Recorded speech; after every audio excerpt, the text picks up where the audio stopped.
Good morning, Mr. Chaskalson. Good morning, Chair. I think that there's been a misunderstanding with Sergeant Nkosi, because I think he was told that we were going to do, that there would be the draft ruling, there would be the ruling in relation to witness G's in-camera application. So I understand he's about to be fetched, and in fact he may be right here. We'll wait outside. Let's adjourn.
Good morning, Mr. Shaskalson. Good morning, Mr. Ngwato. Good morning, Chair. Good morning, Sergeant Nkosi. Good morning, Commissioner. Yes, Mr. Ngwato, it was explained to us that there was confusion regarding the possibility of the hand down of an order in another matter, and that you were awaiting the making of that order. So we understand why we had to adjourn after 9:30. Thank you.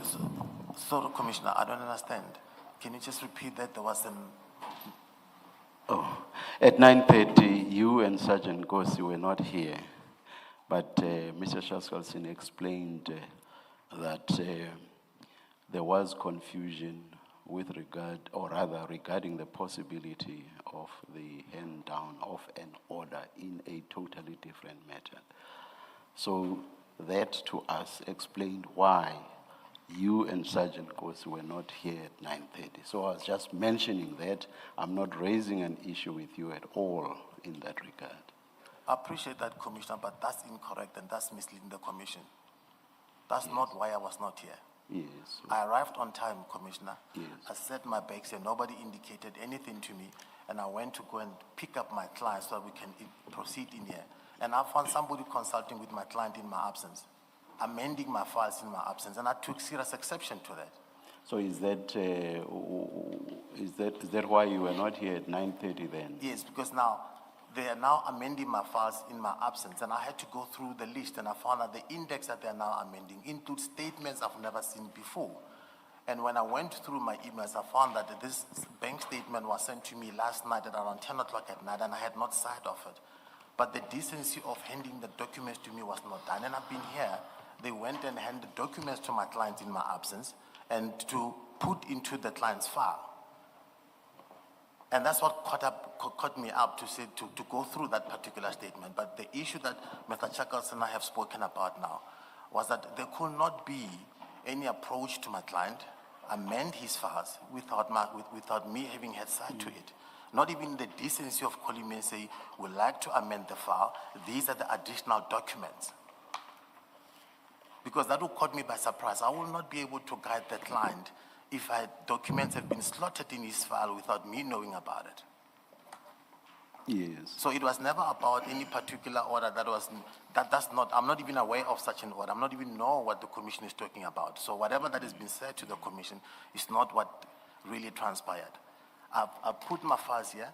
They've been aware that I'm also I'm around, but only when I went to collect my client so we can come in, then I was confronted with the situation. So does this mean at 9:30 you were in discussion with the person you are referring to regarding the issue that you have just raised? Indeed. All right. Mr. Shaskalson? Chair, I wasn't aware of this whole episode until after Mr. Ngwato returned after 9:30. What I had been told was from the Commission security officer, was that he had anticipated that the ruling was going to be handed down first. If he hadn't anticipated that, he would have ensured that Sergeant Nkosi was here at 9:30, which is our practice. So I assumed that was the reason for the delay. It turns out that there is this issue which was brought to my attention by Mr. Ngwato when he came in after 9:30. From the Commission side, there was certainly no bad intent here. The Commissioners will recall yesterday that I mentioned that certain bank statements were in error, not included in the bundle, and that we would make them available, and that I wouldn't deal with them yesterday. I'm not going to deal with them today either. Those bank statements were emailed yesterday evening together with a handwritten statement of Sergeant Nkosi, which also ought to have been in the bundle and wasn't.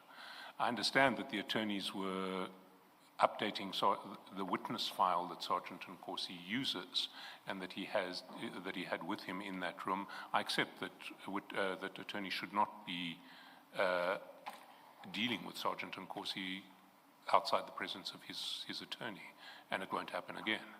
But there was certainly no ill intent on the part of the Commission, and when I addressed the Commission at 9:30, I was under the impression that why Sergeant Nkosi wasn't here was because the Commission security thought that we would be dealing first with the ruling. Thank you, Mr. Shaskalson.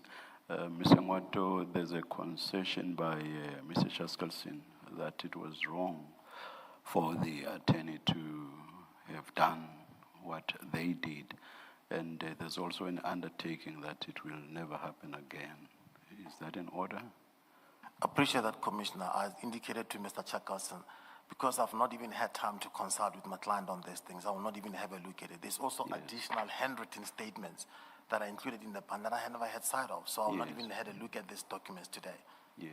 Okay. Thank you. At least as the further undertaking that none of those will be used today as well. Thank you, Commissioner. Thank you, Mr. Ngwato. Thank you. Thank you, Chair. May we begin? Yes. Good morning, Sergeant. Good morning. Sorry, before we start, you know that drill by now, Mr. Shaskalson. We have 10 files behind us, which ones, at least until T.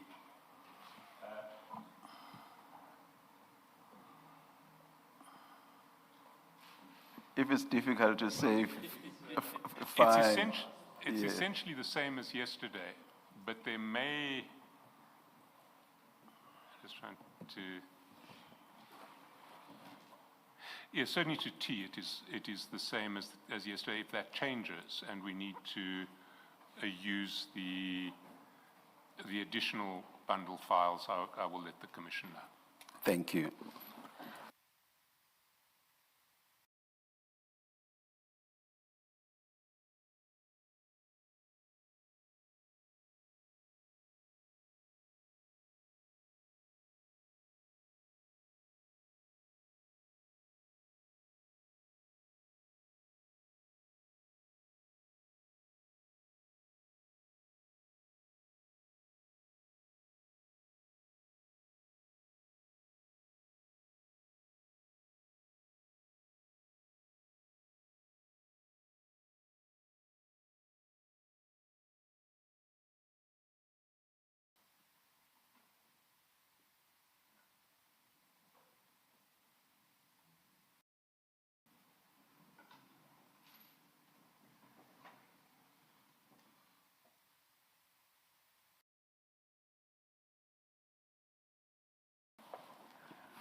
Yes, Mrs. Shaskalson.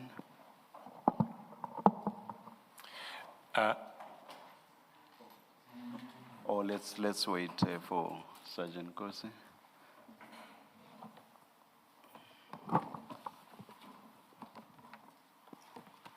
Can you repeat that, Commissioner? Sorry? No, I was saying we must wait until your files are ready. Oh, thank you. Thank you.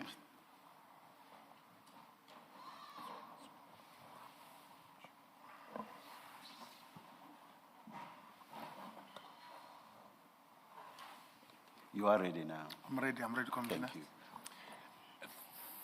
Thanks, Chair. Sergeant, we were talking yesterday about meetings you'd had with Mr. Mutsumi, and I want to look at some of the press reports and SAPS materials that you sent to Mr. Mutsumi. Can we start with page 571 in the exhibit bundle, so that will be file 2 of 4, 571.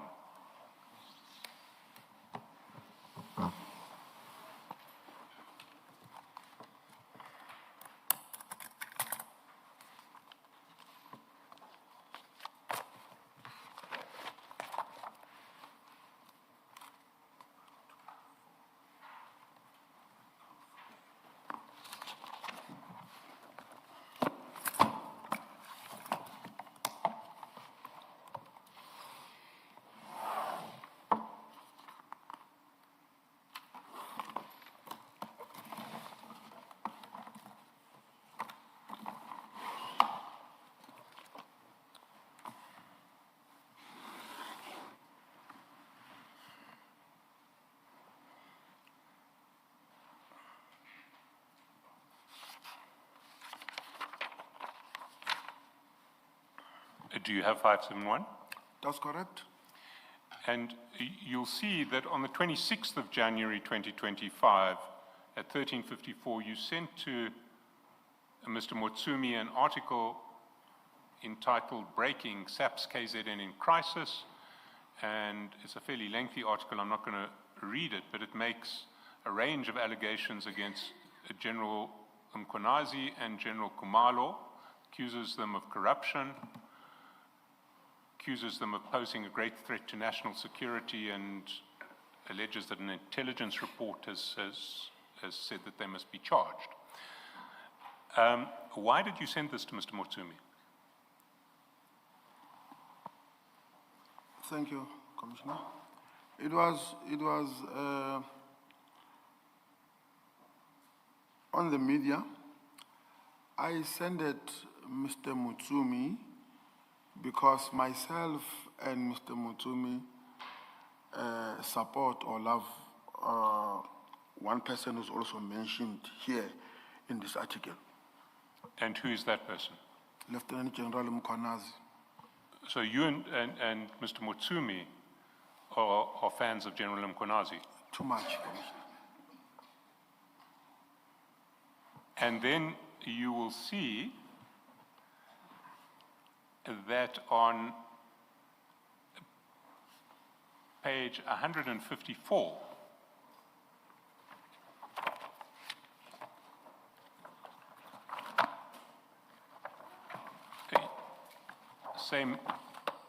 same file, on the 2nd of February. It can't be. The same file starts at 314. I beg your pardon, it's file 1. It's file 1.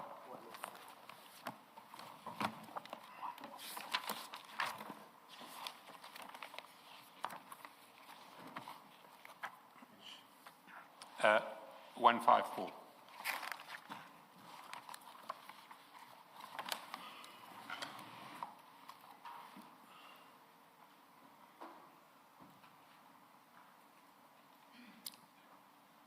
You have it?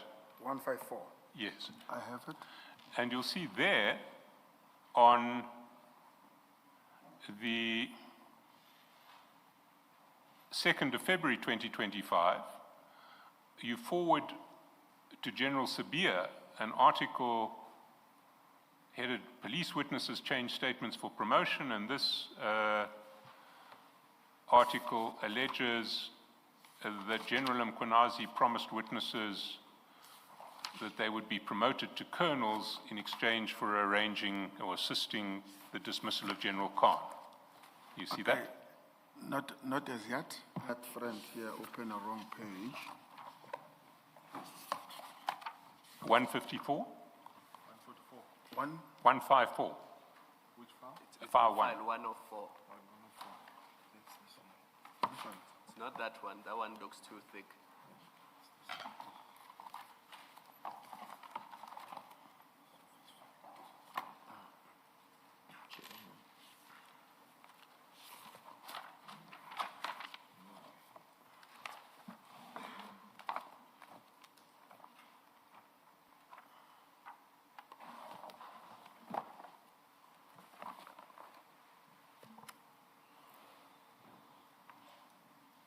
You have it?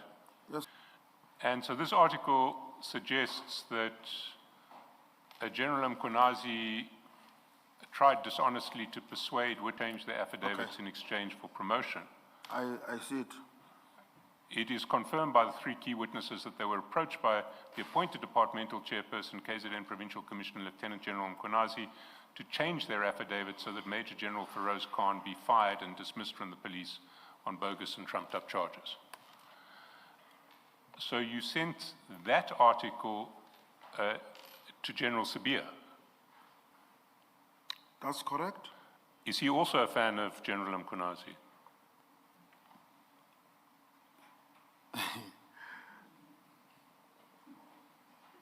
They are colleagues. That wasn't my question. Does he like General Mkhwanazi? He likes him. He likes him. Yes. I have to put it to you that you know that answer is false. He doesn't like General Mkhwanazi. All of the evidence we've seen thus far is that he doesn't like General Mkhwanazi. I'll elaborate on that. I'm saying what you are saying to me is not true. He likes him. I can Please pick up elaborate. my statement. Please elaborate on it. You said you'll elaborate on it. Yes. Well, explain why you say that he likes General Mkhwanazi. Okay. I'm not defending General Sibiya on whether he likes General Mkhwanazi or not. I'm saying this because General Sibiya once called me upon his office to go to General Mkhwanazi and try to make peace between them because they were not getting along in the line of work at that particular time. So to me, if General Sibiya did not like Mkhwanazi, he would not taken that effort. That is my answer. That's why I'm saying he likes him. So they were not getting along at a certain time, but General Sibiya wanted them to get along, is what you're saying. That's correct. And were they not getting along at this time, February 2025? Can you repeat that? This is February 2025. Were they not getting along at that time? They were getting along. They were getting along. Yes. When were you sent to improve relations between the two? Around 2024. 2024. Yes. So by this stage, you're saying that they were getting along again. By February 2025, were they getting along again? They'd previously not been getting along, but you say now, February 2025, they were getting along again. According to me. I see. And did they continue getting along together for the rest of 2025? According to my knowledge, yes. I see.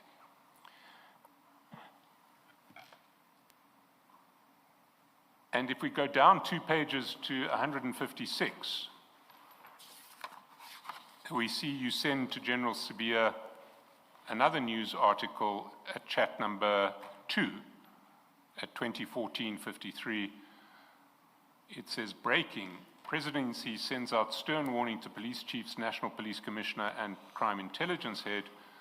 President Ramaphosa and GNU parties ask the ID and the Independent Investigative Directorate to probe the National Police Commissioner, Lieutenant General Fannie Nkosi, and Lieutenant General Dumisani Khumalo for corruption, fraud, and theft of crime intelligence funds. Why did you send that to General Sibiya?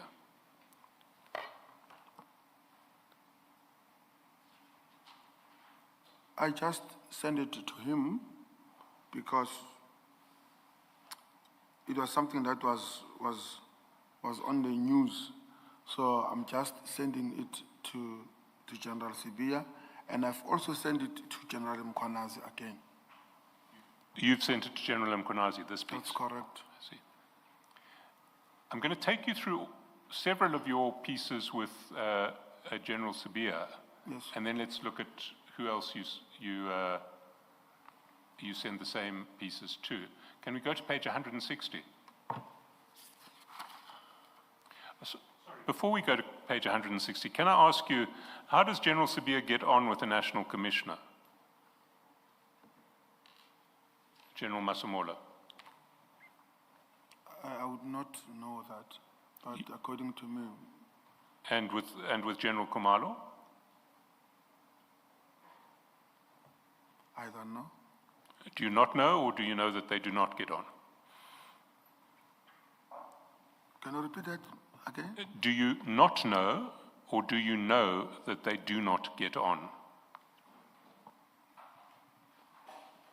I don't know. You don't know? I don't know.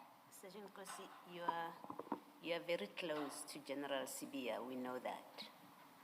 From all the evidence that we've looked at, you are very close to him. You would know, even if it's just from your observation, you would know what kind of relationships they have, whether they get along very well, whether they avoid each other, what General Sibiya's view is of them. You would know that.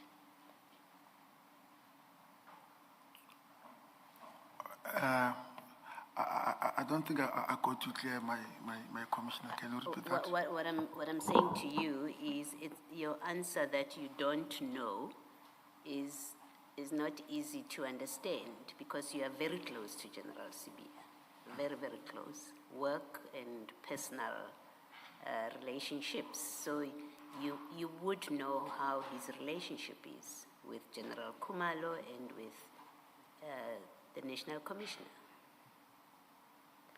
I guess what I'm putting to you is it can't be true that you don't know.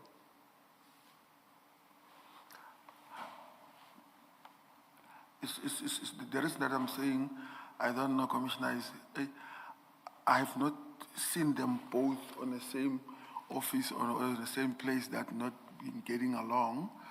I'm just avoiding to say something that I don't have proof of. I might have maybe heard, or maybe, most of the rumors in the passages of the police, they'll just talk, these two are not getting along, or they are pretending. So I don't want to mention that because the next question I will be asked, how did you know? Then when I say now from the passages, I don't have fact on that, but yes. I'm happy for you to give an answer of what you've heard from the passages. So from the passages, what have you heard about the nature of their relationships? Oh, as I just mentioned, I said the relationship is not that good. Sometimes it's good, sometimes it's not good. But I'll only say what General Sibiya told me. Yes. About his relationship with General Mkhwanazi, but he never mentioned his relationship with the National Commissioner. Okay, thank you. Well, maybe I can assist you in that regard, because let's go down to page 160.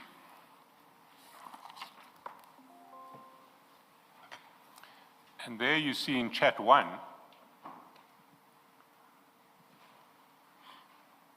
General Sibiya sends you another one of these articles. Breaking news, NPA ID guns for National Police Rogue Unit. MPA Investigating Directorate ID raids National Police Commissioner Fannie Nkosi and National Crime Intelligence Head Lieutenant General Khumalo officers after serving them with notices of arrest. This comes after an investigation lodged by Parliament's Police Portfolio Committee. National Police Commissioner Lieutenant General Fannie Nkosi appeared weak and shaken when confronted by the ID. The ID had served him with arrest notices for 5 senior officers within Crime Intelligence Division, including its national head, Lieutenant General Khumalo.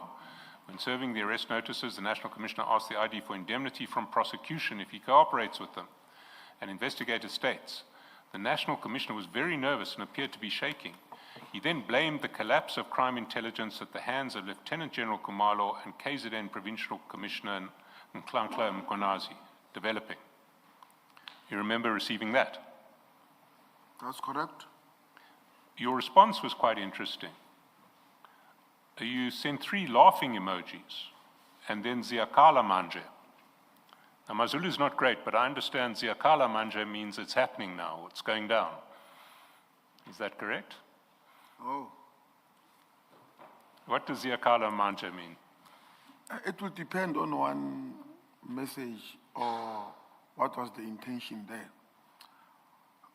When General Sibiya sent me this thing, I was shocked. I forwarded again to General Mkhwanazi. Then I was shocked. To me, when I'm shocked, I say, Ziyakala Manje. And what do you mean by Ziyakala Manje when you're shocked? I'm shocked. I'm shocked on what is happening. Ziyakala Manje. But if you were just expressing shock, why did you attach 3 laughing emojis? Okay. I'm still going back to my answer. It depends on one's reaction on how they express their emojis. It's like that. Well, the question remains, why 3 laughing emojis? This is how I express my shock. I've even sent this again to General Mkhwanazi. That is how I expressed myself at that time. The laughing emojis are your way of expressing shock, you're saying? Yes. Are you unable to find another emoji that's better suited to expressing shock as opposed to finding it very funny? Okay, maybe the issue of emoji, by that time, maybe it was this laughing emoji. Then I just sent it. But to me, it was shocked. And if there was a problem with my emoji, General Mkhwanazi would have had a problem with these emojis because I contacted him after that, the messages. Well, the real question is whether you sent laughing emojis to General Mkhwanazi. Everything as it is. Well, we can check that in due course. I want to put to you that you didn't. I'll take you to the reference. I'm not sure it's in this bundle, but I certainly have the chats with General Mkhwanazi. And there were no laughing emojis on that chat. But that you sent to him. Okay. But did you also see this thing that I sent to him? Commissioner, just an objection to what my colleague indicated. In the entire bundle, there are no charts between Sergeant Nkosi and General Mkhwanazi. They have not disclosed that to us. We have certainly disclosed the chats. We just didn't put them in the bundle. All of the chats have been put on a memory stick and given to my learned friend. Commissioner, I will not raise an objection if I had the documentation. That's why he's saying they've put it into memory stick, but they're not in the bundle. Why have it in memory stick and not have it in the bundle? If you wanted us to be able to do it, why have others in the bundle and not in the memory stick? We cannot play dynamics here. Fact of the matter is, my client will not deny having a lot of charts with General Mkhwanazi, but the evidence leaders have not included that into the bundle. I remember, Mr.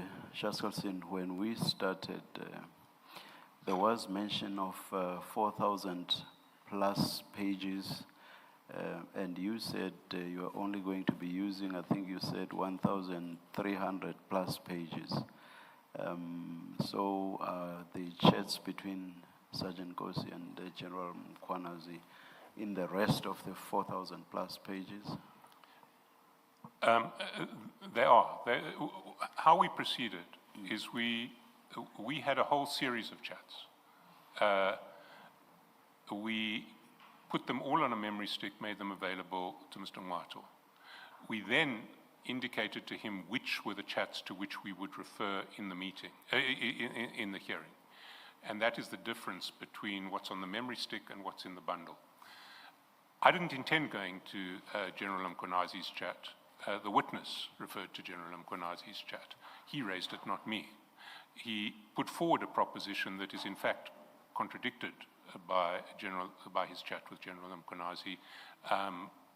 If Mr. Ngwato wants to see the chat with General Mkhwanazi, I can pull out the relevant extract, give it to him at lunchtime, and we can come back to this if it's necessary after lunch. For now, I just want to put to the witness that he never included laughing emojis when he forwarded this particular message to General Mkhwanazi. Thank you, Mr. Shaskalsin. The questioning at least is fair because it arises from what Sergeant Nkosi has said. Likewise, I think it is fair to place reliance on the chats between Sergeant Nkosi and General Mkhwanazi. Of course, fairness dictates that you should have sight of those and consult with the witness if you want to, with regard to those chats. So I would imagine, how long would it take you, Mr. Shaskalsin, to share the chats? Or by when do you think? They're 35 pages. I can have them printed out by tea time. By tea time, all right. That sounds quite fair to me, unless you want to make further submissions, because it is the witness that says he sent chats of a particular nature, and Mr. Chaskalson takes a different view, and he says, but for what the witness has said, he wouldn't have gotten there, or he wouldn't have gone there. It seems fairly fair to me. Your response? Thanks, Commissioner. As soon as they made them available, I'll Yes. have a look at them. Yes. But what I was trying to stop is Yes. not to then insist on saying, but you did not send this and I can show it to you in the bundle. Once he knows he did not send them in the bundle. Because now when you insist on saying, but I can prove it to you by showing you into the bundle, once you know very well that the client never had an opportunity to reference on that one. You can't insist on a documentation that you have not disclosed. And it's the same thing that goes back to yesterday on the bank statements. You want to question on the bank statements as you have not disclosed the bank statements. I think the point of substance is more reference to those chats. It doesn't matter much where exactly they are located. The point of substance is reference to the chats, and as I've said, because of Sergeant Nkosi's response, it's perfectly fair to refer to those chats and to question the witness along those lines. I will close the debate now. Yes, Mr. Chaskalson?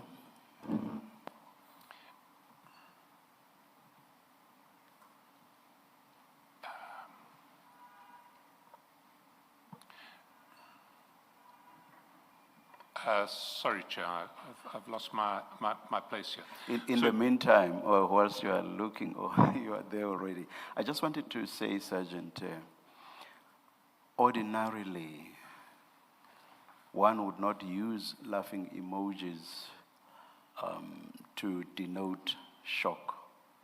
Do you agree with that? Ordinarily. I'm not talking about Sergeant Nkosi now, I'm just talking ordinarily. The two do not seem to go together.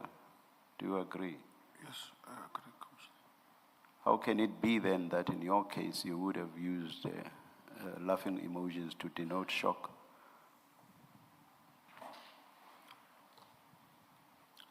As I've said earlier, Commissioner, that you might have at that particular time, maybe the laughing emojis were there. And Where? You say were there. They were where? in my phone when I was opening the emojis. So maybe it was the laughing stock. Maybe I might have maybe wanted to put the crying or the emoji that eyes being wide open. I think it was that matter. Not that I'm changing my statement. I'm not sure I follow that, because there will be right at the top where the emojis are, right at the top, there will be those that you have used previously, and from which you can then select, and you only go to the lot that's below when you're looking for an emoji that you have never used before. So there is a number of emojis at the top. So I don't quite follow what you say. They were there. The laughing emojis were there, as if they were there all by themselves. I don't get that.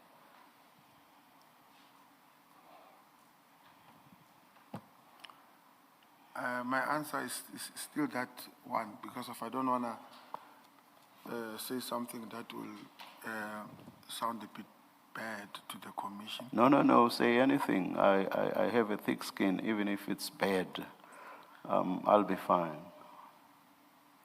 I'm still going back to my answer, Commissioner, that this is how I put it. This is how I expressed. You expressed it with laughing emojis. You expressed your shock with laughing emojis. At that time, it was me, yes. What do you mean at that time? Shocked. At that time, because you were shocked, you denoted your shock with laughing emojis. And then my question, why, will still stand.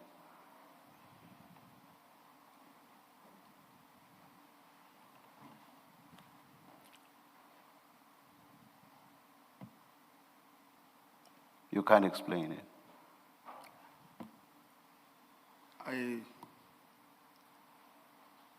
At that time, Commissioner, this is how I put it. I don't want to justify something that is unjustificable. You're quite right, it's not justifiable. Yes, but at that time, I've put it like that. Thank you, thank you. Yes, Mr. Shadrack. Do you ever send emojis to indicate shock, special emojis that indicate shock? Do you ever use them?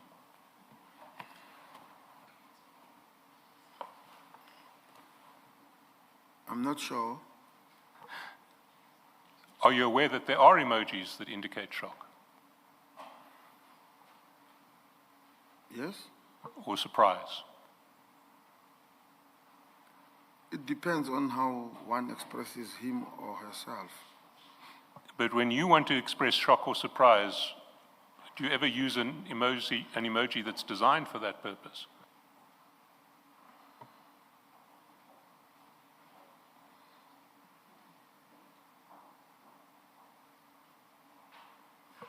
Yes or no? It depends on how one expresses their shock. No, my question is different, have you used an emoji that is specifically designed to express shock or surprise? I can't remember. Let me help you. Can you go to the new bundle, file 2, at page 435? It's your chats with someone who you have saved as Galito, EFF spokesperson. You said which page, Mr. Shadrack? It starts at page 434, in fact. Thank you.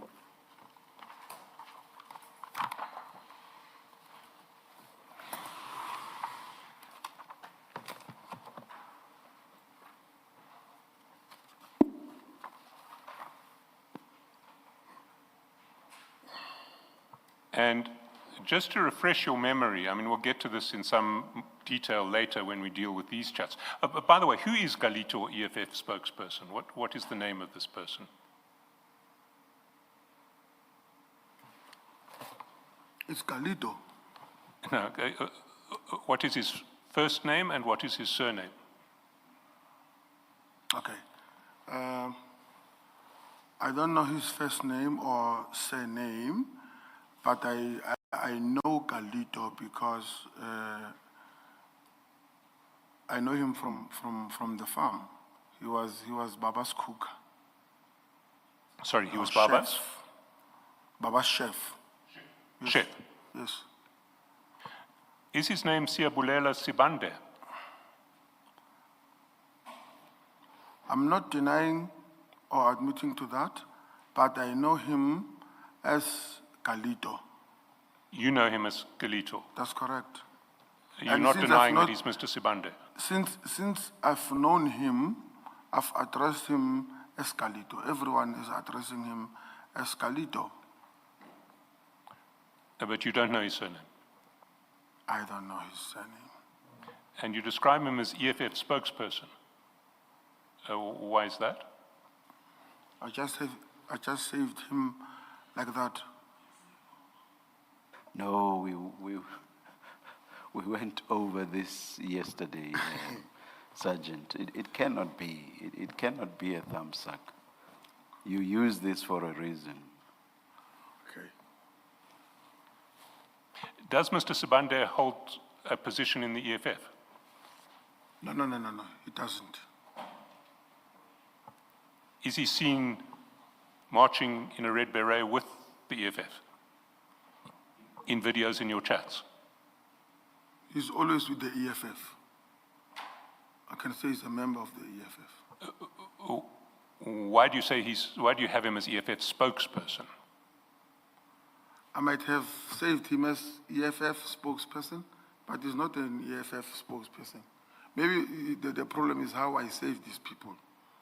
Remember yesterday when I engaged you on exactly this, because in response to questions by Mr. Shaskalsin, you suggested that Mr. Zenzile yes. Mumalo, Yes. you said you said EFF, and you just said that, and you were Yes. basically suggesting that that was for no reason whatsoever. But when I engaged you, in the end, you said that was because you had seen him with a cap written EFF. Yes. So eventually you gave a reason why you had EFF in brackets after his name. So surely there must be a reason here, and that is what Mr. Shaskalsin is trying to establish. So please respond to the question by Mr. Shaskalsin. Why EFF spokesperson in brackets? I did respond to that, Commissioner.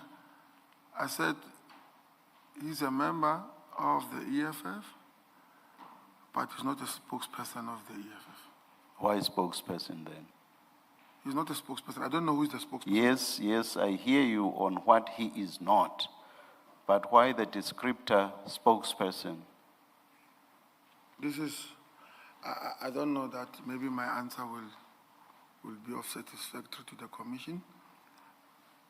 I said maybe this is how I saved them. I saved them wrongly. You can't, you cannot suggest to us that you just do things, or things just happen through your finger, and you just type for the sake of it. It can never be. You are not automated, or Yes. you are not a machine. By the way, even machines are programmed in a particular way to act in the manner they do, because they are programmed in a particular way. So in your case, it should even be better because you use your mental faculties. So it cannot be that you just wrote spokesperson. But Commissioner, we know that the spokesperson of EFF is not Galito. But why did you wrote? I said about 1.5 minutes ago that I've heard you on what you say is not the position, is not the position. Yes. Why did you write that which you know not to be the position? You know, when we interact with him most of the time, EFF things always come out from his mouth. So just, Okay. I decided to save him as EFF spokesperson. because Why was it so difficult to say that? Right from the beginning, when the question was first asked by Mr. Shaskalsin, what was so difficult simply saying that? It was the case with the cap and EFF on the forehead as well. It took forever for me to extract that answer from you. So it's the same now. It took forever for you to say you wrote EFF spokesperson because he always talks about the EFF, not that he's a spokesperson of the. It took forever for you to say that eventually. Why is that so? I'm sorry about that. And this is on a very simple and innocuous issue. I don't understand why you should be cagey about it. Understood, Commissioners. Mr. Shaskalsin. Do you know if Galito is a friend of Mr. Matlala?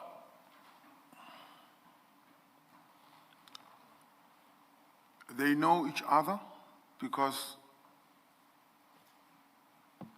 Galito was a chef at the farm. Mr. Matlala was the head of security at the farm. Obviously, they know each other. And of Mr. Molefi?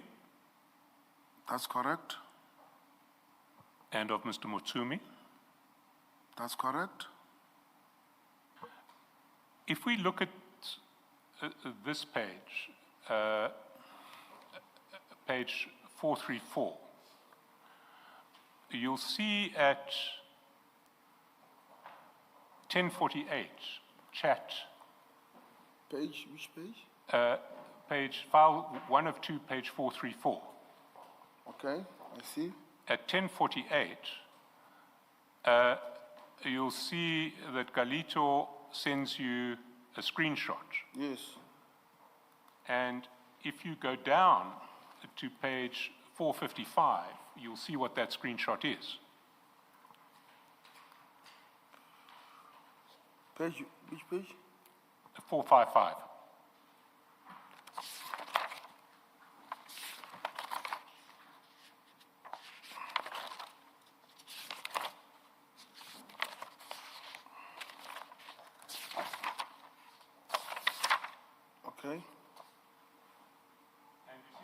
it's a call log. Yes. And you'll see that you seem to be on it because at 9:21 there was an outgoing call to 007. Does he also call you 007? Where is that? 455. 4:55, yes. Yes. You see 007 at 9:21. Yes, that's correct. I said. And that's what he uses for your number, is it not? Okay. Yes. And you'll see that around the calls that the call that he made to you, he's highlighted 2 incoming calls. One before that call from Mr. Motsumi at 8:40 and one after that call from Mr. Motsumi at 10:47. Yes. And then if we go back to the texts at page 434, can we go back to 434?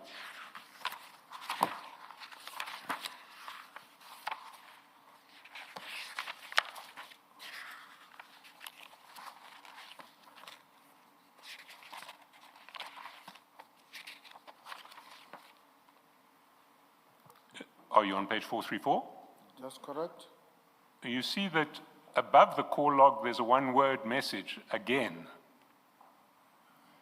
So did you understand that message and the call log to mean that he was concerned that Mr. Motsumi had phoned him again? He'd phoned him twice now.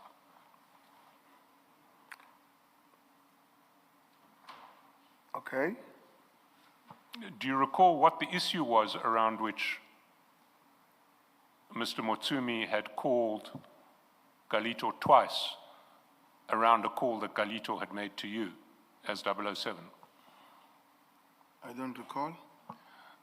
Maybe your next message can jog your memory. You respond to Galito by giving a phone number and the name Tebogo. Yes. Who is Tebogo?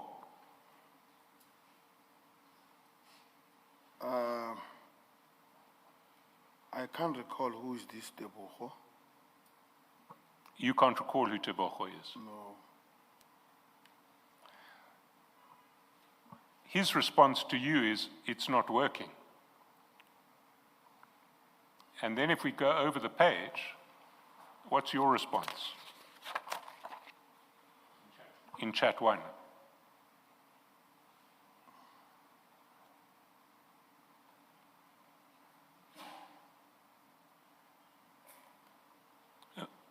What do those emojis denote that you sent in chat 1?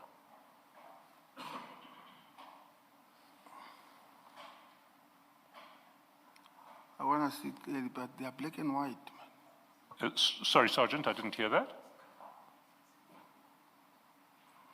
Oh. Yeah.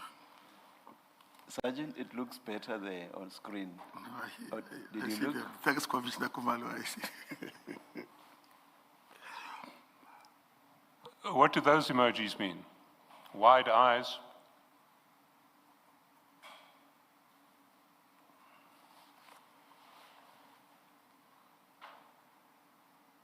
I can't explain that emoji. You see, I want to put it to you that that's the emoji you send when you're shocked or surprised.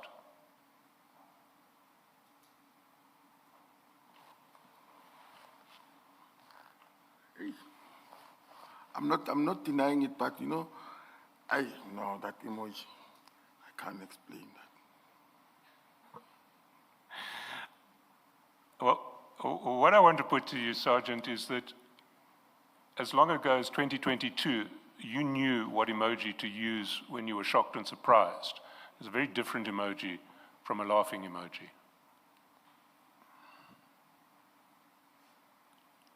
What's your response to that?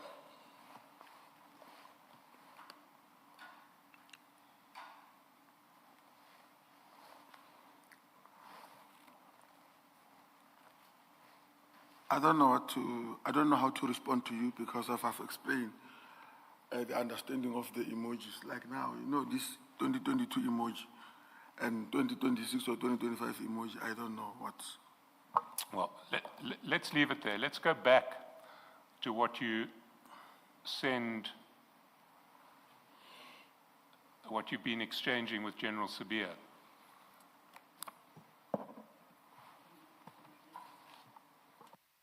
We can close this file for a while. It was a lengthy diversion. But we're back with file 1.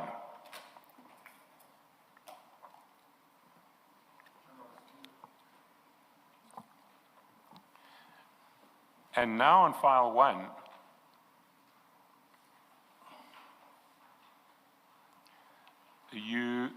can I ask you to go to page 185?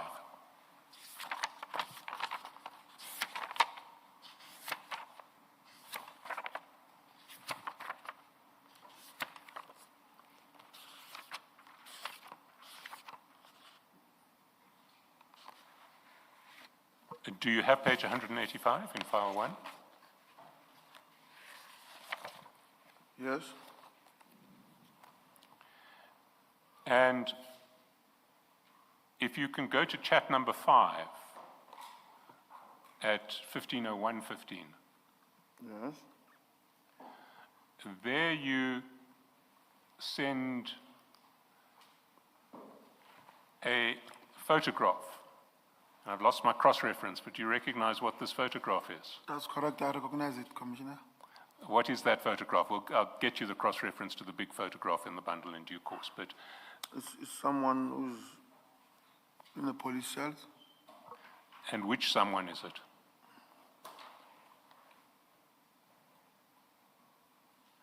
Is it General Khumalo? No, this does not look like him. Is it one of the crime intelligence officers who was arrested with him? That's correct. Why did you send that to General Sibiya?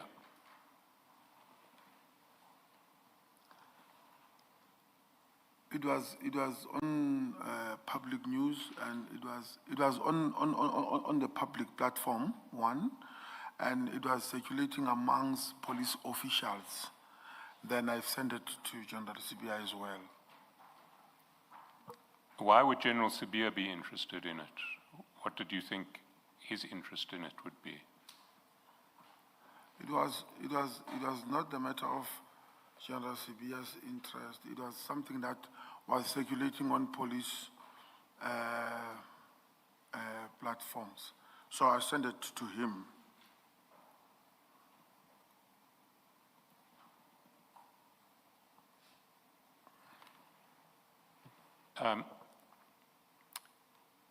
Can I ask you to go to page 190, where the bigger picture is in the bundle? 190. Sorry, it's 190 of the annexure bundle. It's a separate bundle. It's file 3 of 4. File 3 of 4, page 190.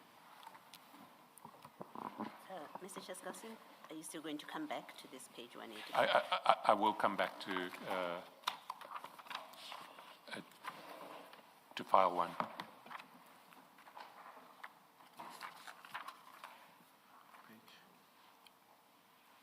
What page is that? 190. 190.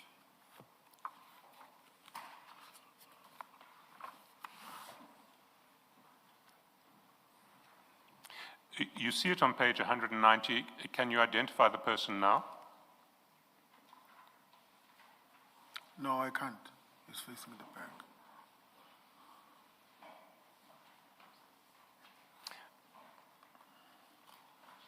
And you say this photograph was circulating already. That's correct. Where was it circulating? In police chats, police groups. I see. And to whom did you circulate it when you received it?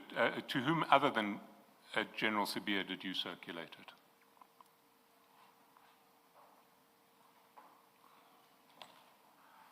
I can't remember, but it was quite people that had that photo and I've circulated too as well. Sorry, General, Sergeant, I didn't hear you. You said you couldn't remember, but I didn't hear what came afterwards. I said I can't remember, but many people had this circulation photo. No. My question was, to whom did you circulate it, not who else had it? To whom did you circulate it? General Shibiri. And who else? General Mkhwanazi, if I'm not mistaken, but we've spoken about this on that day, this particular picture or particular scene. And to whom else that you remember?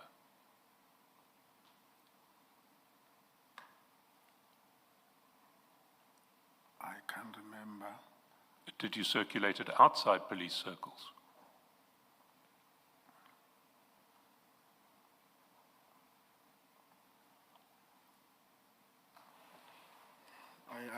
I can't remember. I can't remember. Maybe if you can remind me. Well, if you go to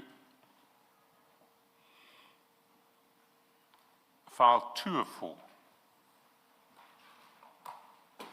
at page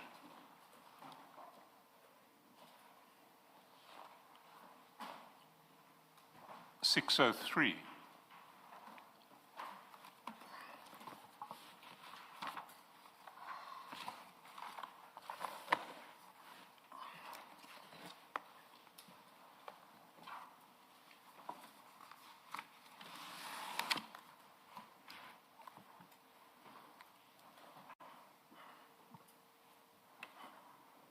You see that you circulated it to Mr. Motsumi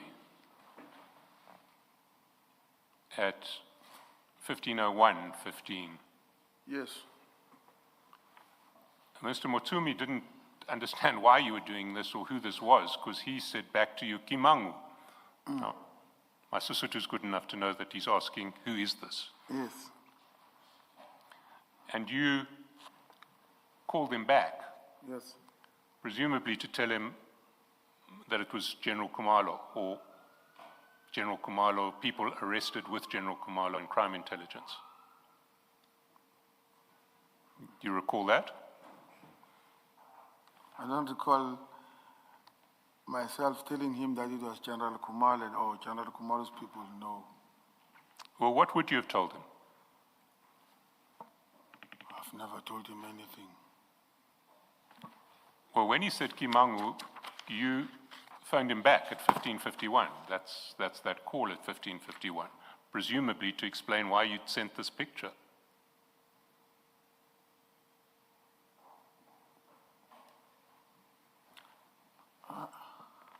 I would not say that because Mr. Motsumi is someone that I talk to more often. So I would not necessarily remember what did I say. But one of the things that I do remember is that I did not discuss General Khumalo or his people. Well, is Mr. Motsumi someone you respect? Definitely. And if he asks you a question, would you ordinarily answer it? If I know, yes, I would answer. And so if he says in a text, Kimangu, would you not answer that? Yes. And what would you say to him? It's the people who were arrested. And presumably he'd say, well, which people? Why are you sending this to me?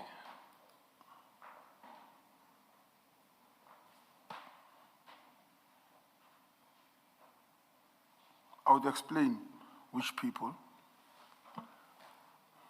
And which people would you explain? Which were the people who were arrested? The same people who were arrested there, Commissioner. The people in crime intelligence, That's correct. including General Khumalo. Yes, because of he's there. If he's there, yes.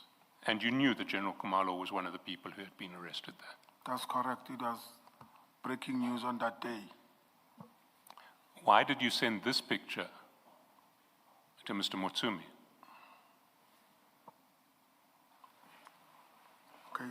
to explain it further, I did not send this picture specifically that because it is members of intelligence. Something that is happening, maybe is breaking news. There is something that is happening. I just sent, he sends.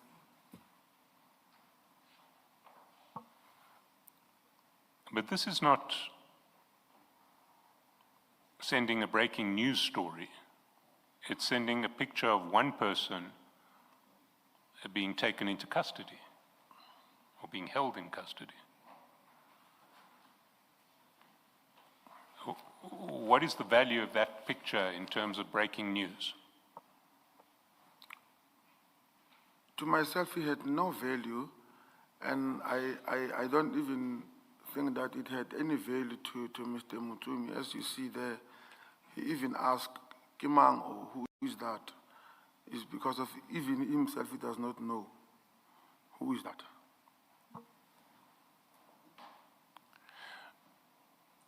But why did you send it to him then? If it would have no value to him? And if it had no value to you too, that's how I understand you.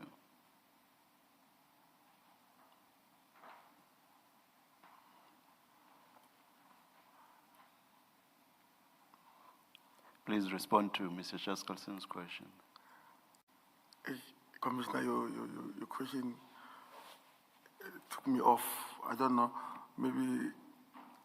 Maybe forget about my question then. Please respond to Mr. Shaskalson's question. Why would you send it to him if it had no value to him? I just sent it to him because if it was something that was flying all over the news, News 24 had it, then I just forwarded it to him.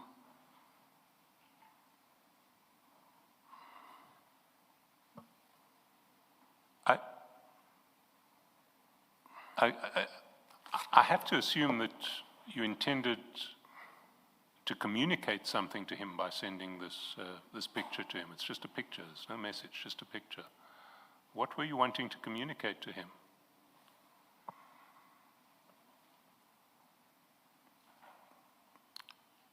Nothing that I can remember of, nothing. Let's leave it for there and let's, can I just go back? Before you move on, can I just ask my question? Sergeant Nkosi, Mr. Mutsumi is not a member of the SAPS, so you have to have an explanation why you're sending him information about SAPS members being arrested, and these particular members.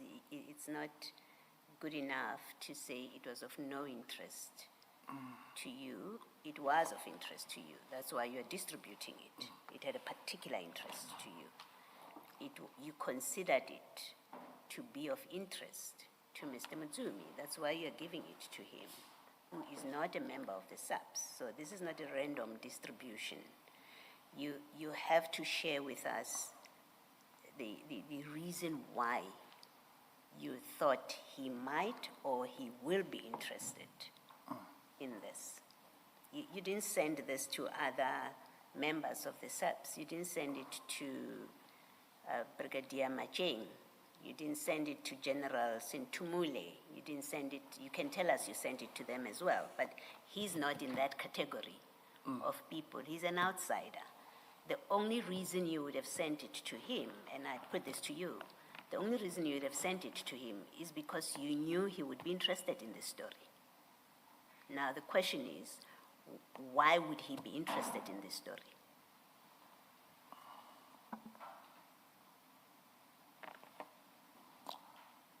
I would not know, Commissioner. No, you know, Sergeant. You can say you've given your answer, you're not prepared to say more, and that's what we have to live with. The answer is not you don't know. You know why you sent it to him, you're just not telling us. No, Commissioner, I'm telling you everything. to the best of my understanding. But that picture, to be honest with the commission, Mr. Mutsumi had no interest in that picture. Why did you think he would have interest in it? He may or may not in the end have had an interest in it, but you decided he would be interested to know this. And the question is, why did you think he would be interested in this? What were your considerations? What is it about this story that made you think that Mr. Mutsumi would be interested in this story? You share a lot with him of subs matters. This is one of them. Yes. Why did you think I send this to him because he will be interested? What was your reason for thinking he would be interested? And there is a reason, Sergeant. I don't know if the commission can allow me to park that question, and then I'll answer maybe at the later stage when I've got a clear answer. I would like to get the answer now, and for now I'm going to say you've given your best answer. If you want to come back to it later on, that's on you. But as matters stand, you have failed or refused, made a decision not to give us the reason. That's where it stands now. Thank you. Thank you, Mr. Shaskotsi. Well, in anticipation of a possible answer to Commissioner Baloyi, let's go back a little bit. Let's go up to page 573. Page? 573.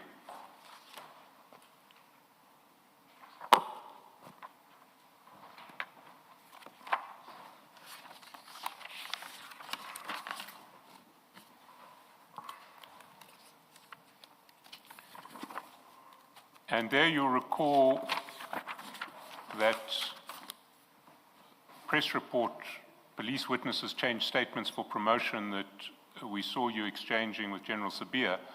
You also forwarded that report to Mr. Mutsumi. Yes. We go down to the foot of the next page, 574.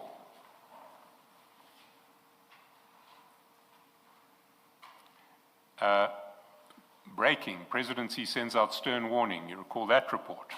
The developing story that that General Masemola and General Khumalo were being probed for corruption. You sent that to Mr. Mutsumi. That's correct. And if we go down to page 160. 160. Sorry, 577, 577.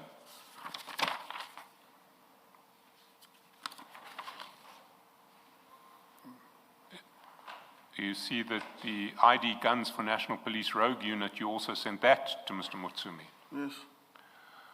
What did you understand Mr. Mutsumi's interest to be in all of these investigations into General Khumalo and General Mkhwanazi? My answer on that is Mr. Mutsumi and myself, we are the fans of General Mkhwanazi. Each and everything, whether it's bad or it's good about General Mkhwanazi, we share it and we discuss it.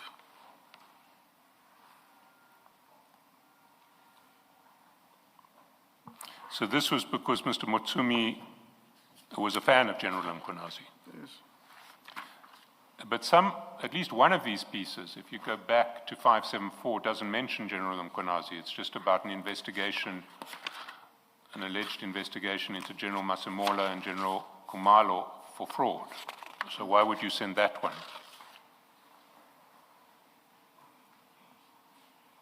That's chat 6 on page 574.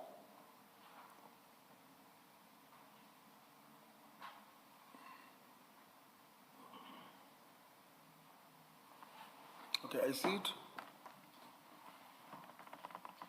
Why would you send that chat that doesn't mention General Mkhwanazi? It just mentions General Masemola and General Khumalo.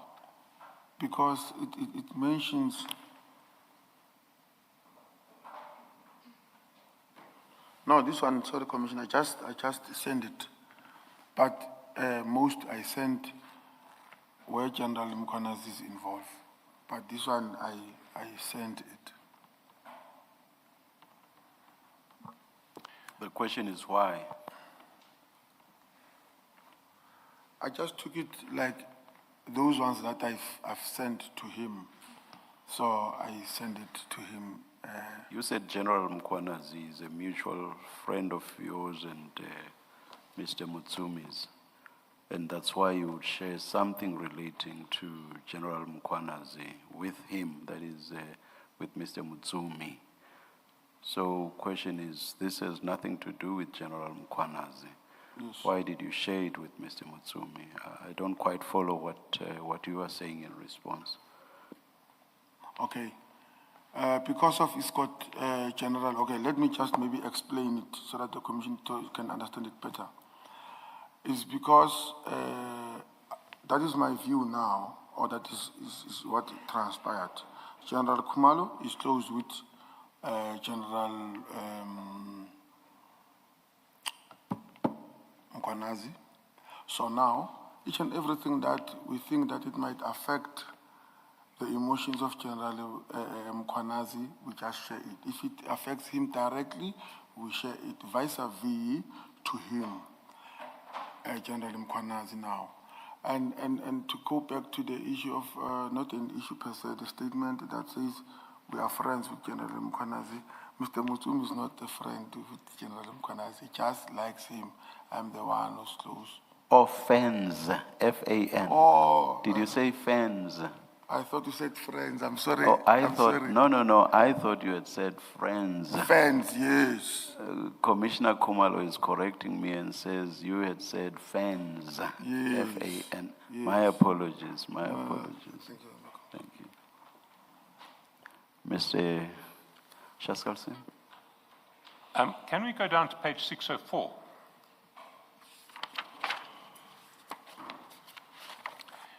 And there you'll see, this is now after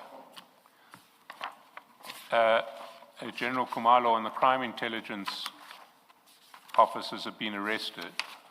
It's later on that day of the 26th of June.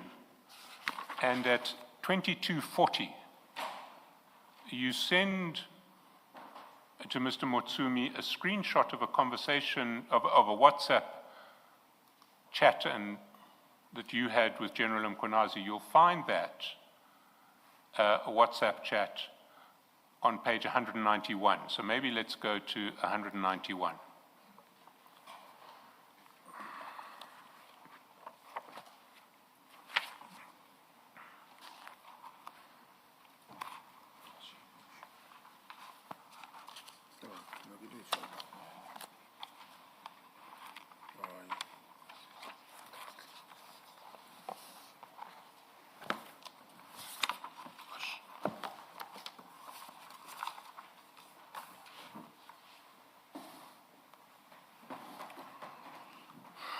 I see it. Can you give us the page number again? 191.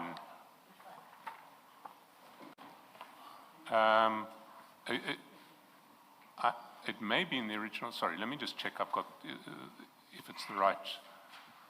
Yes, I apologize. It is at page 191 of the annexure bundle. So it is at that would be file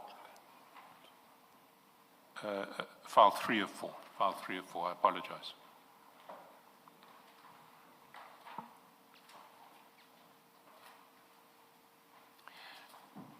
And it's a screenshot that just shows an exchange of voice calls, mainly from you to General Mkhwanazi, but two from General Mkhwanazi.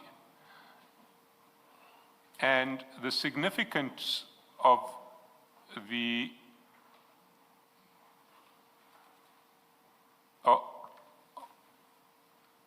WhatsApp seems to me that, bear in mind that you've sent it around about 20 to 11 on the 26th. And at 10:30, you were called by General Mkhwanazi. And then immediately after your call, at 22:32, he sends you a link, a YouTube link, to a song of Tupac with a great title that unfortunately I can't mention publicly. But that rap, what are the words to that rap? Do you know it? I suppose the best you can do is to flight the screenshot. Then people can see it for themselves without you saying anything, Mr. Shaskalson. Chair, if you're willing for me to say it, I'm happy to say it myself. And if it's going to be flighted, I may as well say it. It's Last Motherfucker Breathing. Now, what is Last Motherfucker Breathing about? What do the words say? Why would General Mkhwanazi send it to you? What does that rap communicate? I think the reason is myself and General Mkhwanazi, we love the same artist, that is Tupac. So now, on the day when we were discussing about this arrest, hey, my man, how are you feeling about this thing? Then he said, no, I'm feeling nice. I'm even cruising. This is what I'm listening. So he forwarded to me. So no, don't worry, because I was worried that General Mkhwanazi was stressed about what happened earlier. So I phoned him that time, hey, my man, how are you feeling? He said, oh, I'm fine, I'm good. Listen to what I'm listening. We are listening to our song. So he sent me this. Now, as a Tupac fan, you'll know the words to Last Motherfucker Breathing, won't you? Do you? Can you repeat that question? Do you know the words? What? I'm not going to ask you to rap it for us out here, but Yes. do you know the song? Yes. And what's it about? What's Tupac saying in Last Motherfucker Breathing? He said, I'm the last man standing. He's saying, I'm the last man standing. That's correct. I'm going to fight until I'm the last man standing. Isn't that what that's about? That is Tupac, yes. Yes, and General Mkhwanazi is sending that to you on the day that General Khumalo has been arrested. That's correct. And isn't General Mkhwanazi saying to you, I'm going to fight to the bitter end on this one? General Khumalo may have been arrested, but I'm going to fight to the bitter end. I don't want to put words in his mouth, but that time, it was someone who was cruising at night. He sent me this thing. And this is how I understood it, because of... Well, if you were just exchanging your shared sort of fondness for Tupac, why would you share this screenshot with Mr. Mutsumi? Mr. Mutsumi was also worried. And the reason I've sent it to Mr. Mutsumi, on Sunday, that time, you remember now, his bike and my bike, they've got music. So I was playing Tupac all day, so he was getting irritated. So now, when General Mkhwanazi sent me this, I sent it to him and said, no, man, look, even our... You know, he's playing the same music. Tupac is the goal. I mean, that's a great story, Sergeant, but I want to put it to you that it's not a true story. No, it's a true story. You see, what it seems to me Yes. is that for several months now, you've been sharing with Mr. Mutsumi stories about the demise of, let me describe it as a faction in the SAPS. General Khumalo, General Masemola, and General Mkhwanazi. And on the day that the position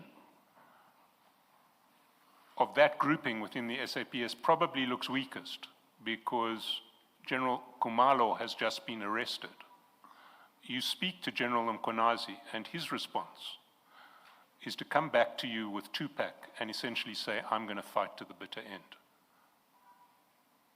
And you were sending that to Mr. Mutsumi because Mr. Mutsumi needed to know that General Mkhwanazi was going to fight to the bitter end. What's your response to that? I differ with your statement. One, Mr. Mutsumi, he loved General Mkhwanazi with everything. So there is no way that I will send Mr. Mutsumi for Mr. Mutsumi maybe to celebrate or something. No.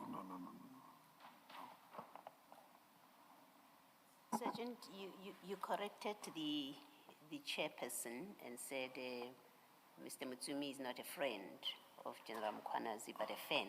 Yes. Did I hear you correctly? That's correct. Why would he be worried about how General Mkhwanazi is feeling if they are not friends?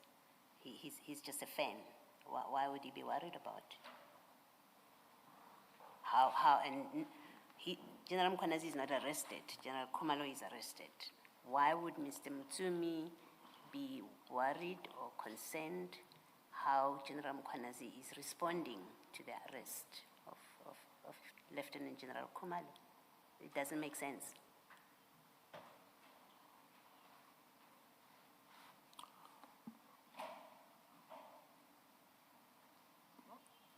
Can I answer?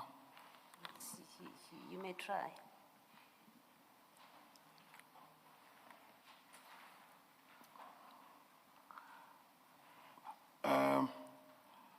According to me, Commissioner, you know, when you care about someone and someone is in, or you think that that person is not, emotionally okay, and whether you are friends or not, but for the mere fact that you care about that person because of you are a fan, you would have interest in, man, how is this person feeling after all? You've said they're not friends. You've said he's not a friend, he's a fan. Yes. Yes, so why would he care? In fact, let me use your language. Why would he be worried how General Mkhwanazi is responding to the arrest of Lieutenant Khumalo, unless there's been other conversations that you are not sharing with us? But you telling us this simple story, he's a fan. That's all he is. That's why I'm sharing all of these stories with him. Yes. About what's going on. Why would he be worried? To be worried, there has to be more to the relationship. Or you are sharing this for another reason, not because he's worried about General Mkhwanazi. Commissioner, that man loves General Mkhwanazi. So I don't want to add something that did not happen that particular time. That man, the way I love General Mkhwanazi, loves General Mkhwanazi. So that's why I'm sending him, because of myself and him, we're worried. That is the reason I even called him that time, that my man, are you okay? So after the arrest, you did discuss with Mr. Mutsumi. I thought earlier on, when that WhatsApp exchange about the picture that you sent to Mr. Mutsumi, which was followed up by a telephone call from you. You remember that exchange where you sent a picture and then Mr. Mutsumi said, Kimango. Yes. You then did a call, and I thought you said you did not discuss these arrests with him. So at which point do you get to know, and how do you get to know that Mr. Mutsumi, a fan, is worried about how General Mkhwanazi is responding to this if you did not discuss the arrests with him? Maybe okay. Can I answer? Maybe there is along my answering line there is a misunderstanding. I said the reason that I'm sending Mr. Mutsumi to Park's lyrics is because on that weekend we were riding and I was busy annoying him with Tupac's songs. So when this thing happened, when General Mkhwanazi sent me this, I sent it to him. I said, you're just criticizing me, even our our man is listening to the same thing. And you're changing your reason for sending this to Mr. Mutsumi. You first said you sent it to Mr. Mutsumi because he was worried about General Mkhwanazi, how General Mkhwanazi is reacting to this. That's why I've had this engagement with you. It's because of that answer. Now you say I sent it to him because the previous day he was annoyed that I'm playing Tupac and I just wanted to show him that even General Mkhwanazi plays Tupac. They can't both be true. They can't both be true. In fact, I want to suggest to you both attempts at explaining this are untruthful. They are not the reason you sent this to Mr. Mutsumi. You sent this stuff and all the exchanges to Mr. Mutsumi because you knew he has an interest in what's happening to what Mr. Chaskalson refers to as affection in the subs. That's the only explanation that makes sense. It's because he had an interest in it. And you're not being truthful in your answer. You can comment if you want to. Otherwise, Mr. Chaskalson, thank you.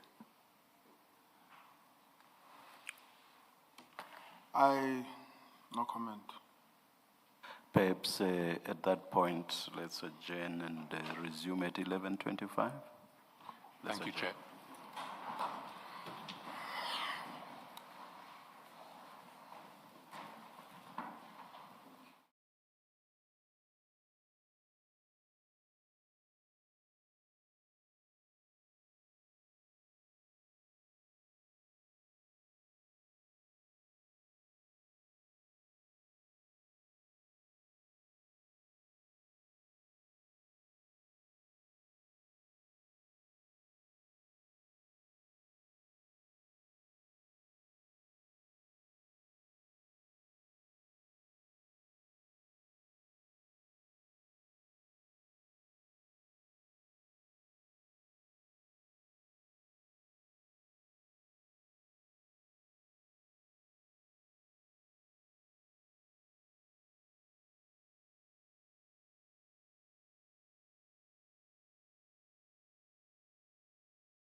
Yes, Mr. Shaskowson?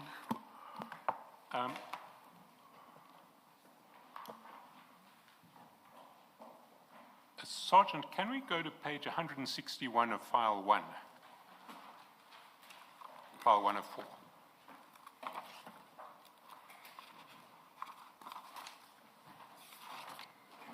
Sure. And there you'll see that on the 12th of February 2025, General Sibiya sent you a document, and the document is in file 3 of 4 at page 104.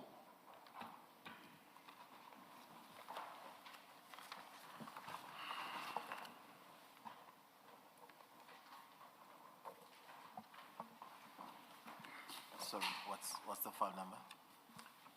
104, file 3 of 4. 304.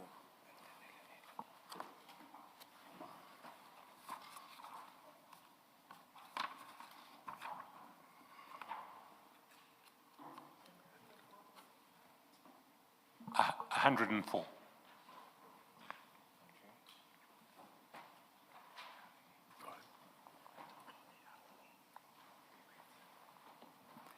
Are you there, Sergeant? Yes, according to my keep of day. Thank you. All right. 104, yes. And the document is an email from a journalist, not actually addressed to General Sibiya, but addressed to a third party. And the email says, "It has come to our attention that you've had a relationship with alleged kidnapping kingpin Ismail Nangi.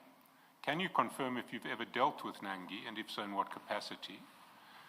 Did you ever receive money from Nangi? If so, how much, and what was this money for?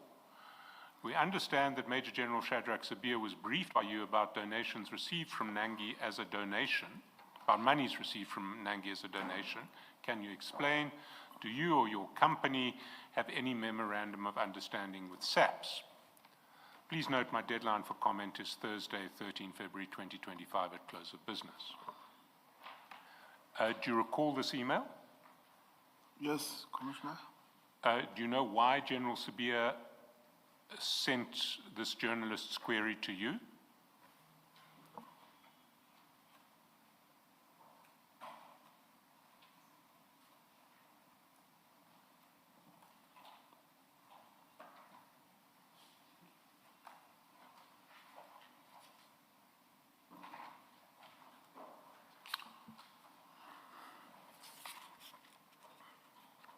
I think he wanted me to send to Mr. Matlala. He wanted you to send it to Mr. Matlala. That's correct.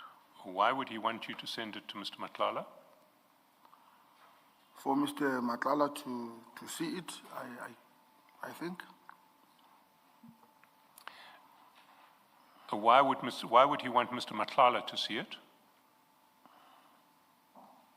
I think General Sibiya would be in a better position to answer that, but the reason he sent it to me, it was based on that instruction that I must send to Mr. Matlala. Does Mr. Matlala, to your knowledge, have any relationship with Ismail Nangi? Can you repeat that question? Does Mr. Matlala, to your knowledge, have any relationship with Ismail Nangi? No, I don't know. Do you know who Ismail Nangi is? I heard about him. I don't know him personally. That is a Mozambican kingpin. Now, you've been part of an anti-kidnapping task team. Is that not correct? That's correct. And is it in that context that you heard about Mr. Nangi? No. Where did you hear about Mr. Nangi? I heard about Mr. Nangi, when I started to work closely with Brigadier Ramangwa, Mr. Nangi's name was being discussed time and again, even not directly with me, that there is this person by the name of Nangi who's busy with the kidnappings. But unfortunately, by that time, when we discussed it, or when it was discussed, the kidnapping case were already moved from Brigadier Ramanga, were being investigated by Major General Khan. So it was while you were working with Brigadier Ramangwa after he'd been taken off kidnappings. Is that correct? That he spoke to you about, or that people spoke to you about Mr. Nangi? That's correct. And were the people who told you about Mr. Nangi people who had worked in Brigadier Ramangwa's team when they were investigating kidnappings? That's correct. And now, did any of those people speak to you about Mr. Matlala in the context of their kidnapping investigations?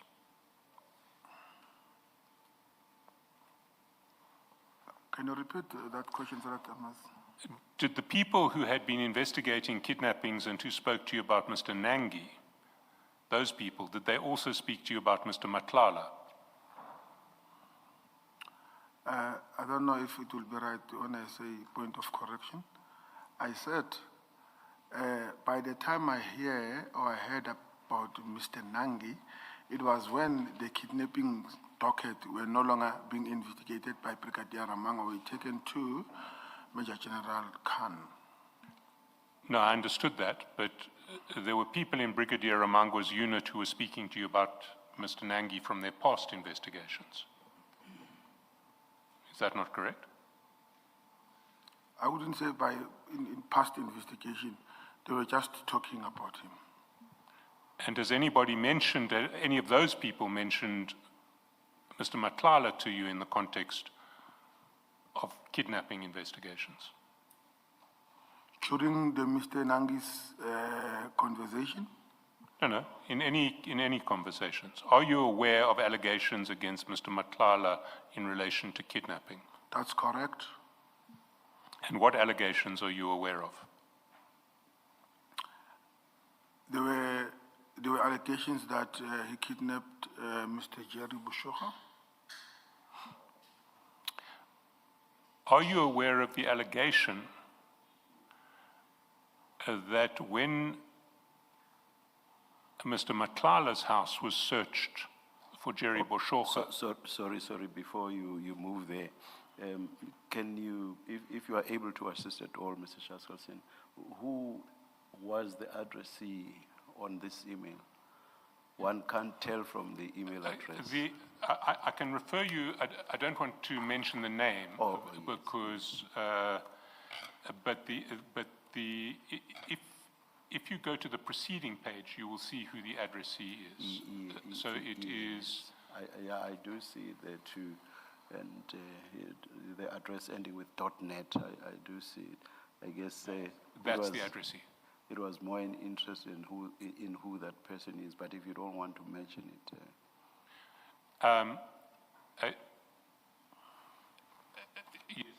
I'd rather not mention the names of those people. All right. Can we maybe do this for the transcript? Just say that it's an email of 11 February 2025 at 15:45. Indeed, Chair, and we can give the page reference as well.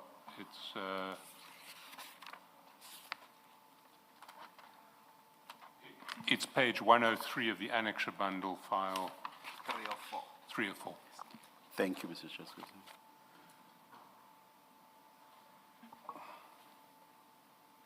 Are you aware of an allegation that when Mr. Matlala's house was searched for Jerry Bushokha, that Jerry Bushokha had in fact been moved to Mr. Nangi's house?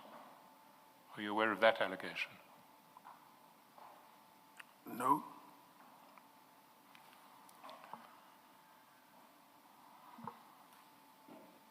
Was General Sibiya aware that there were allegations against Mr. Matlala that he was involved in kidnapping? Yes.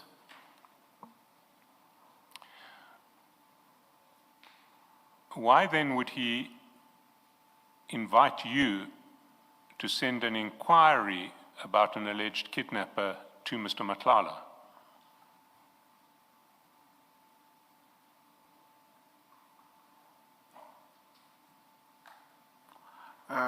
Can you repeat that question?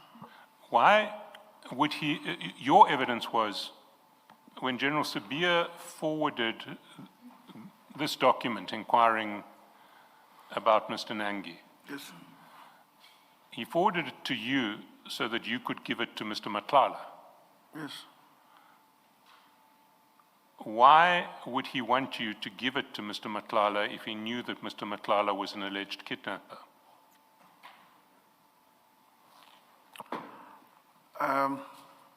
Thank you.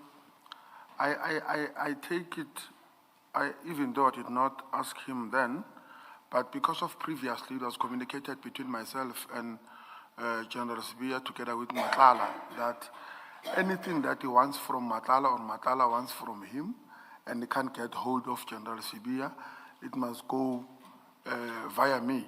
So when General Sibiya sent it, that set document, I knew, he said it was for Mr. Matlala. So it was, he will be in better position to answer that in why did he send such document, but I can confirm it was from him. The instruction was to send it to Mr. Matlala.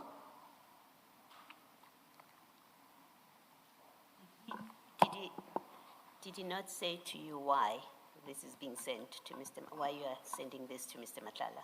No, he didn't. You didn't ask either.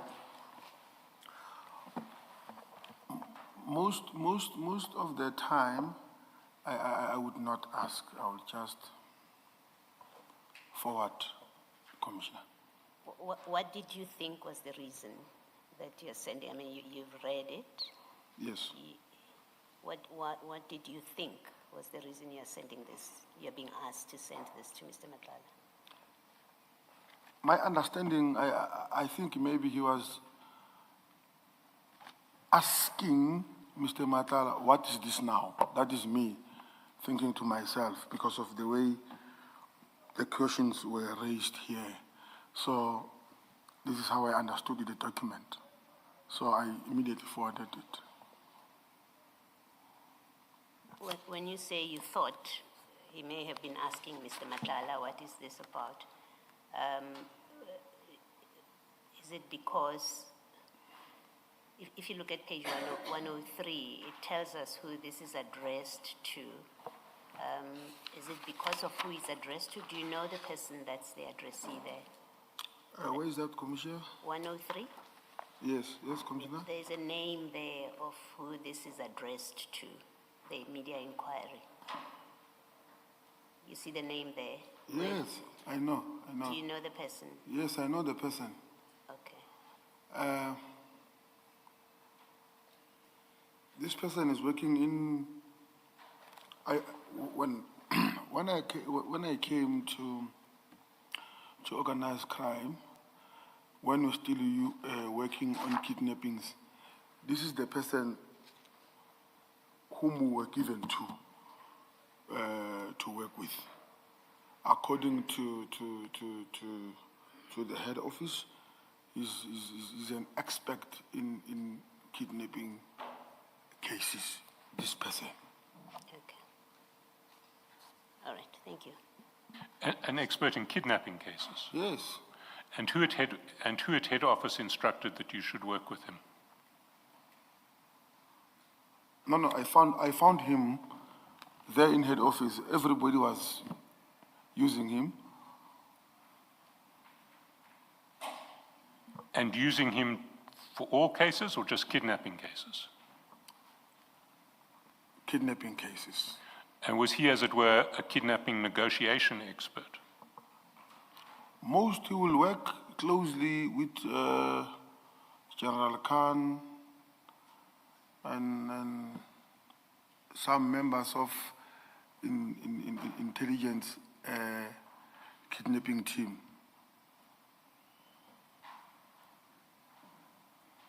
When you say to work with him, is it because he helped to solve problems of kidnapping, or he himself was considered to be part of the kidnapping community?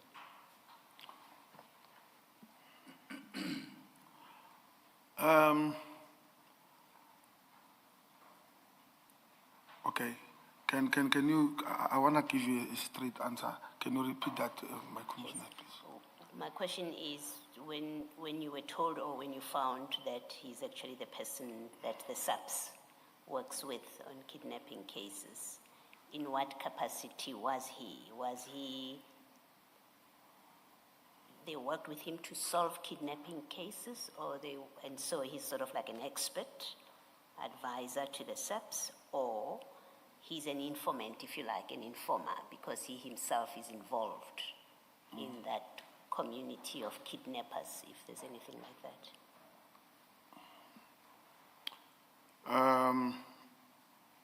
If I may put it this way, he was a so-called advisor to SAPS.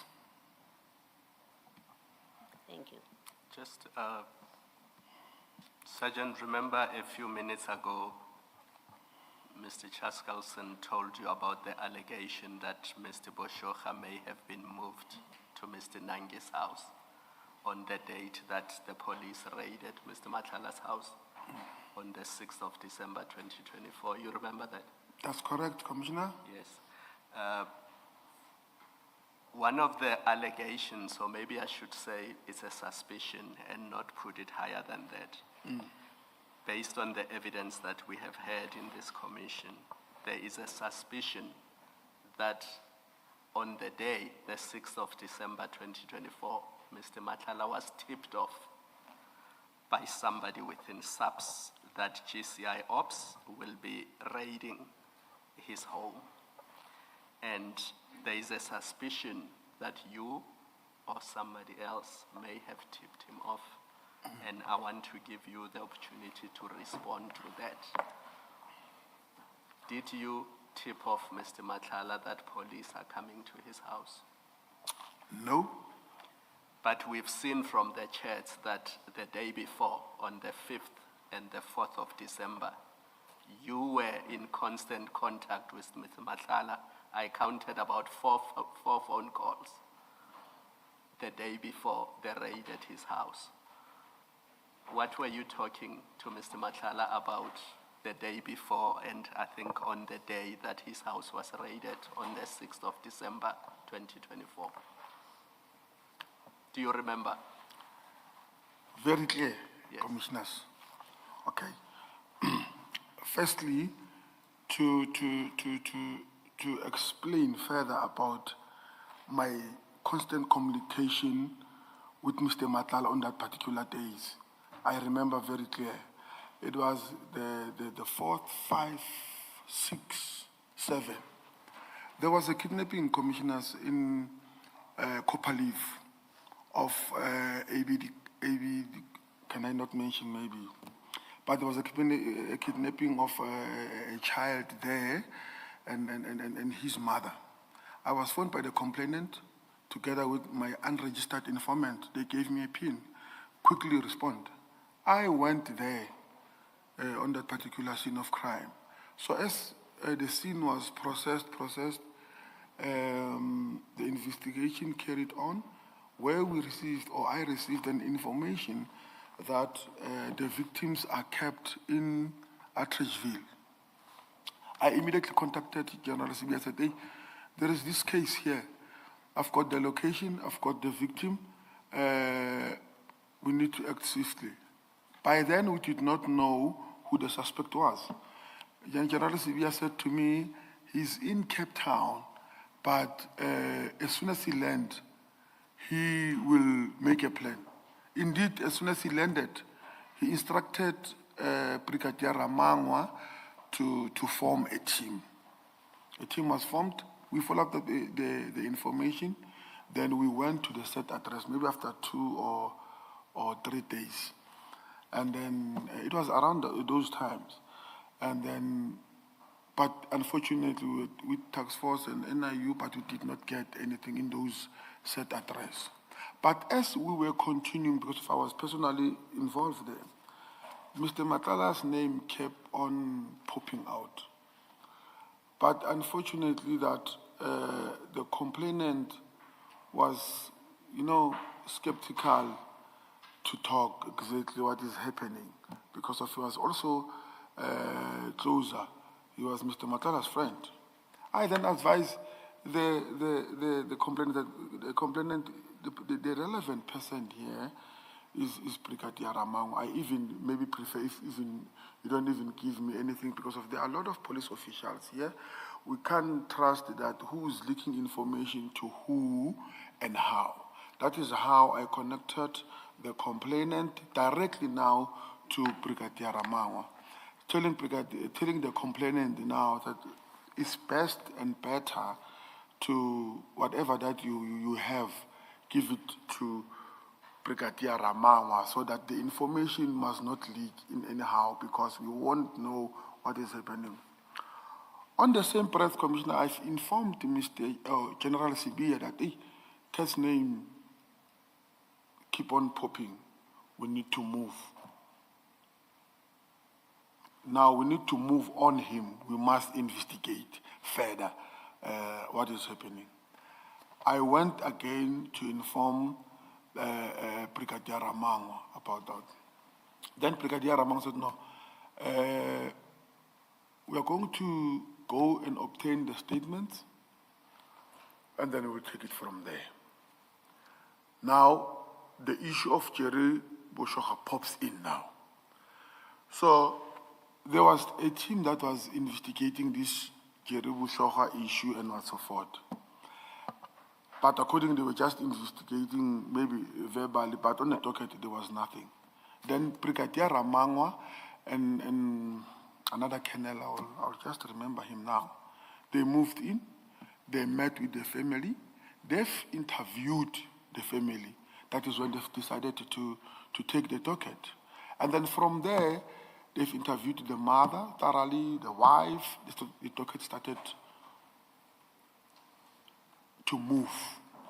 So now, as it moves, now it starts to be between 4 and 5 of December now. Brigadier Ramangwa said to me, we must call in Kat. He must come in for the interview. That is when I communicated with Kat. Imran, you are wanted in our office.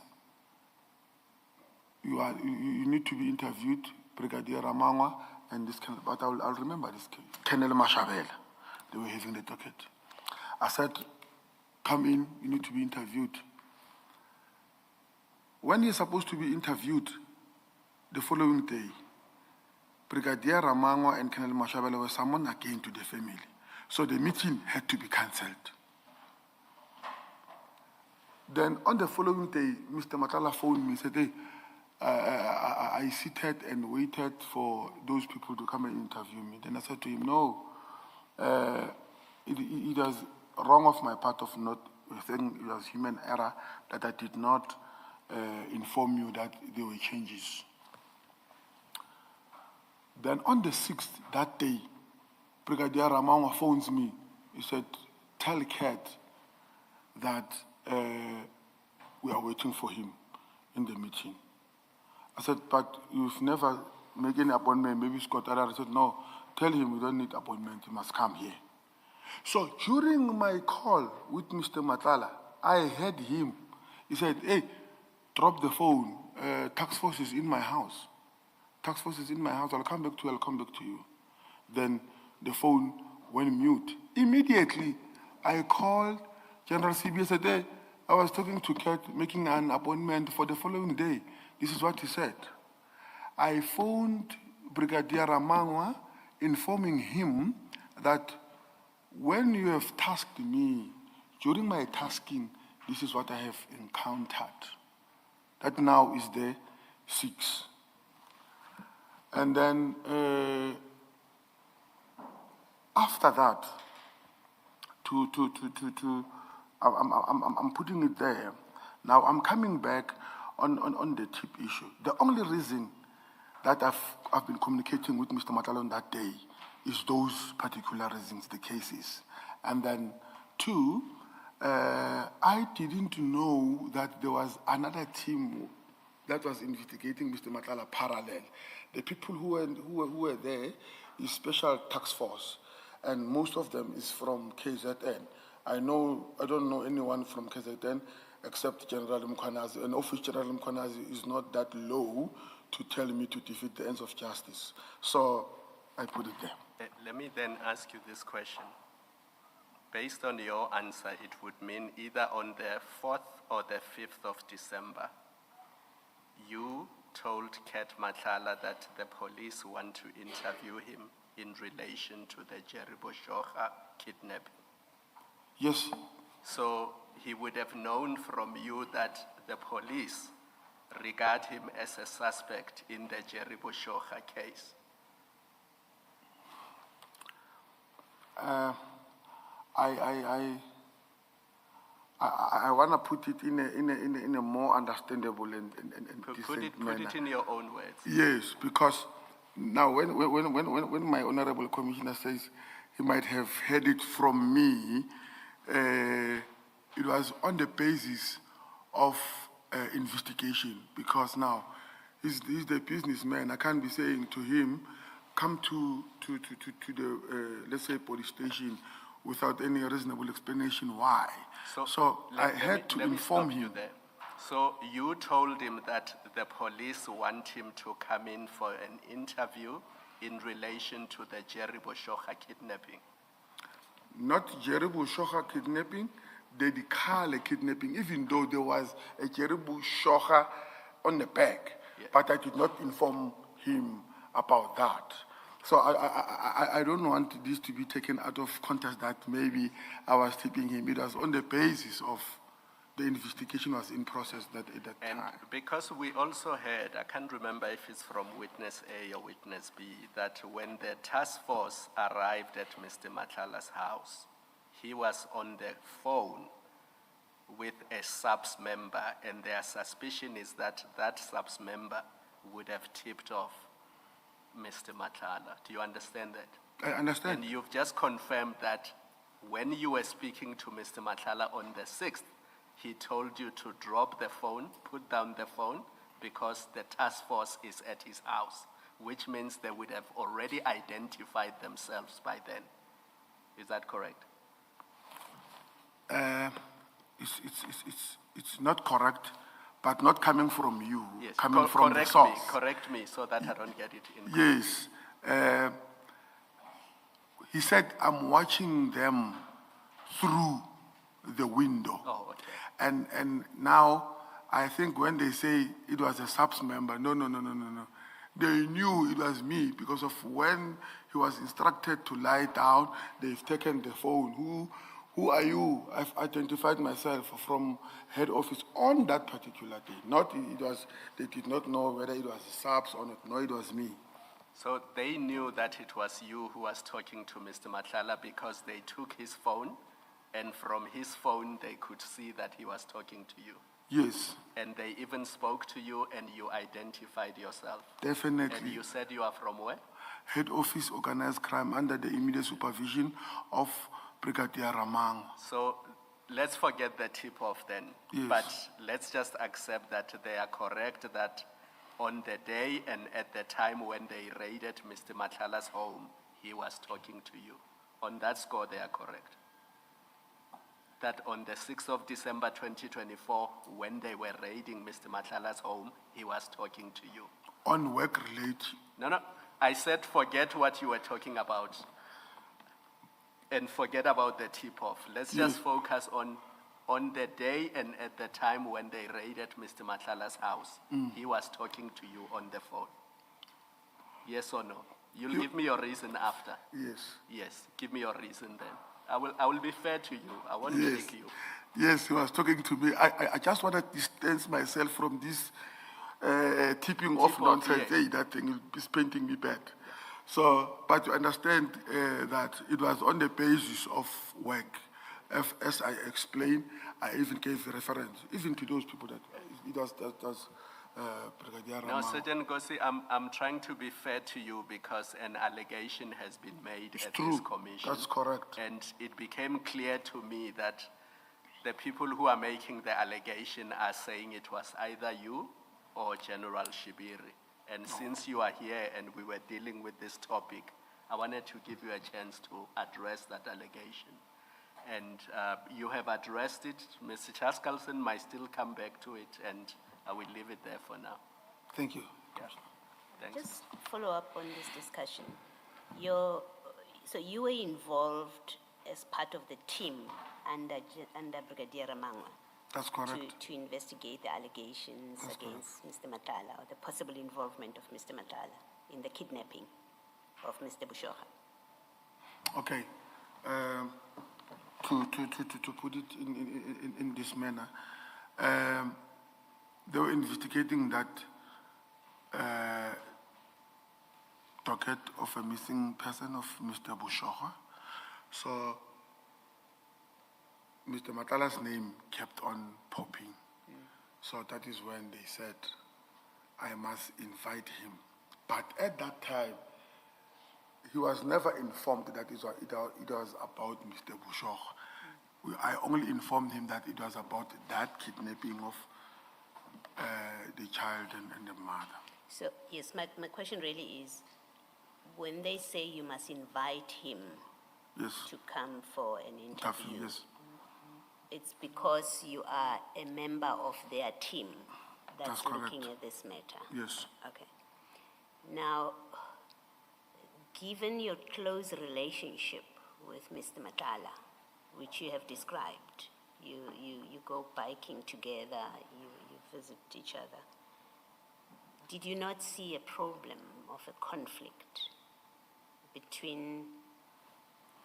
in your role as his close friend or brother, whatever relationship, which you have described it as a very close relationship, and we have no reason to not accept that, and you are intimately involved and therefore have access to substance information relating to that which the team is investigating or the allegations against him. Did you not see the conflict position that you held, and therefore that it was inappropriate that you should be involved at all in investigations to do with Mr. Matlala? At that particular time, Commissioner, I was not directly involved. I would pop in and help because I was caught up there in Musina on another matter. So I did not see it as a conflict because of the docket carrier. It was Colonel Mashabela, and I would not know what are the real context or how close are they maybe to solve that particular matter. So at that time I did not see any conflict of interest because I was. But you would have had a discussion. You know, for example, and this is from your evidence, you knew that the original team that had the docket relating to Mr. Bushokga didn't do much. That's what you said earlier, Yes. that the docket, there was nothing in the docket. Yes. So you've got that kind of access to information. And if you wanted to, you could tell Mr. Matlala, don't worry, there's nothing in the docket, if you wanted to, Yes. because you have access to that kind of information. And then now it's with with Brigadier Ramangwa, and when they say call him so that he comes to an interview, there's been a discussion. You say they interviewed the family, you know what they've said to the family because you're part of that. You are not part of the interview maybe, but because you're part of a team, you know how Brigadier Ramangwa gets to a point where he says to you, call him. to come in. So you do have information about what's happening in this case. That places you in a conflict position already against your brother. And I refer to him as your brother only because he's so close to you. I'm not saying he's your, I'm not putting anything to it other than you have this obviously very, very close relationship. So you are put in a conflict position. You did not see or think that you should actually not be involved with this. You didn't see the problem. I see the problem, and I would have seen it from day one, and I would have said, please excuse me from this investigation. I don't want to be involved, but you don't see that, is what I'm asking. Are you sure you did not see this conflict position? I did not. Okay. All right, thank you. And thank you on that. Let me ask you a question, follow-up, arising from what Mr. Chaskalson put to you earlier. He asked if you were aware of the allegation that on the day of the operation against Mr. Matlala at his house, the allegation is that by the time the police arrived, Mr. Bushokha had been moved to Mr. Nangi's house. You remember that you asked of that, and I think you said, yes, you are aware of the allegation being made. Now, we've had evidence from General Sinona that Mr. Nangi lived, I don't know if he still does, lived in the same complex, I think, or estate as Mr. Matlala. Do you know that to be a fact? It was about a discussion about why certain warnings about Mr. Nangi being released were sent to Mr. Matlala by General Sinona, and he said, I just wanted him to know that this dangerous person has been released because they live in the same neighborhood. I don't know. You don't know where Mr. Nangi lives? No. You know where Mr. Matlala lives? You must know. You have a very close relationship with him. You know, some relationships, they are very different. Is your answer that you don't know where Mr. Matlala lives? No, I'm trying to answer you to the best of my ability. No, you either know or you don't, Sergeant. You don't need to think hard. You don't need to think hard about it. No, I'm not thinking hard. The house that I know of Mr. Matlala is not a complex. It's a standalone house. Okay. So that is the reason I'm saying, I would say I don't know. You find out I know that standalone house. Okay. And I don't know, that is the So complex. you don't know that he has a house in midstream? No. Okay, thank you. Thank you. Thank you. Thank you, Mr. Chaskas. Can I take you, just flowing from those questions, to file 3 of 3? 3 of 3. It's the additional exhibits file.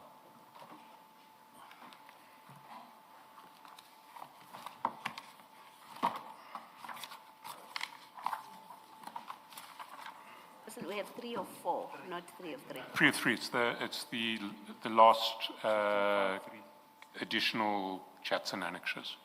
It's written file 3 only. 3 of 3. No, 3. What our problem is, our files are just marked 1, 2, 3. It's not 1 of 3, 2 of 3, 3 of 3.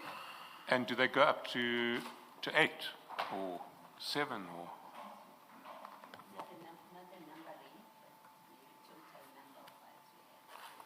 Yes. It's the file that has pages 861 to 1320 on it. Yes, it's file 3. File 3. Only, yeah. Okay. And can we go to page 1032? Page? 1032.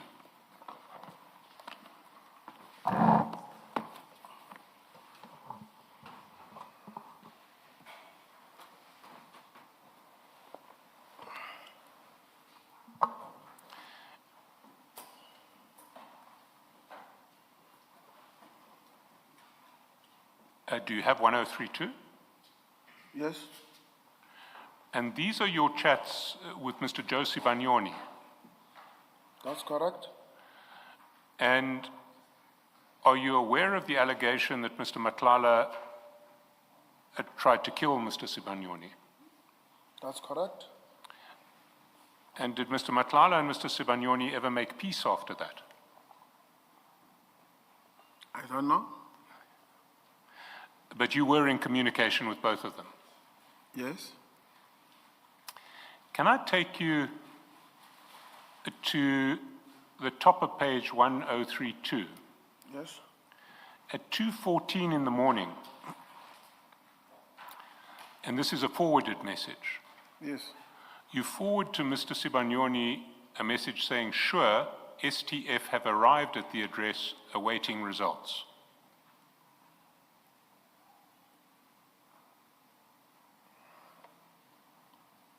Do you remember who sent you that? Well, do you remember which address that related to?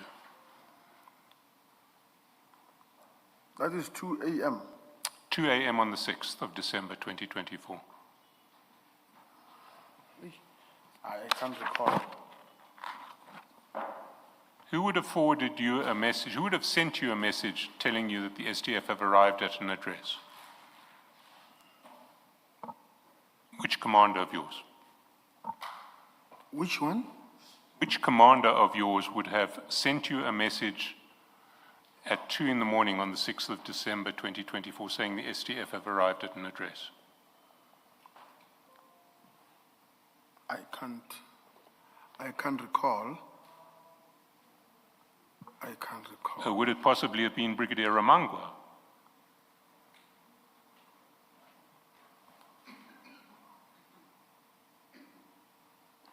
To send me this message. To say STF have arrived, sure, STF have arrived at the address awaiting results. Let me maybe refresh your memory a little bit. On the night of the 5th December, 6th of December, you had injured your foot and you were at a Netcare hospital. Does that refresh your memory? You were at a Netcare hospital getting treatment to your foot. I think it was your left foot. Do you remember when that happened? I get injured more often. It doesn't really narrow it I down. was injured, but hey, I wanna remember. Netcare.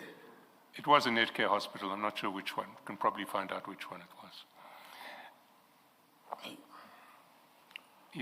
That's not helping you remember.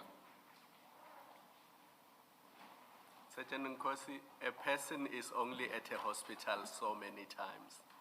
It's not a place you go to every week. Surely you would remember if you were in a hospital because you had injured your foot.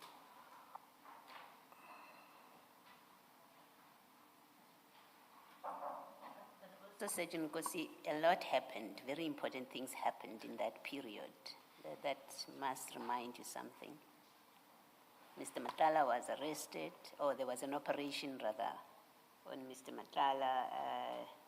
It's 2024, the PKTT was disbanded. So it's all about that same period. You must remember where you were, what you were doing in December, including were you ever injured or not in hospital?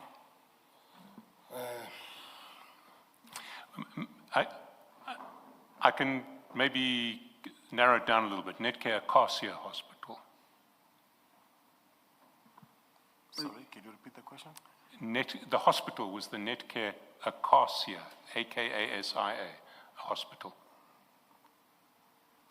Hey, you know, commissioners, I'll be seen as I get injured. You, hands, legs. So I'm just trying to remember exactly what might have been the problem. Well, the hospital's a side issue. Someone sent you a message saying, a commander would have sent you a message saying, STF Special Task Force have arrived at the address, awaiting results. Mr. Chaskasan, maybe as a reminder also, is it not preceded by the bottom message at 10:31? Well, let's go where Commissioner Boloy has taken you. Your previous message on the 5th of December at 11:08 p.m., you message Mr. Sibanyoni, it's today, Laduma, and there's some fists there. Which page is that? That's 1031.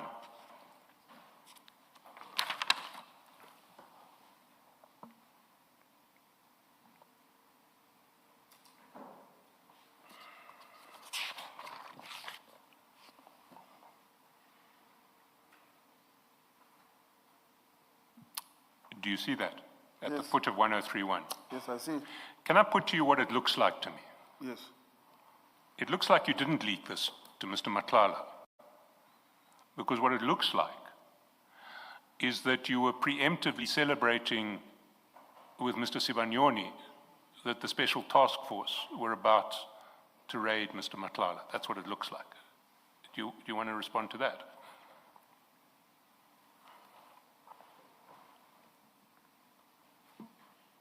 No.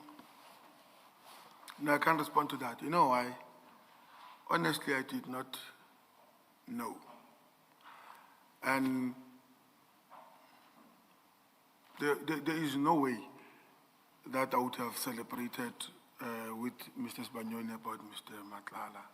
I did not know. Why would you have sent a message to Mr. Sibanyoni saying the special task force have arrived at the address and you're awaiting results, or someone is awaiting results?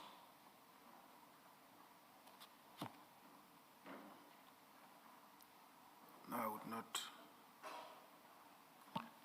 What matters relating to the special task force have you discussed with Mr. Sibanyoni?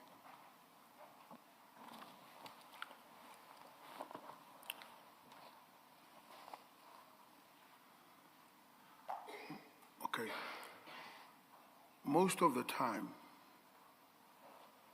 when Mr. Sibanyoni would travel, especially to KZN,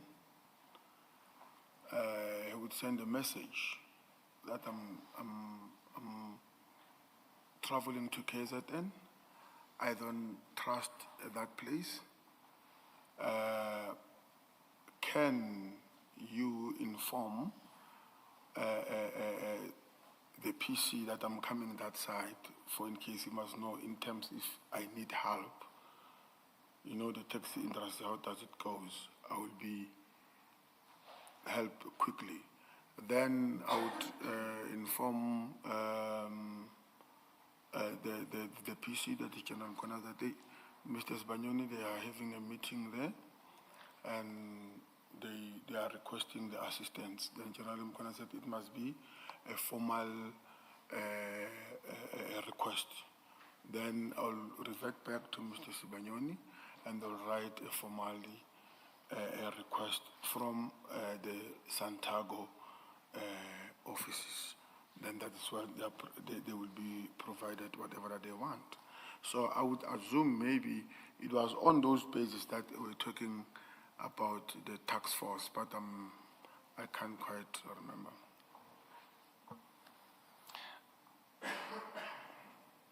At the time of the raids on Mr. Matlala on the 6th of December 2024, was Brigadier Ramangwa involved in any other matters relating to the special task force, to your knowledge? When Mr. Matlala was raided? Indeed. No. It was, you're talking about when it was alleged that I've tipped him off. No, I'm not saying you tipped him off. No. I'm just asking that it was that time. Yes or no? Yes, that time, the 6th of December. No. Brigadier Ramangwa had no clue at all. Sorry, had? He had no clue that there was another investigation on Mr. Matlala. So he had no knowledge about this. Was Brigadier Ramangwa in charge of the raid, well, aware that there was going to be a raid on Mr. Matlala's house on the 6th of December? According to me, he did not know. Who was in charge of the special task force in relation to the raid on Mr. Matlala's house? I don't know.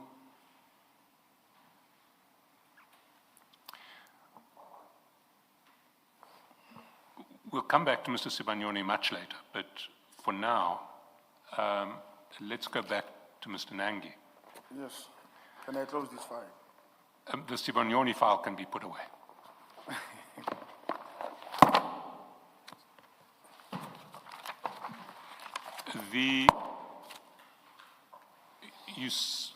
This whole line of questioning started when you said that General Sibiya forwarded that email about the Nangi inquiry to you because he wanted you to send it to Mr. Matlala.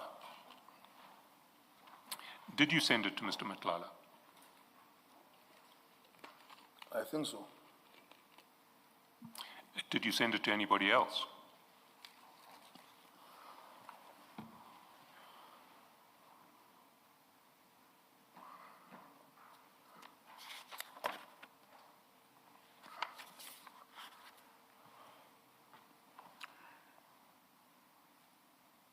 I might have sent it maybe to General Shibiri.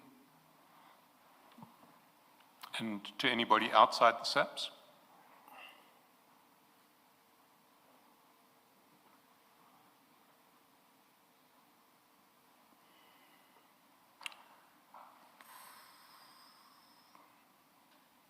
I can't remember.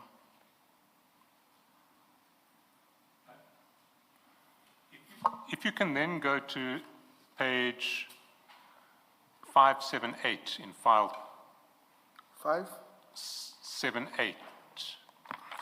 file 2. It's the Mr. Mutsumi file because you sent it to him. Okay.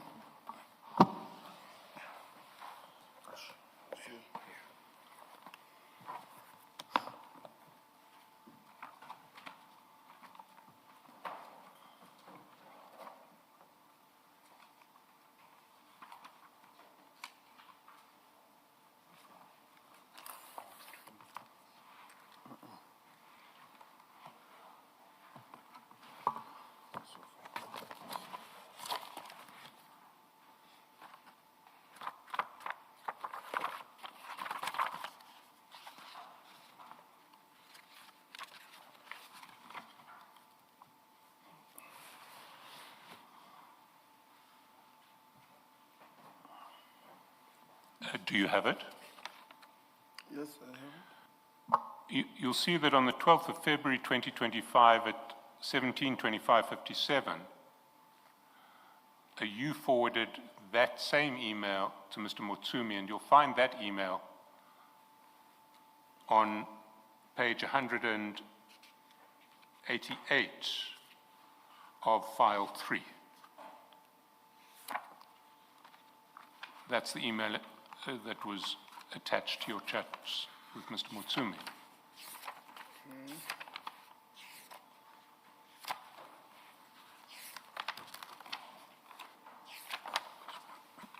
The email about Nangi, the one which It is the Nangi email. It's the same email. It appears twice in the bundle. At 104, or 3 times in fact. At 103 with the header, the email header at 104, where it comes from General Sibiya, and at 188, where it is sent to Mr. Mutsumi. 104. Yeah.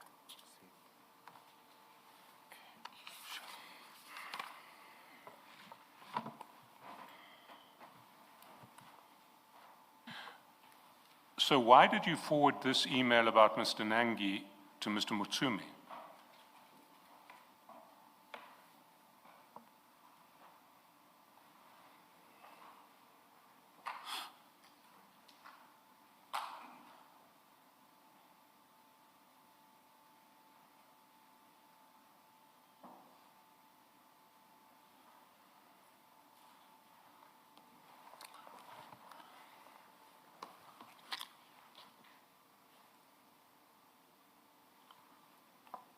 Oh, can I answer? Sorry? I'm saying, can I answer? Yeah, please do. Okay. Maybe to put it on a bigger scale.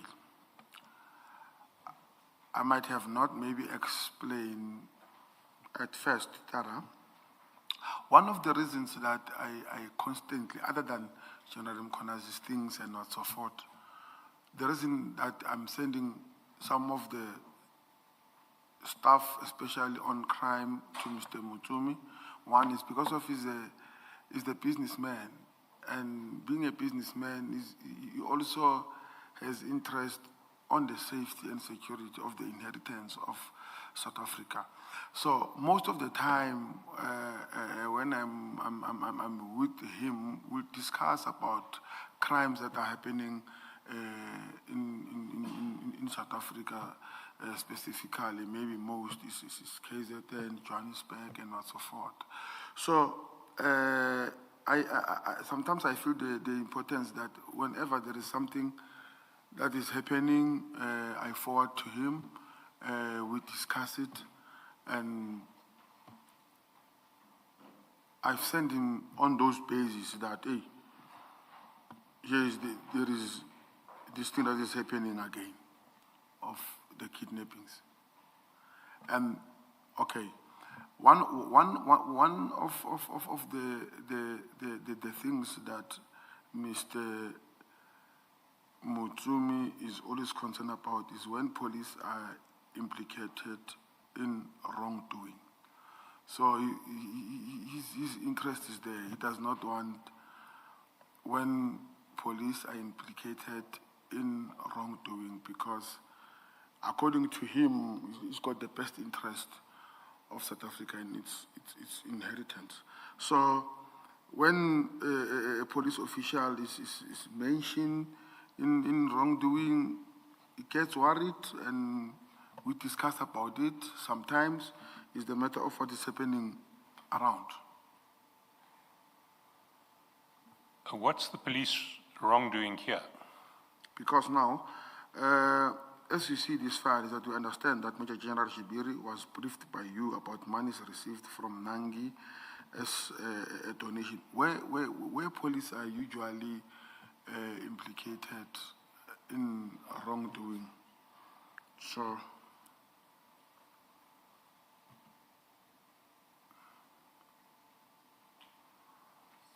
but the allegation here, as I read it, is not that the police were paid by Nangi. It's that this expert, so-called advisor, who the police were engaging, was paid by Nangi. Does that indicate police wrongdoing?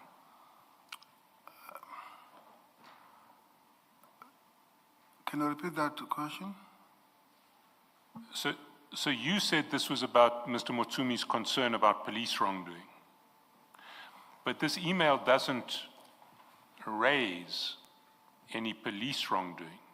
Email, remember, was not addressed to the police at all. It was addressed to this advisor. And the allegation was that the advisor had received money from Mr. Nangi.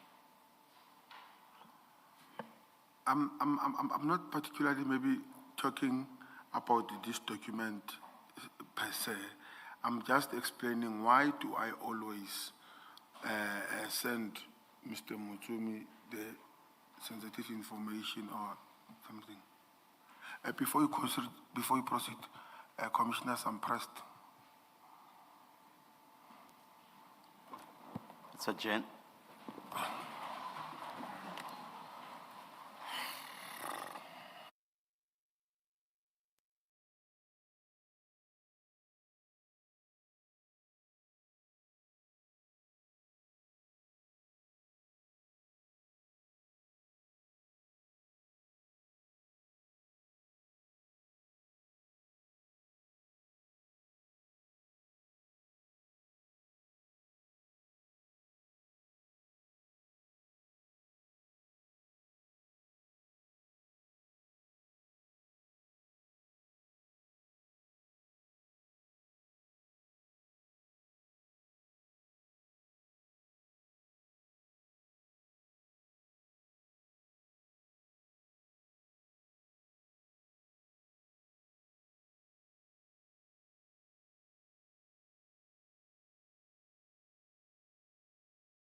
Sergeant, you were talking about your reasons for your general practice of sharing material involving police wrongdoing with Mr. Mutsumi.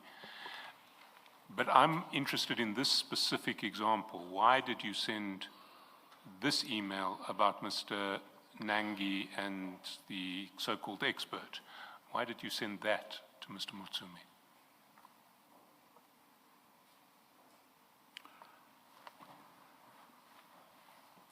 It goes back to that statement that I was referring to, that to be knowledgeable about what is happening around.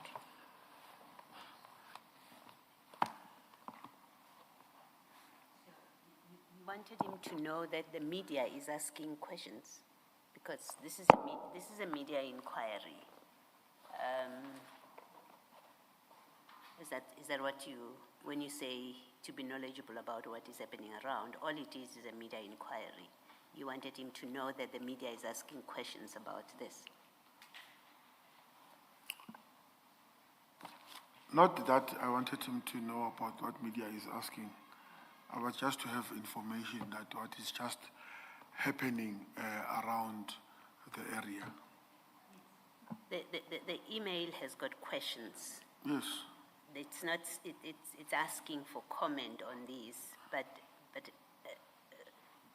you want him to know that the media is asking the addressee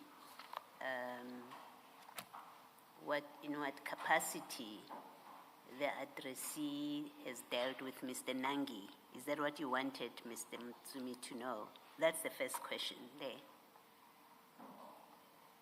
You wanted Mr. Mutsumi to know that the media is asking that person what his dealings are with Mr. Nangi. I think so, Commissioner. Okay, and you wanted him to know that the media is asking the addressee whether he received money from Nangi.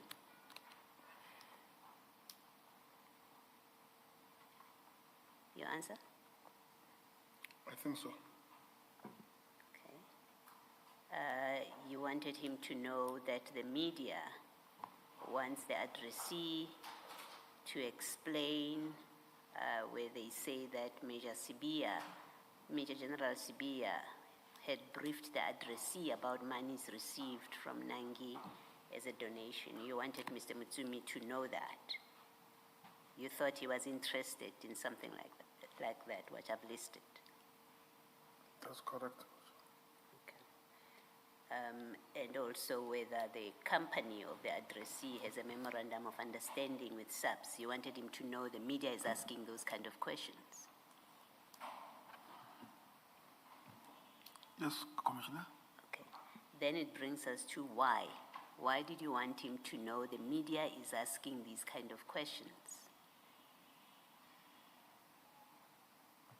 You say you wanted him to know what is happening around. And we've just gone through what it is that's happening around. It is that the media is asking these specific questions. And I'm asking you, why did you want him to know that the media is asking these specific questions? Okay. Because of the statement just as said before. Which is what? That I wanted to, I sent to him because he's got an interest in what is happening in the country. Yes. You see, I'm sure you didn't send him everything that's happening in the country that came to your attention. I mean, otherwise you would not have been sleeping. You would be WhatsApping him quite a lot, many hours in a day. So you were, I think it's fair, and you can say to me I'm wrong, I think it's fair to assume that you were selective in what you sent to him. You didn't send him everything and anything, right? That's a fair assumption to make. You chose what it is that you sent to him. Of everything that comes to you or in your way or in the public space, you chose what to send. You didn't just send anything and everything. Yes? Yes, so this was quite a deliberate choice of this message. It doesn't make reference to him, doesn't say anything to him. And it's not clear, because I don't know anything about him and his life, it's not clear that any of this stuff here is his business. Doesn't look like it, that it involves his business. And I may be wrong, it's for you to say that, well, he was interested in the topic of Mr. Nangi, in fact, for reason A, B, C, D. He was a fan, like he was of General Mkhwanazi, maybe. Maybe you and him have discussed Mr. Nangi in some context. Maybe they know each other. There has to be an explanation why you sent this. Sergeant, it's a very specific line of inquiry here that has nothing to do with the SAPS. It's not addressed to the SAPS. So there has to be an explanation. You didn't just share it for the sake of it. And your answer that you were just sharing because he's interested, no, it's not the real answer. It's not the correct answer. Well, let me not say correct. It cannot be. It's improbable that you shared this because he's interested in what happens in the country.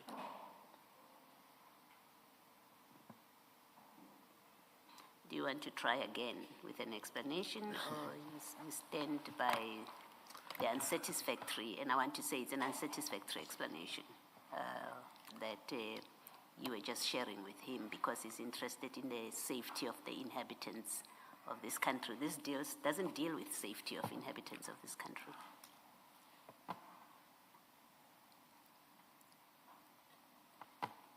Okay, Commissioner, if I may say now,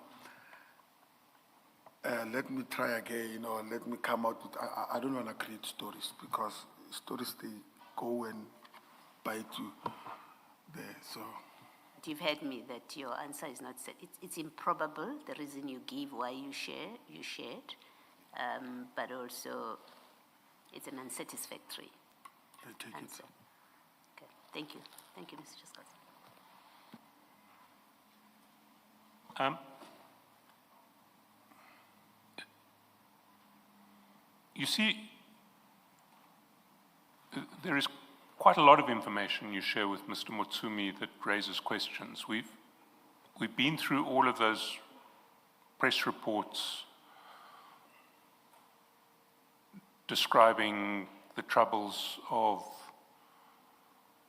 the grouping within SAPS linked to General Khumalo, General Masemola, General Mkhwanazi.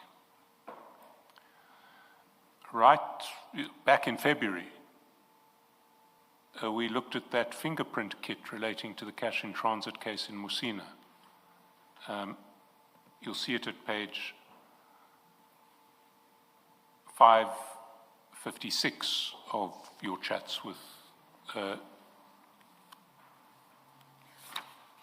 of Mr. Motsumi. You remember that this was the fingerprint kit in relation to a cash in transit case, and you forwarded to Mr. Motsumi a copy of the fingerprint kit and a copy of the letter identifying the particular forensic examiner to whom that fingerprint kit would be sent. Do you recall that? Yes. We've just seen this email about Mr. Nangi. Yesterday we were looking at the audit report in relation to Mr. Matlala's contract that you also sent to him. If you go to 595 of that file,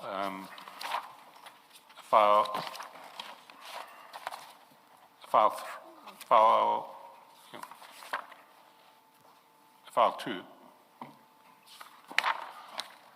you'll see that you forward to Mr.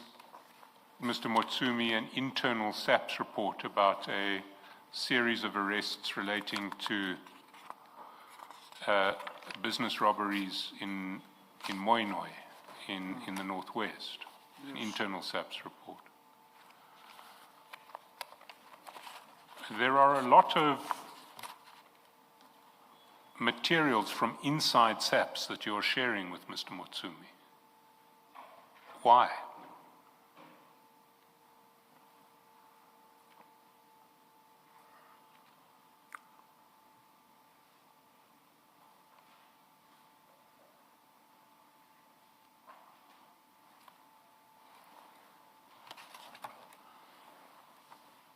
Can I answer? I mean, you have addressed, you've explained them one by one, but what I want to put to you is that there is a great deal of confidential SAPS information that you share with Mr. Mutsumi. And certainly from the outside, it looks like you are leaking SAPS information to him. And you're leaking SAPS information to him so that he can take advantage of it in his own activities. That's what it looks like. What's your response to that? That's not true. I mean, we've been through them one by one. I don't want to take them further. But what I do want to do is to go back. Commissioner, just the witness requested that can I answer? And he was not afforded that opportunity to then answer. Sorry, did you want to amplify your... I didn't hear you say I wanted to answer. If you do want to say more, please do. I wanted to say that it is not as it looks that I'm sending sensitive information to Mr. Mutsumi. Mr. Mutsumi's got no interest in these criminal reports that I send him, whether either from SAPS or from the media. According to me, Mr. Mutsumi is an old man with his various businesses. He's got no interest. I'm just sharing with him because of the love for the country, and he's concerned about the safety and security of the Republic. That's not the answer you gave yesterday in relation to the audit report. You said you shared the audit report with Mr. Mutsumi because you knew that Mr. Matlala owed him money and that he would be concerned if Mr. Matlala's contract with SAPS is terminated because there was a risk that he would not get paid. And I specifically asked you, for whose benefit were you sharing that audit report? And you said, for Mr. Mutsumi's benefit. So the answer you're giving now, that when you are told about these examples, you say he had no interest, it differs from the answer you gave yesterday. Thank you, Commissioners. Yes? They do not differ. It's an additional. It's additional. Yes. I'm just elaborating further that some of they've got different meanings. This one is owing this one. That's why I'm sending this one. Is because of so. But for the audit report, I've summarized your response correctly. Yes. And you stand by that response. That's right. Thank you. Regarding the issue that was raised by Mr. Ngwato, may I say this to you? You don't have to ask for permission to answer questions. So once you've been asked a question, you should just answer the question, Sergeant Nkosi. Don't say, may I answer? Just answer. So the issue raised by Mr. Ngwato would not arise at all if you just simply answered the question. Do you understand?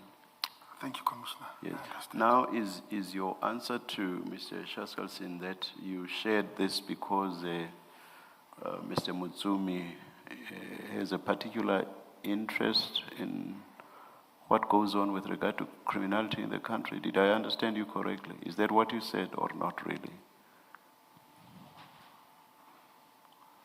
Or what was your answer? What was your answer? Oh, no. My answer is because Mr. Mutsumi is concerned about what is happening around the country as a business. With regard to crime? Any crime, Commissioners. There are so many South Africans who are interested in that. Why don't you then just post publicly because they too have an interest. Why don't you publicize such documents for all those South Africans who have a particular interest in what goes on in the country with regard to criminality? Why Mr. Mutsumi only? Or let me take out the only. Why Mr. Mutsumi? I think it is on the basis that I often discuss with him about this thing that is happening around. We discuss crime, we discuss progress, we discuss, growth and so forth. That is the reason sometimes I see it fit to only send to him, even though I know that there are many people who are concerned about crime in South Africa. But because of this particular one is the one that I'm always interacting with, that's why I'm... Wasn't this a confidential sub-document? Come again, Commissioner? Was this not a confidential sub-document? No. Page 595. No. What was it? It was already flying on social media. Sergeant, it's addressed to a general. Good morning, General. This is not a media publication. It's internal subs communication. Somebody reporting to someone internally. You didn't pull this from the media. Yeah. It's an internal subs write up. It's a communication to a general. Yes. Good morning, General. Yes. Was that not a confidential sub-document? Commissioners, on each and every scene of crime, major scenes, and the reports like this, let me just make an example. If, let's say, the scene happens at 10 in the morning, and then there are photos there, and then there is a report, maybe, let's say, by 12, being addressed to the general. Good morning, General, this and this and this happened. By 3 o'clock, that thing is no longer a confidential document because of now it's all over the news. Let's leave out leaks. Was this not a confidential sub-document? Please answer the question directly. At that time, when I received it or when I sent it to you, it was not. No. When the writer wrote this to whoever the general written to was it not a confidential document? Let's leave out what had happened by the time that you picked up the document from wherever it is you picked it up from. Was it not a confidential sub-document?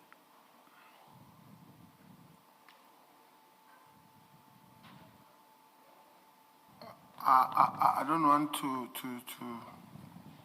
shy away from answering, but when I sent it, it was no longer... No, that's not my question. And towards the end of my question, I made it clear to you that what you are answering is not what I was asking. Yes. So at the time of writing, was this not a confidential sub-document? Not at the time of sharing.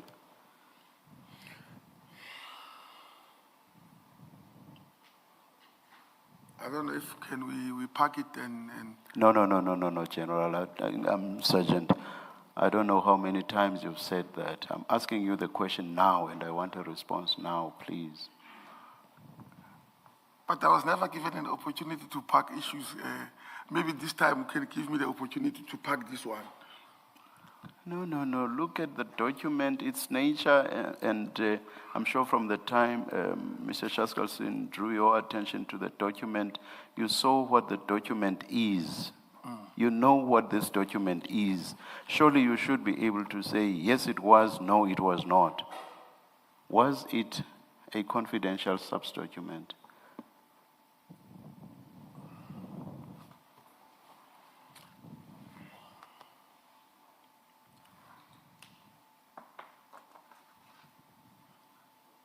Can we pack it, Commissioner? Why? Why should we pack it? Why should we park it? So that Is it because you are not able to glean from the nature of the document whether or not it was confidential? Why should we park it? So that when I answer, I must answer to the satisfaction of the commissioner, because of I will actually be satisfied if we don't park the question. If we park it, I'm probably not going to be satisfied. I will take the attitude that you were avoiding the question. and I don't want to answer as well for the sake of passing the question, because Is it because you cannot tell from the nature of the document whether or not it was confidential, which is why you may require time? I just want to understand your thinking.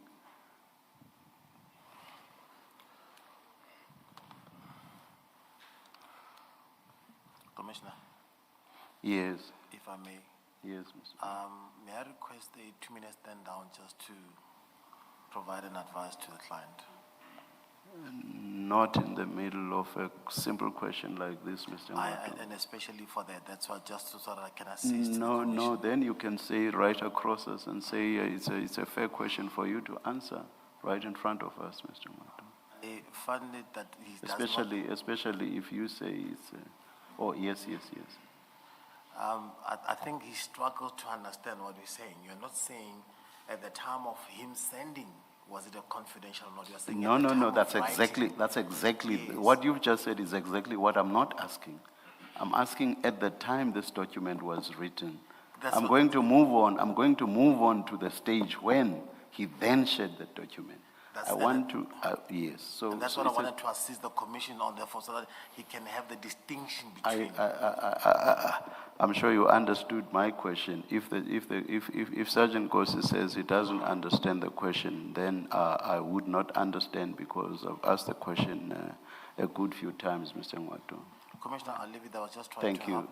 And that's it. We can move on. Thank you. Sergeant Nkosi, not once did I understand you to suggest that you did not understand my question. My question is, as at the time of writing and transmission of this email from the writer to the general to whom it's addressed, was this a confidential subs document? Or was this the sort of document that the writer would have intended to be posted out there for public consumption? I'm talking as at the time of writing and transmission.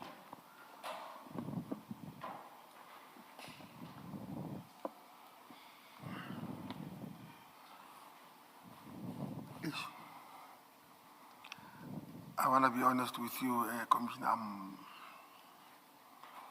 You see, I will tell you why you have a difficulty. The difficulty you have is the function of you having shared this document. I suggest to you that you are not able to answer my question exactly because of that. It's because now, after the event, you have to try to justify why you shared what is obviously a confidential document. So you are having the difficulty you are having because you shared it when you ought not to have shared it. Do you wish to respond?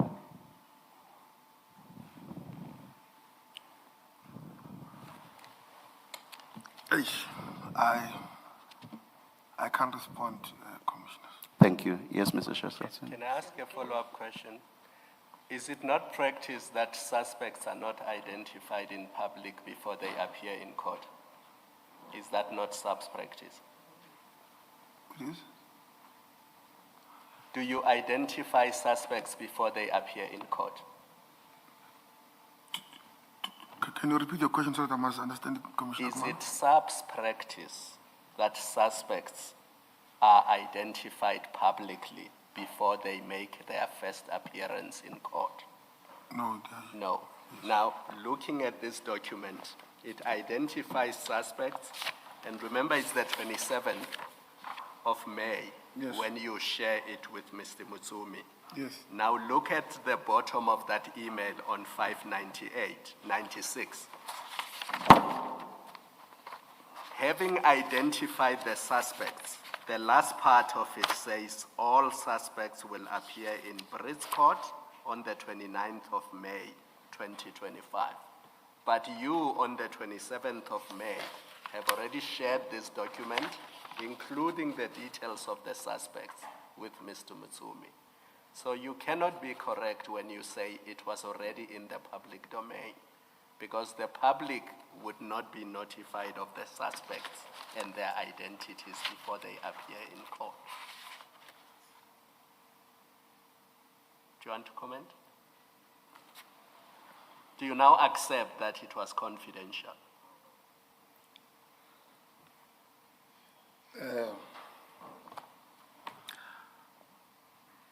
Commissioner Khumalo, can we pack it and I'll answer? Hey. And to add to what you've just asked to be packed, looking at the nature of the document, which as Commissioner Khumalo says to you, Yes. Was confidential. Now, assuming that you are correct, that somehow it was in the public domain, must you, as a SAPS officer, perpetuate an unlawful leak? Assuming that you are correct, I'm not saying you are, but assuming that you are correct, that this had been leaked and it was now in the public domain, must you as a SAPS officer then perpetuate the leak by sending to, for example, Mr. Mutsumi?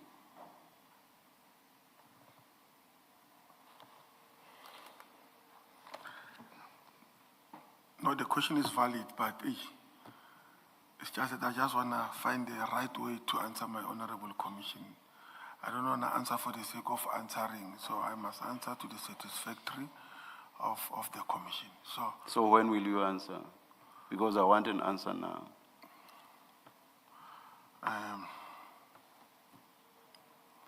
No, I'll answer. I'll answer.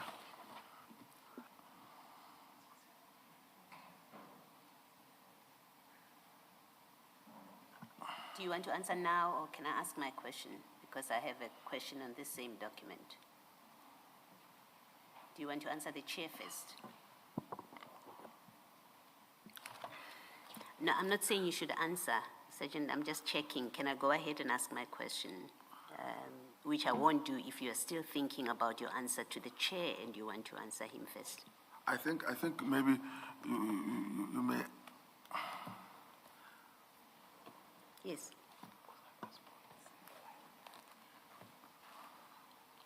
Maybe you may. Ask my question. All right. Let me raise with you what I want to raise. You see, I want to point out to you why this document could not have been in the public domain when you distributed it. And then I will raise my concern about the fact that what my concern is about the fact that you've raised it, you've distributed it to a member of the public. At 595, this document has the name and the address of the complainant. This document. It tells Mr. Mutsumi who is the complainant. It gives him the address, and it gives him the cell phone number of the complainant. You see that in paragraph 3, after scene of crime. So you're sharing that kind of information with a civilian. And then it also has the details of a witness, gives the name of the witness, and says where the witness is. That's information that you share with a member of the public whose interests you haven't clarified to us. And then when you go further down in the middle of that so that's not information that SAPS would share with the public. Do you accept that? The cell phone number of a complainant, for example, the address of a complainant, is that matters that SAPS would put in the public domain? And I would be surprised, I must tell you, if you say yes. Okay, Commissioner, indeed subs cannot disclose. Yes. Okay, let's go further down with the document. It lists, there's a heading there, properties stolen are. In the middle of the page, you see where I'm reading? Yes. It lists the details of what exactly was stolen. The truckloads of chrome, pistols, it even gives serial numbers of pistols and the number of rounds. It's 2 pistols and both of them have serial numbers and the rounds. And then you go to 3, it lists cell phones that were taken and how much they are worth. And then when you go to the last paragraph, which is what Commissioner Khumalo raises with you, it has names and dates of birth of suspects following their arrests. And it tells you some are Lesotho national, some are South African. It also says they are involved in certain case numbers, and it gives those case numbers. It lists them at the bottom of that page, and then at 596. And as Commissioner Khumalo says, it also says when the suspects will appear, it says investigations still continue to track the buyer and tracking of the stolen chrome. So you're telling a civilian that police are tracking the buyer and where the stolen goods ended. You give all of that information, which is obviously internal information of the subs. And the question is, why would you give this information to Mr. Mutsumi? And I want to put to you that you haven't been open with us about why you have shared this information with Mr. Mutsumi, this kind of information. This is internal subs information that's never shared with the public. Names of witnesses, I think it doesn't require much debate to say, well, witnesses are protected. The public can't know who is going to be testifying about these things. Here you are, you've shared with Mr. Mutsumi. It cannot be because of his interest in crime that's happening in the country that you give him the name of a witness, for example, and the cell phone number and the address of a complainant and of a witness. There's another reason you gave it to him, and you are not open and frank about why you gave him that information. Do you want to comment, if at all? Yes, Commissioner. Yes, go ahead. I'm requesting that I make it one package. Commissioner Khumalo, the chair, and one, I'm not shying away from sending a classified document. It is alleged now. Here, in another way, I'm sending this to Mr. Mutsumi to praise the good work that the police has done, because of his got concern that police are not working, people are not protected, the inheritance of the republic. I'm sending this that, in a sense that, even though I send you allegations against the police, I'm also sending you good things that the police has done. And this was already even it was already in public, but for me, I'm sending it in that sense that the police has done a good job, or at least they've arrested people and so forth. But why did he not need to know the witness name and where they are to be found? Why did he need to know the complainant's name and cell phone number and address? Why did he need to know that? Why did he need to know that the police have recovered pistols with serial numbers? Why did Mr. Mutsumi need to know that kind of information? As I've said earlier, commissioners, I just sent it to him as raw as it was, where I got it from the public, and I sent it. That's your answer. Thank you, Sergeant. Thank you, Mr. Chaskalson. Chair, we've run past 2 o'clock. Sorry, 1 o'clock. Can we take the break at this point? Yes, let's adjourn, and I won't say which one of my co-commissioners said so, but one of them has suggested that we resume at 2:10. Let's adjourn.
Yes, Mr. Shaskelson.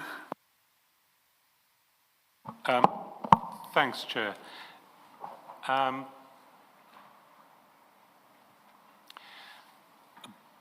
Before we leave the topic of Mr. Mutsumi, I'd like us to go back to a screenshot that I raised with you back in February. It's the screenshot from Jerry Kazi that's in the chat with the man saved as Comrade Didi Mabuza, Deputy President. Now the screenshot,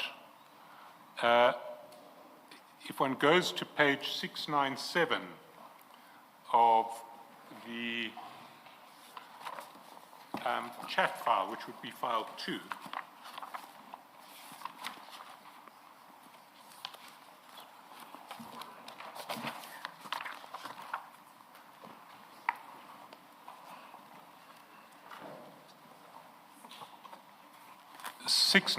sorry, 696 on the 17th of January 2024. And it's the screenshot, it's two versions of the same screenshot sent at 5:36 and at 5:57. The screenshot itself is at page 230 in file 4.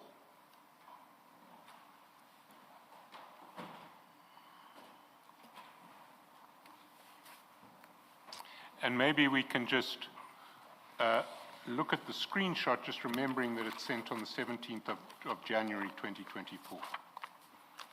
So if we can go to file, sorry, it's file 4 of 4, file 4 of 4.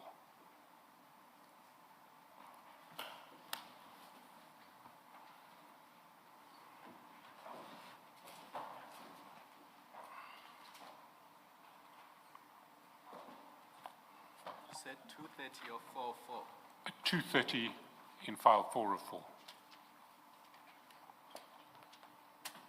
It's near the, it should be near the front of the file.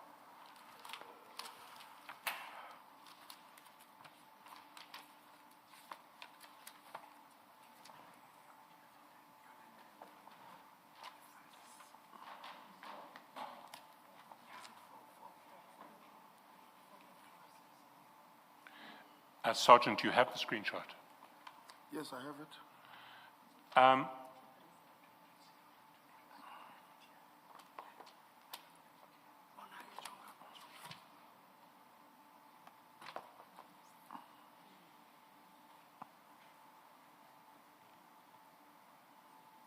So when I asked you about it, this screenshot last time, firstly you explained that this wasn't the late Deputy President who was involved in these chats, it was his nephew. You recall that? Yes. And you said it was his nephew Sibiya, and I said, was that Sibiya Mabuza? And you said yes, but in fact we've now established that it's actually Sibiya Mashile. Is that correct? That Sibiya's surname is Mashile, not Mabuza. I don't know that, but I assume it was pure Mabuza. I know that it was pure Mabuza, according to him. Well, we can, if you don't know, then no, I won't deny it. You won't deny it. Yes. Then Jerry Kazi. We zoomed into the screen, the profile picture of Jerry Kazi, and I knew I'd seen that face somewhere before. Can we just display it? Because I think you'll recognize it if we zoom in.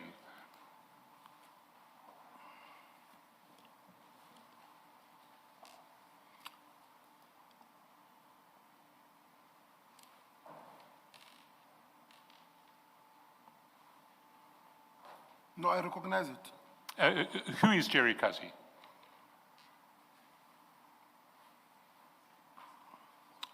It's Gerard Muniz. The CFO of Tshwane, the current CFO of Tshwane. That's correct? Yes. And he is saved in your chats as Mpumalanga CFO, or CFO Mpumalanga, is he not? That's So, correct. sorry, the zooming in, was that for the consumption of It was just for Sergeant confirming- Nkosi only? Oh, I mean, if people want to see, that's the zoomed-in picture. thank you, thank you. But Sergeant has confirmed that it is in fact Mr. Mnisi. Thank you. If we hold that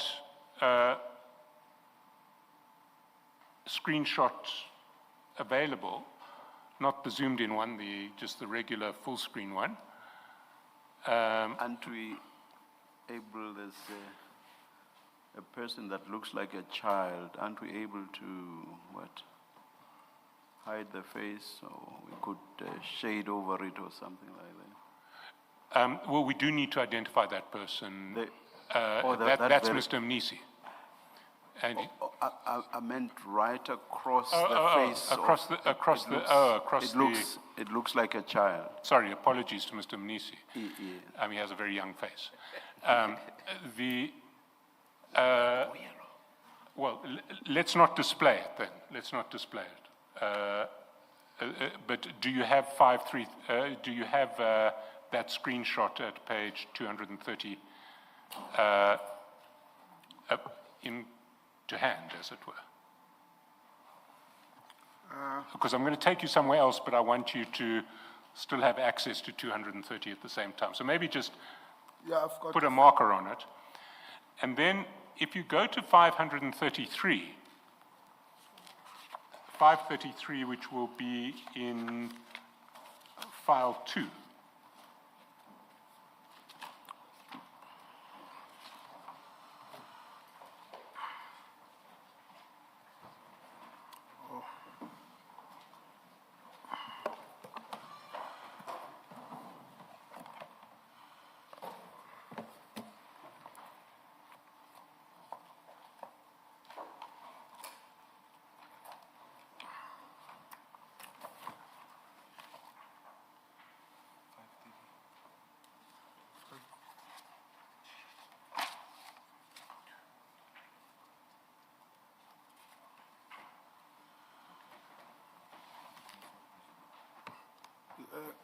What page is that?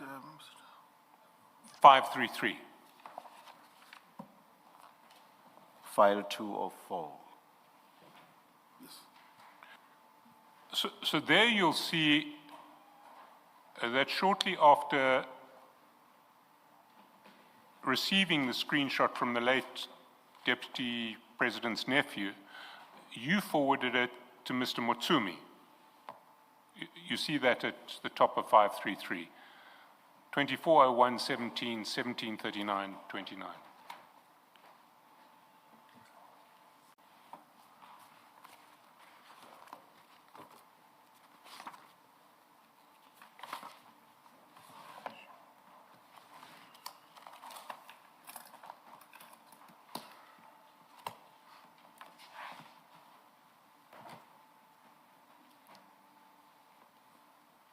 I see that.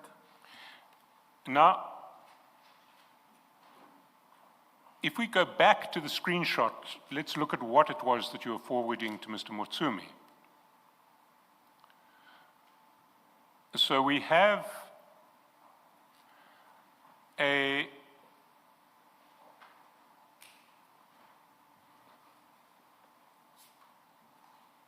message that says, "Okay, Kazi, I've got an issue." So that's Mr. Mashile or Mr. Mabuza saying to Mr. Mnisi, "I've got an issue." Sorry, other way around. Mr. Mnisi saying to Mr. Mashile, "I've got an issue." Then there is a voice note and a voice call. Then Mr. Mnisi sends back a picture of his calendar saying, "I have an urgent special exco now at 6. And Mr. Mashile says, "You'll indicate." And then Mr. Mnisi says, "Let's meet 007 tonight. After my meeting, it's urgent." And then there's a fist to confirm assent from Mr. Mashile. Why would you send this screenshot involving an exchange between Mr. Mnisi and Mr. Mashile, or person who you knew as Mr. Mabuza, concerning a meeting with you? Why would you send that to Mr. Motsumi? What was Mr. Motsumi's interest in that meeting? Mr. Motsumi had no interest in this meeting. The reason that I've sent to Mr. Motsumi, if I can recall better, I was supposed to go and meet him. So I'm sending this message that I'm caught up in a way. I have to attend this one. So this is just a message to Mr. Motsumi to apologize for standing him up, as it were. Because, yes, I confirm that. And do you recall why Mr. Mnisi wanted to meet you and Mr. Mashile in January 2024? Yes, I recall. And what was that about? It was a peace meeting where I was supposed to coordinate between Mr. Mnisi and Mr. Lukukela. Sorry, the second name, Mr. Mokopela? Lukukela. Lekukela? Yes. Mpo Lekukela? That's correct. In relation to what? When Mr. Mnisi started to work at Tshwane, Mr. Lekukela was already there. So they were not getting along. So it happens that Mr. Lekukela, I grew up with him in Soshanguve, and I know Mr. Gareth Mnisi, and I had to intervene in their conflict. And were you able to make peace between them? Yes, at that time, yes.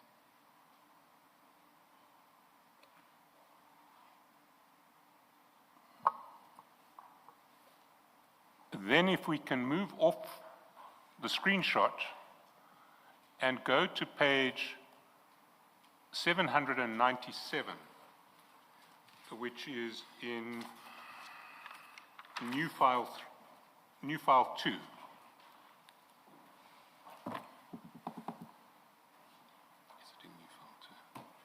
2? No, sorry, old file 2. 797. It should be the same file then, if it's 2 or 4. 2 of 4, same file. Yes. Same file that you were in, page 797.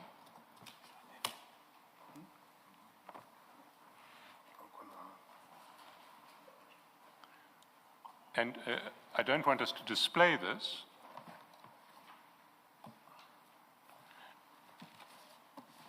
but what we see at page 797, do you have it? I'm still opening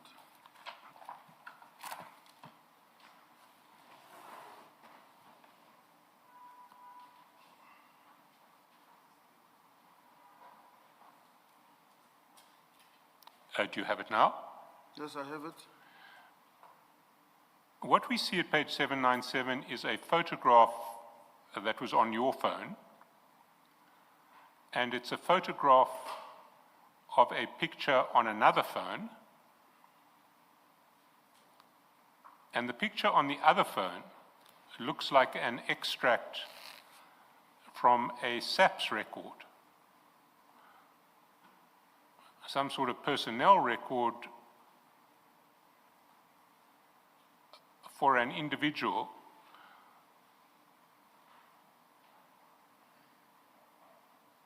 who is employed by SAPS, and I don't want us to mention that person's name. But I do want to know how you came to get this photograph? From whom did you get this photograph to begin with? Well, let's start there. From whom did you get this photograph? I got this photograph from the informant that was brought to me by General Shibiri. The informant's name is, I don't know if I can mention it, but Don't mention that name, but maybe put it down on a piece of paper that the commissioners can see and that I will be able to see. can I have a piece?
Yes, Mr. Shadrack.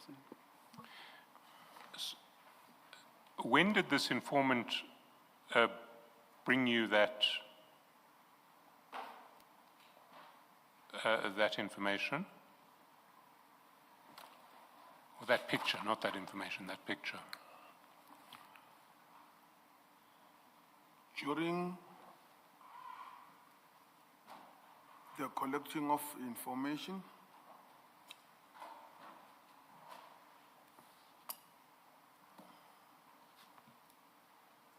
Yes, but when? When are we talking about? When did this happen?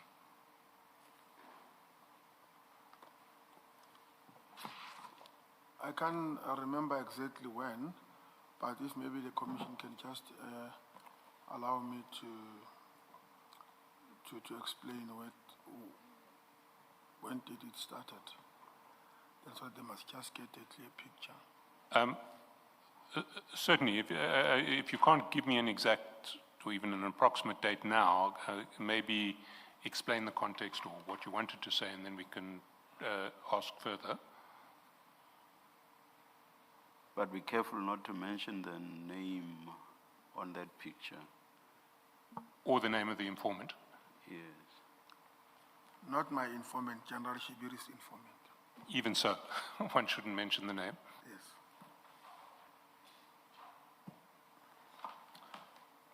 Okay, Commissioners, I was seated in my office when I received a call from General Shibiri telling me to come to his office.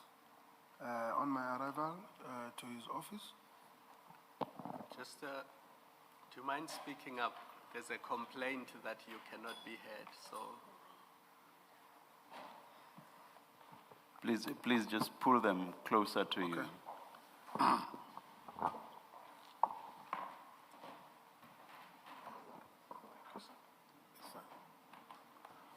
Okay, on my arrival to General Shibiri's office, he introduced me to this 1-1, and then upon introduction, it was vis-a-vis, and there and there he further informed me that this one is got information of the kidnappers. That was according to General Shibiri.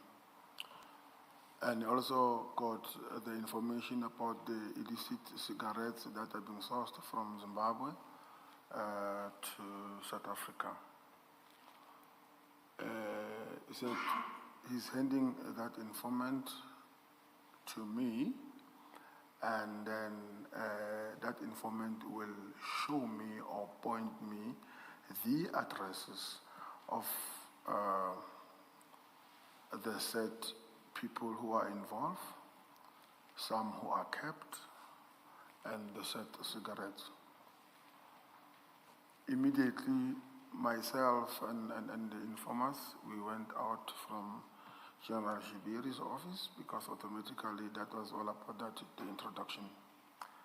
Then the first operation was in Limpopo, when I went to verify or spot the address where there were Pakistanis who were kept there against their will, and the illegal cigarettes from Zimbabwe. Immediately when I arrived there, as I was observing, I took the photo to General Shibiri. I sent the pin location as well to General Shibiri, so that to prove that indeed I did follow up the set address. On the very, then we came back very late because of it was fire there in Limpopo.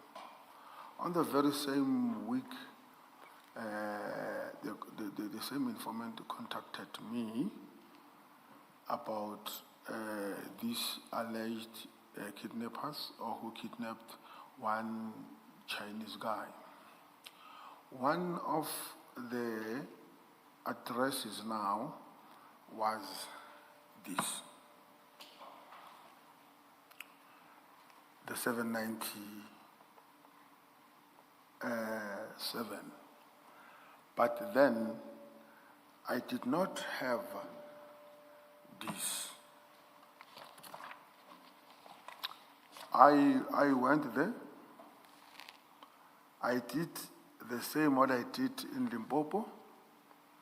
I took picture, location, sent it to General Shibiri.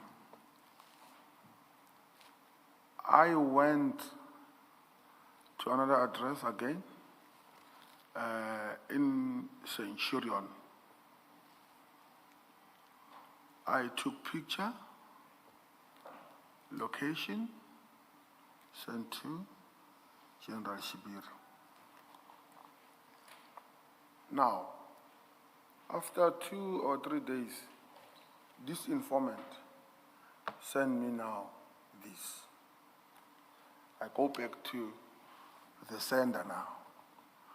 Who is General Shibiri? I said, this is what I received from the informant.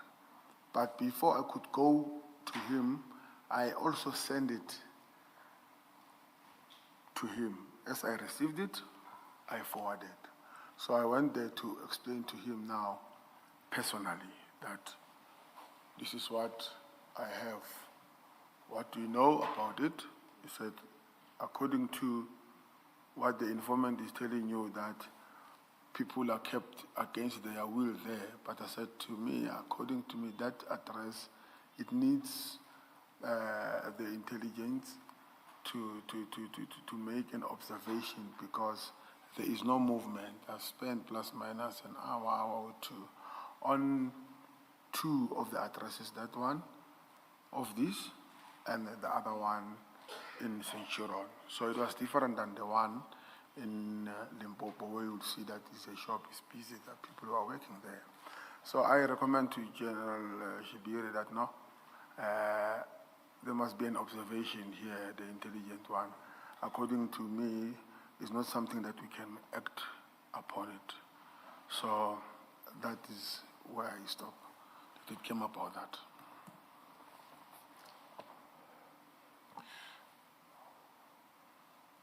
So this informant with the name that we saw on the piece of paper was an informant who was, as it were, given to you by General Shibiri. I confirm. And the informant came from Pakistan. Sorry, is that a yes? Yes. Do you have more than one informant with that name who comes from Pakistan? Or is there just one informant with that name that you have who comes from Pakistan?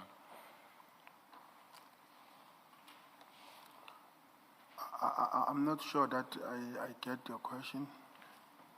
So let's call the informant John, okay? Because we know his name isn't John. Okay? Yes. And you say John comes from Pakistan. Yes. Do you have another informant called John from Pakistan, except not John, this, the real name of this informant? Do you have several informants from Pakistan, all with the same name, or just one? This one was not my informant, but that John name, according to my knowledge, is only one in my phone, the John name. Yes. Yes. Okay. So there's only one informant by that name who comes from Pakistan. That's correct. And that informant, you say, was assisting with investigations into kidnapping and into illegal cigarettes. Yes. And in that context, the informant gave you first pointed out an address where people were being held against their will on one occasion. And you then took a picture of that address, or you sent a pin of that address? How did you record the address on the first occasion? I wrote it on a diary, and I took same picture and sent it to the general. So you wrote it in your diary, and you sent a picture of it to General Shibiri? Yes. Talking about diaries, I presume you carry a pocketbook with you when you're on police business? That's correct. And do you have a pocketbook for the period 2024 and 2025? I will check when I arrive home, but the last time I checked, I had the Because pocketbooks. we would like to see those pocketbooks if they still exist. Yes. Can we arrange through your attorney to get a copy as soon as possible? Yes, once I find them, I will do that. But now we're talking, going back to this address and your informant. The first occasion, he gives you an address. Did he give you the address orally? Did he say the address, or did he show you a written recordal of the address? Did he? You had to write it down in your diary. So, and that's what you sent to General Shibiri. How did you know what to write down in the diary? How was it conveyed to you? Okay. Firstly, about these addresses, General Shibiri briefed me first in the presence of the informant, that this informant is going to show you the said addresses that he alleges that there is irregularity there. So now, after that, I go to it, the informant to those addresses. So when he briefed you, it wasn't in the presence of the informant? You had to go to see No, him? it was in the presence of the informant. So then you didn't have to go to meet the informant, you had to go with the informant somewhere? Can you? So if it was in the presence of the informant, then you and the informant were together. When we were formally introduced, I was briefed about what the informant is going to do with me. So you have a meeting, you, General Shabiri, and the informant. That And was the General info- Shabiri says this informant is going to point out some addresses to you. That's correct. When does the informant point out the addresses? On the same day, another day? On the following day, the first address was in Limpopo. If I will check with my chats with General Shibiri, where I sent it to him the location and the pictures of that address. So that's the first address. And approximately when would this have been?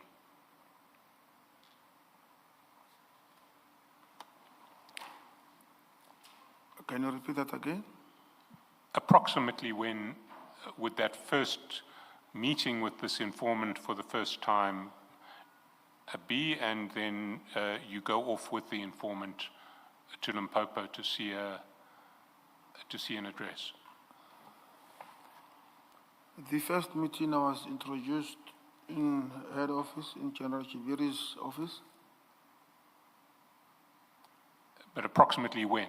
Are we talking 2025, 2024, 2023? What's it looking like? How do you remember when that meeting was? Sorry, not how do you remember. Have you got a recollection of when that first meeting was?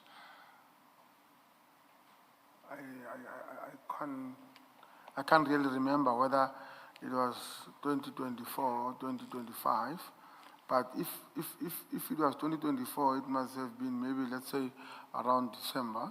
If it was 2025, it might have been around January. So I'm not quite sure. And you then go off to Limpopo, the address is pointed out to you,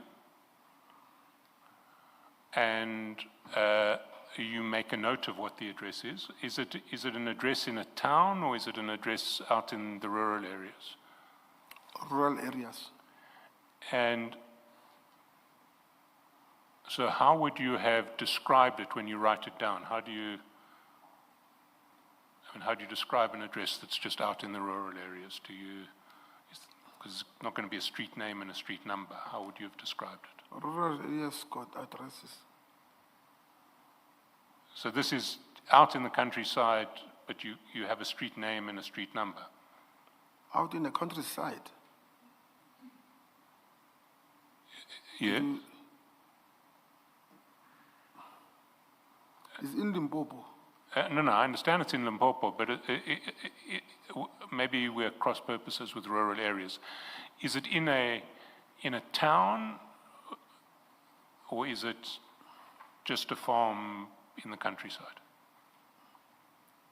Or emakhaya, bathi ngesizulu esase KZN abathi emakhaya lapho kungekho edolobheni.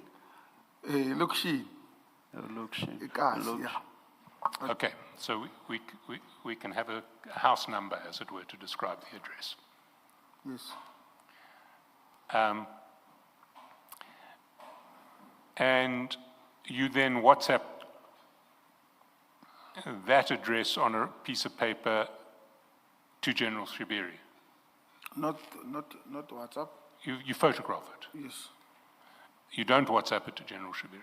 I photograph, send pin location. And you sent a pin location to General Sibiya. Okay, so you didn't actually need to, you had a very precise position for that address. That's correct. Now, that's the first occasion Yes. out in Limpopo. Now, I understand that your evidence was that this witness came back to you on a second occasion to say, I now have found another place where kidnappers are holding people against their will. Yes. How soon after the first occasion was this?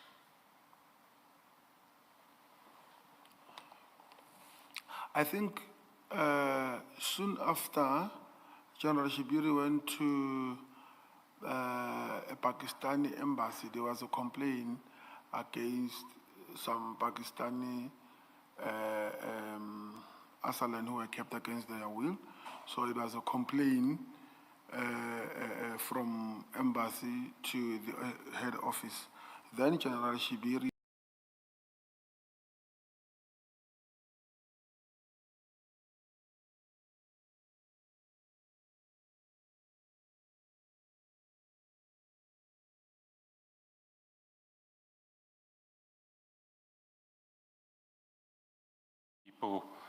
did the witness come to you a second time with the address that we see in the photograph?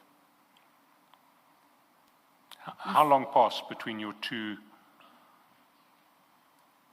meetings with this witness at which the witness closed addresses where kidnappers were holding people? It might be maybe a week, subjected to be corrected based on what I've sent to General Sibiya, but I think a week or 6 days, somewhere like that. So it was relatively quick. Yes. Yeah. Now, this witness, this informant, he was introduced to you by General Sibiya, you said, approximately a day before the first trip to Limpopo. General Sibiya called you in with the witness and said, this is my informant, he has information, this is what he's going to do, and then you said the next day you went off to Limpopo to find the house. Yes. And you had had no contact with this witness before you were introduced by General Sibiya? No. And then approximately a week later, this witness gave you the second address. And that second address is what you photographed on your iPhone. Well, not on your iPhone, I don't know what phone you had. But you took a picture of that second address on your phone. That's correct. I did, as I did on the first address. Well, the first time you weren't taking a picture of a phone, you were taking a picture of some writing in a diary. That's correct. Now, where were you when you took the picture of the informant's phone? In Pretoria. And where? At police headquarters? At somewhere else? I mean, where in Pretoria? Pretoria CBD. So it wasn't you had a meeting with the witness, not at your office, but at some venue in Pretoria. Just in CBD. Just in the CBD somewhere. Yes. And the witness shows you this picture. Yes. Sorry, the informant. And you then decide, well, you photograph it so that you have a record of it yourself. Yes, that's correct.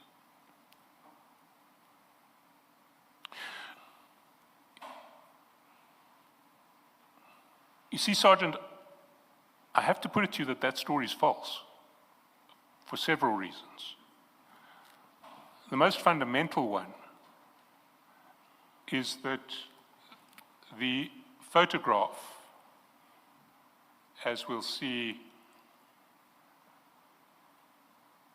on page 798.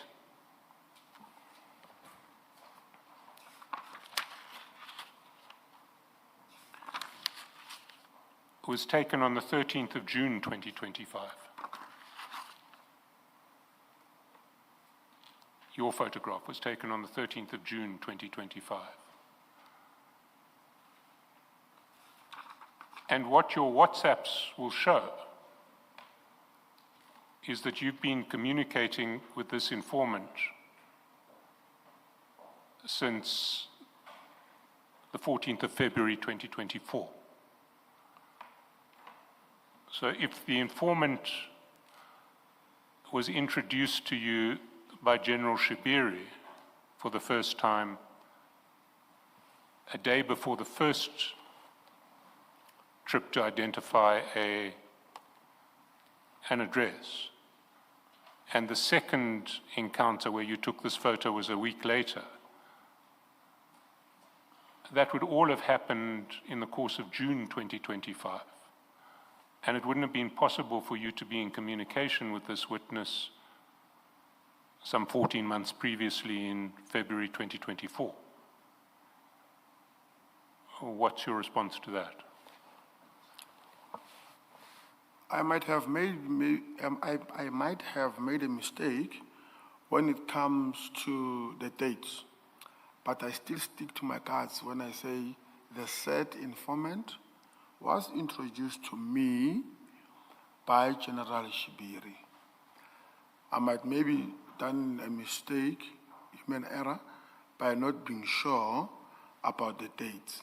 But I started to communicate with the said person on that day. But Sergeant, I don't think it's possible to make a mistake of this nature. I don't think one can make an innocent mistake of thinking that you had two meetings with this witness 1 week apart, when, if your story is true, those meetings would have to be 14 months apart, not 1 week apart. Can you respond to that?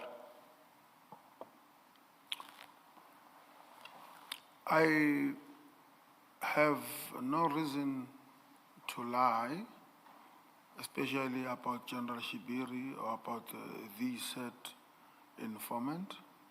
And I still put it to the commission that what I say is what transpired.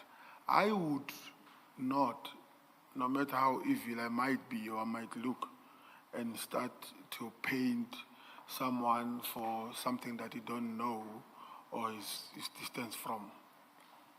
This issue that is here by my right-hand side, I did discuss it with General Shibiri because he is the one who introduced to me this person. You see, Sergeant, there's a second aspect of your story which doesn't add up as far as I'm concerned. Because if we look at this photograph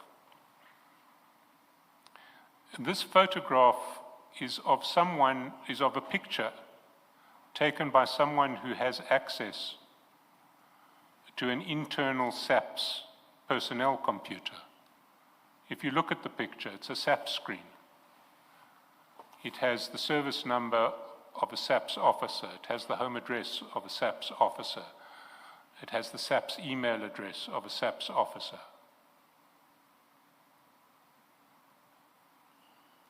So whoever took the original picture that you photographed would have to have been someone with access to a SAPS computer. You accept that? Yes, I do agree. So how would your informant from Pakistan have ended up providing you with this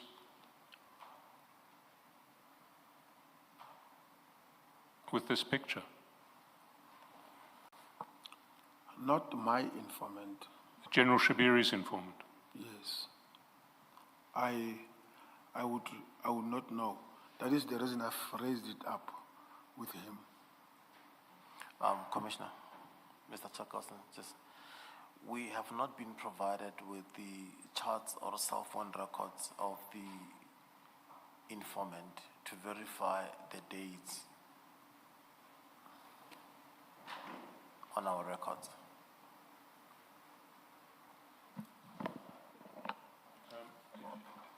Chair, again, sorry, my microphone has just stopped functioning. Switch around. Chair, can we just switch around here?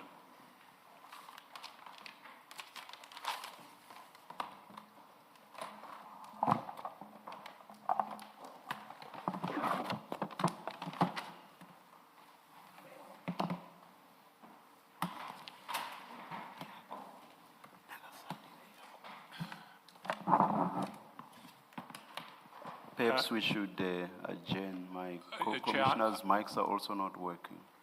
Just very briefly.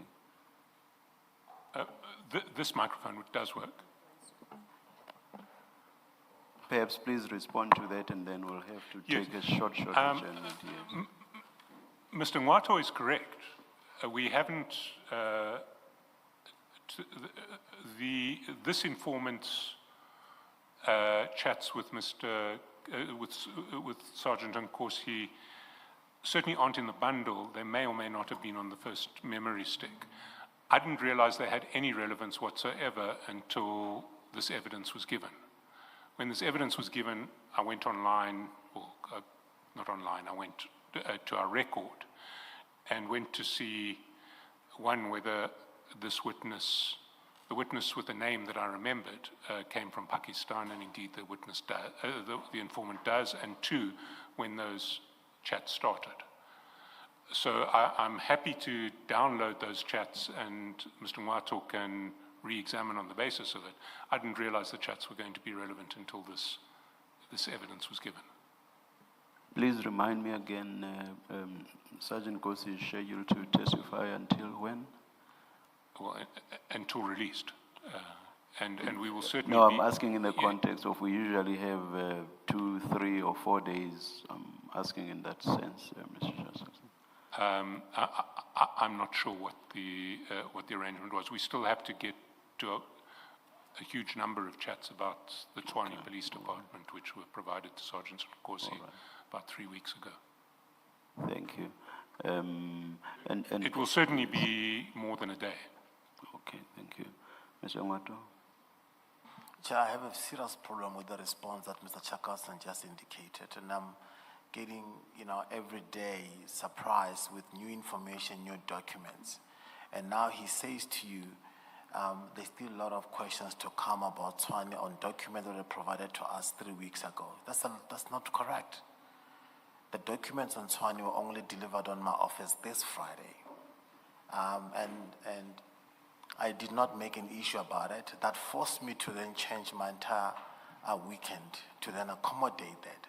And now it comes to you that these documents were given to us 3 weeks ago, which is incorrect.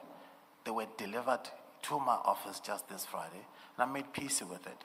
Yesterday, new documents were now surprisingly brought up, and I raised that issue. I was promised to get the documents during lunchtime, which I did not. They sent it to me 9 o'clock at night. Now, just as we are continuing with it, new documents tried to slip into my files this morning. And now there's suddenly another file of documents. This cannot be accepted. It cannot be that, they were not aware that this matter will come up. But if they knew and they planned their line of questioning in terms of this witness, they should have then provided us with the necessary information. How do I then consult and guide this witness with information from time to time as we proceed? New documents have been raised, documents have been delivered at night. How do then I continue to be able to assist if I don't have the necessary documentation? Thank you, Chair. Thank you, Mr. Ngwato.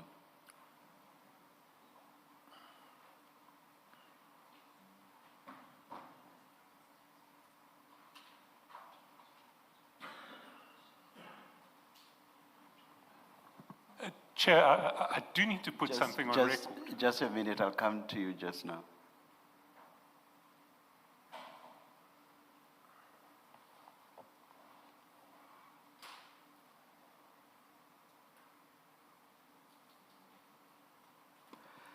Yes, Mr. Shadrack. Chair, these documents, the Tshwane documents, which Mr. Nhlanhla now says he saw for the first time on Friday, the documents were provided electronically. I'm about to get the exact date, but to my memory, it was 3 weeks ago. I may be wrong on 3 weeks, but it was certainly not Friday. I'm going to get the exact date. Were they part of the 1,300 and something? No, the 1,300 were back in before February. Yes. These were a supplementary batch. Yes. That were given once we realized the relevance of the Tshwane documents. And when we did, we made them available electronically. No, I wanted my co-co to just check their mics. Are they still not working? Oh, okay. Yes, sorry about that.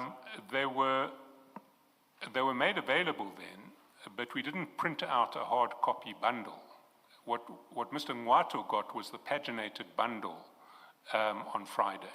The documents forming part of the paginated bundle had been sent to him electronically weeks before Friday. So his complaint that he hasn't seen these documents before is factually incorrect. Or if it's correct, it's because he chose not to look at the documents sent electronically. What he got on Friday was the paginated bundle. In relation to this... pagination of what was given to him electronically earlier, already. Indeed. Much earlier. What...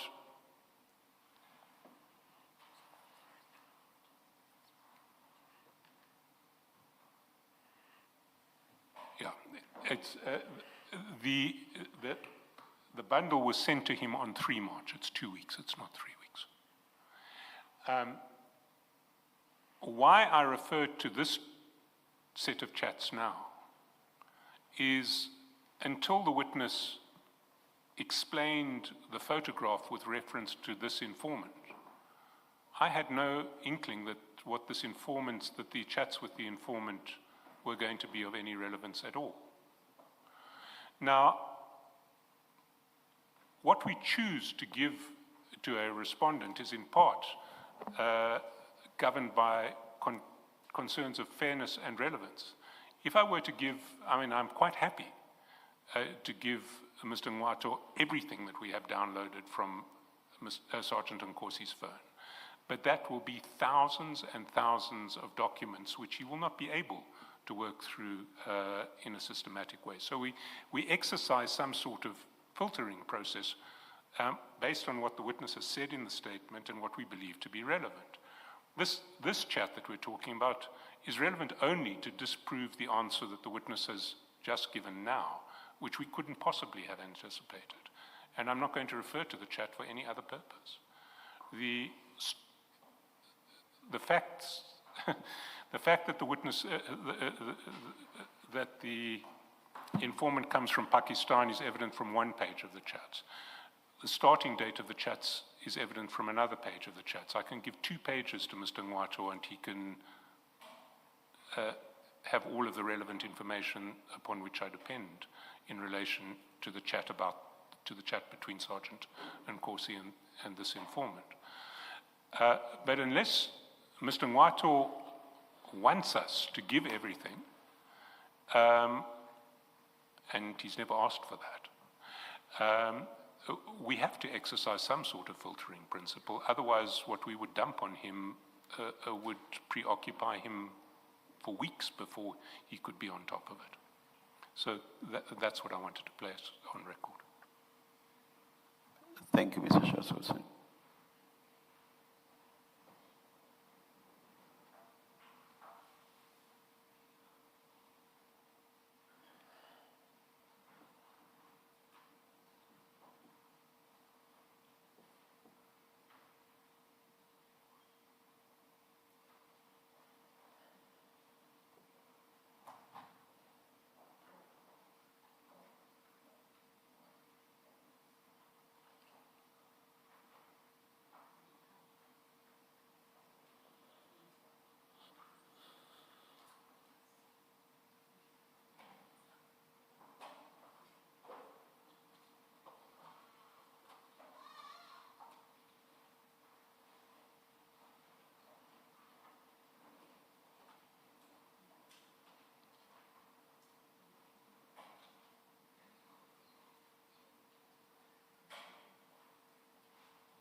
Mr. Ngwato, I think we must separate issues.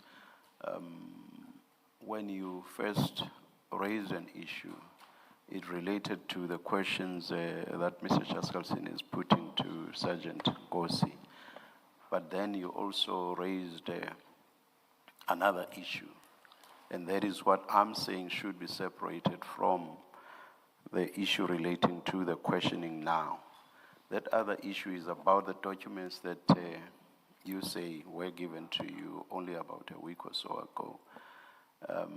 It seems to me that that issue is different, but also there's the question that Mr. Chaskalson puts before us, which is that those documents were actually given to you electronically quite some time back.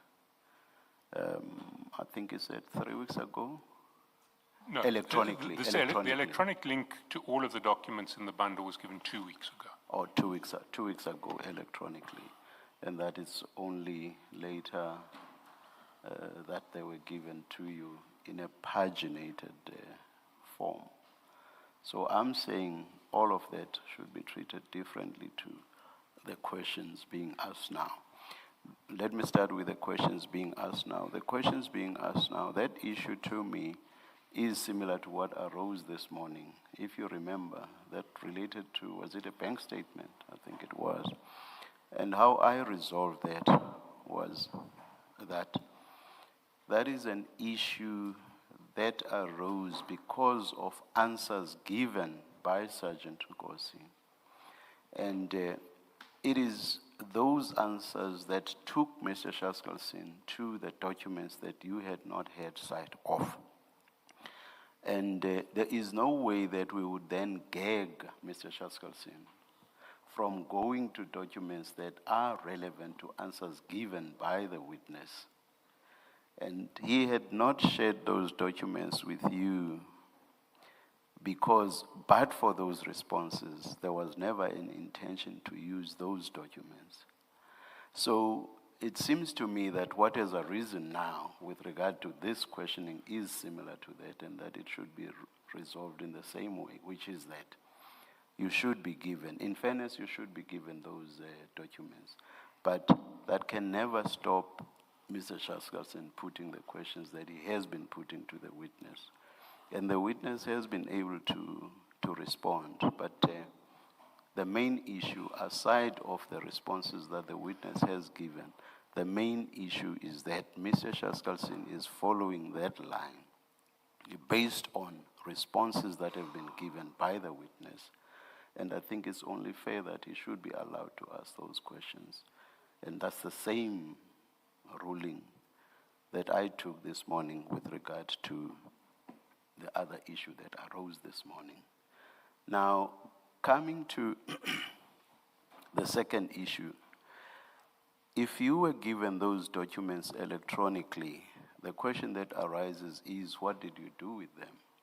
You say you are seeing them for the first time now, so it means when they were given to you electronically, maybe you chose not to have a look at them altogether, because you would not be saying you are seeing them for the first time now if you had had a look, unless you are saying those were never even given to you electronically, as Mr. Chaskalson says they were.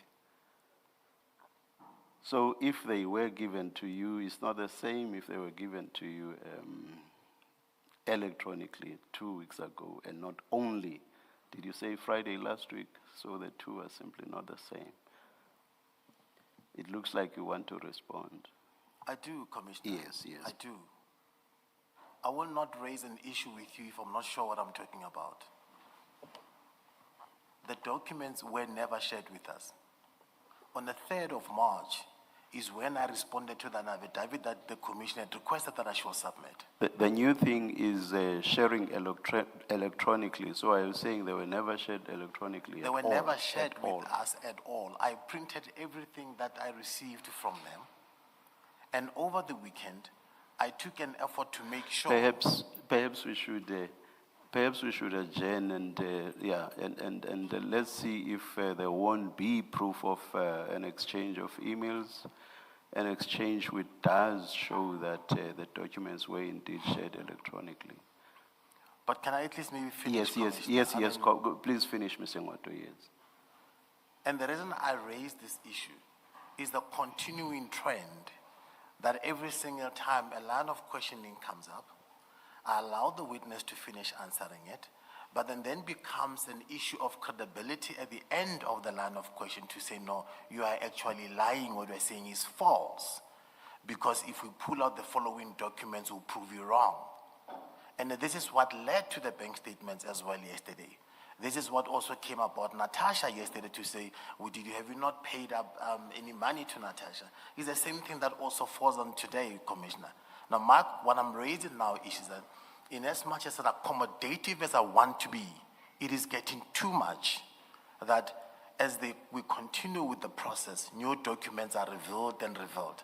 This morning I indicated to you, it was not just a bank statement, it was also written statements. And again, it was the manner in which it was tried to sneak into my file, giving somebody who's not even a member of the law firm to go and edit my files. And now I'm continuing with this type of a situation. Was it really sneaking in? Let me tell you what happens to our files all the time, our files as commissioners. Because sneaking has negative connotations. What sometimes happens with our files is that the attorneys will come and will insert documents with us being aware, sometimes not, but that then gets brought to our attention. Was it not something similar where perhaps the attorneys perhaps not putting in additional documents to your files? I know, for example, that I think it was this morning as well. This morning as well with our files, additional documents were inserted into our files. Is that not what was happening with your witnesses' files or your clients' files or perhaps your clients' files? Just to see whether it was indeed sneaking in, as you put it. The decency and the collegiality will require you come to me as an attorney of record. These are the additional records that we want to have. You don't go to my files without my knowledge and want to put in there. If I'm going to raise to say, didn't see somebody's in your file, then it looks like I'm failing in terms of my functions. And I also do not accept the comment to say, had I been given these documents, I will not have had time to go through it. The same complaint I raised with you, Commissioner, right from the beginning. If you give me 4,000 pages, I'm going to have to go through those 4,000 pages. Don't tell me I'm only going to focus on 100. I'm duty-bound once you give me 4,000 pages to go through all of them so that I don't have surprises. And this is what I kept on complaining from the beginning.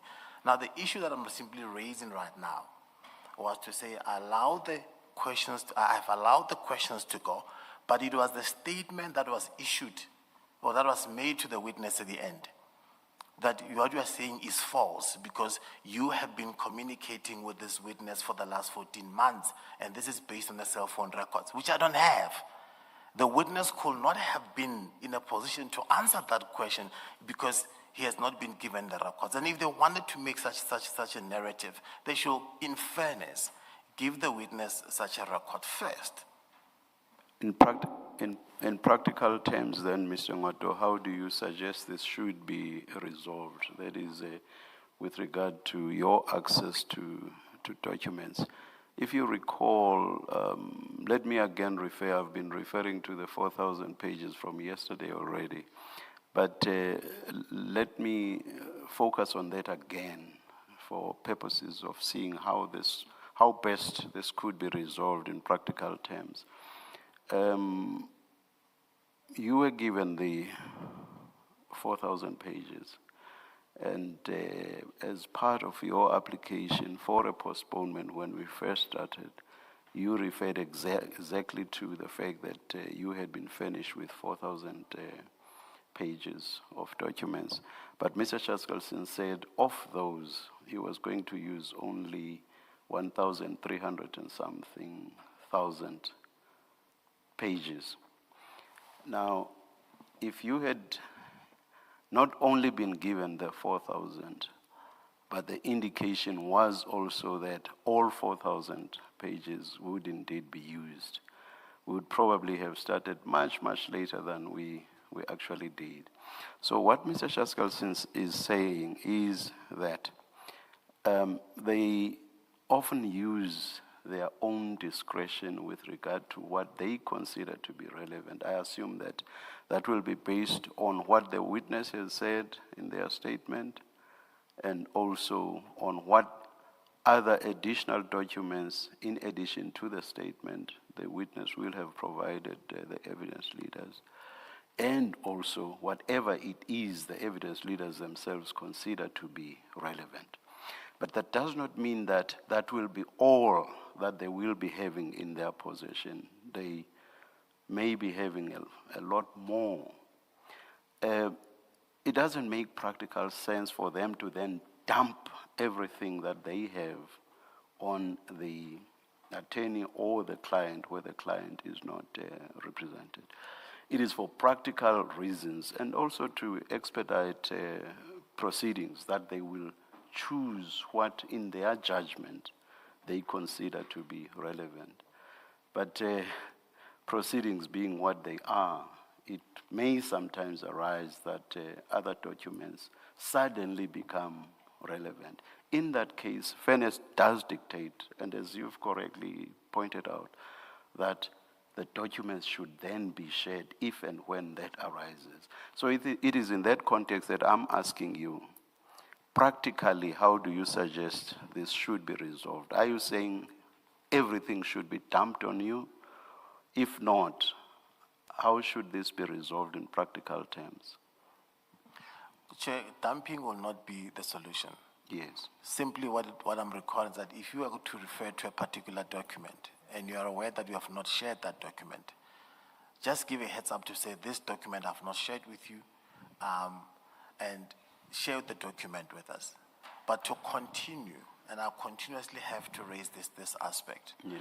I was very clear when I met with them yesterday. I went back to them and say, I have noted that we have shared the following bank statements, but in your analysis you included extra years, which you have not included in your bundle. Will you be so kind to provide us with that? They say, oh, we made a mistake. I expect the same collegiality from them, but I don't appreciate, and it cannot be fair that my client has been ambushed on documents that he had never had sight of, and he's been told, you are not telling the truth, because this goes into his credibility in terms of answering. He said from the beginning, I can't remember the dates, but I can give you a context in which I'll obtain that issue.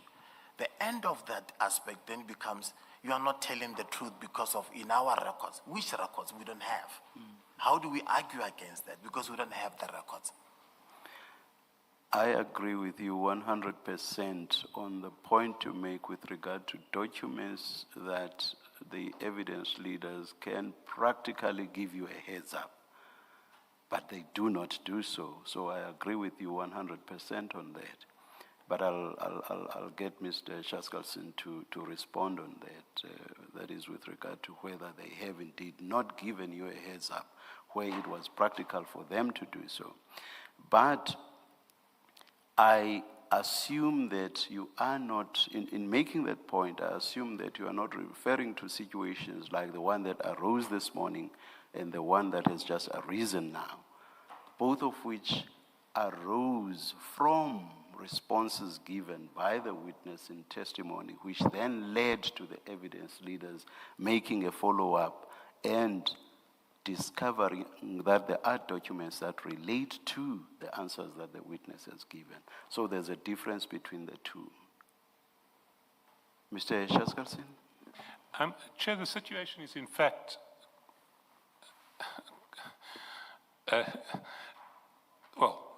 different. On the 22nd of January, we gave Mr. Ngwato a memory stick with every chat we have, every single chat, including the chats that I've referred to today and hundreds of other chats. He has had every single chat we have since the 22nd of January. If he looks at that memory stick, he will find the chat with this informant. He needs to look for it by name. He'll find also the chats with General Mkhwanazi. He's had all of these documents. We didn't believe they were going to be relevant until the witness presented certain answers. The answers of the witness rendered these chats relevant, and therefore we referred to them. The bundle was prepared on the basis of what we intended to canvass in cross-examination. Everything in the bundle was made available to Mr. Ngwato 2 weeks ago. The paginated hard copy versions of the bundle were only made available to him on the Friday. That is the situation. There's no prejudice to him. A witness can't be entitled to testify with impunity in relation to documents which his attorney has and which I have, but which are not in the bundle because until the witness testified down a particular line, we didn't anticipate the documents were going to be relevant.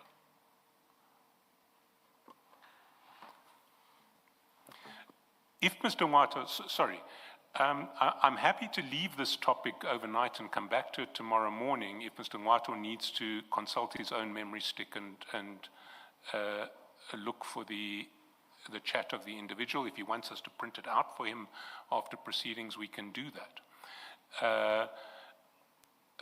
But this complaint of prejudice is with respect completely unfounded. May we, unrelated to this, take a comfort break, but perhaps like we did this morning, my direction would be for the questioning to continue. If after Mr. Ngwato has had a look at this, purely on the basis that this arises from the witnesses' responses, and I do not think we should stop the cross-examination. If Mr. Ngwato picks up something when he does have sight of the documents, then Mr. Ngwato may raise a point or points that he may be minded to raise at that stage. And that, of course, will also, that is the documents may also assist with the re-examination. But the stop-start with the cross-examination is affecting progress negatively. So I rule that the cross-examination should continue. But let's take the short adjournment.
Yes, Mr. Shaskalson.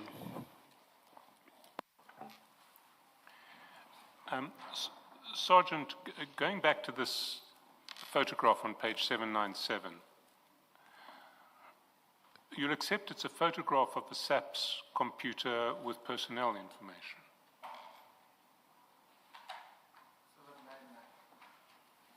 797 or 799. It's two photographs that you received. They're the same, essentially the same image. Yes, I accept. So, did you ask your informant how he had access to a SAPS personnel computer? Yes, I did. And what did he say? He said he also knows people, he knows people. He knows people inside SAPS who are going to leak SAPS personnel details. He knows people, yes. Well, no, but he would have to know people inside SAPS who are leaking SAPS personnel details, because this is a personnel screen that is being. I agree. And did you ask him who inside SAPS was leaking personnel screens? Yes, I did ask. And what did he say?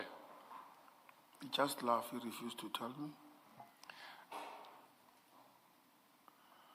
So your informant, according to you, well not, according to what he said to you, was essentially in possession of information from SAPS, which he shouldn't be in possession of. Is that correct? Not my informant, but Well, the informant.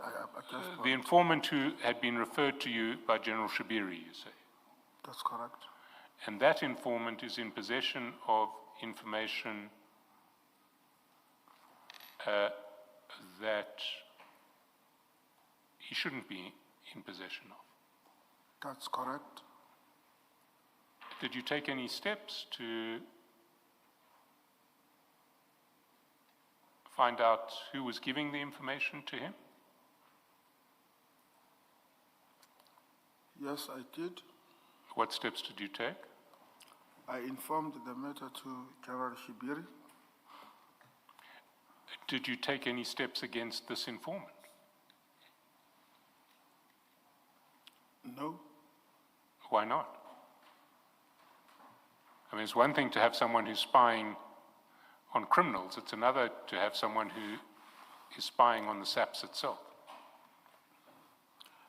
Because I've referred the matter back to General Shabiri because of who was the one who referred this informant to me.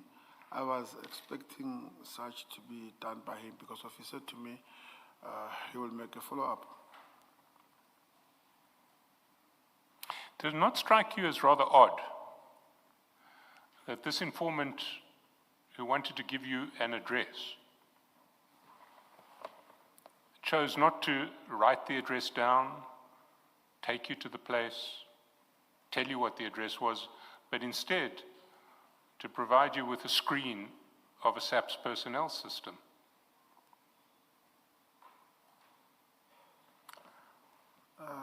I'm not sure if I understand the question, Mr. Well, the purpose of this exchange of information, as I understand it, was for the informant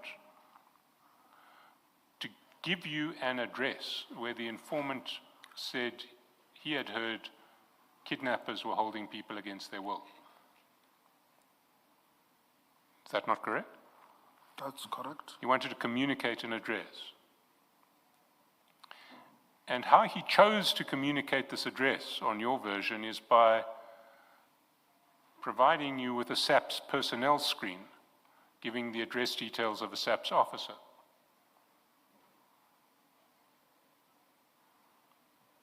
That's how you say he did it. That's correct. Did you not ask him why he just didn't give you the address? Write it down on a piece of paper. No, at that time I didn't.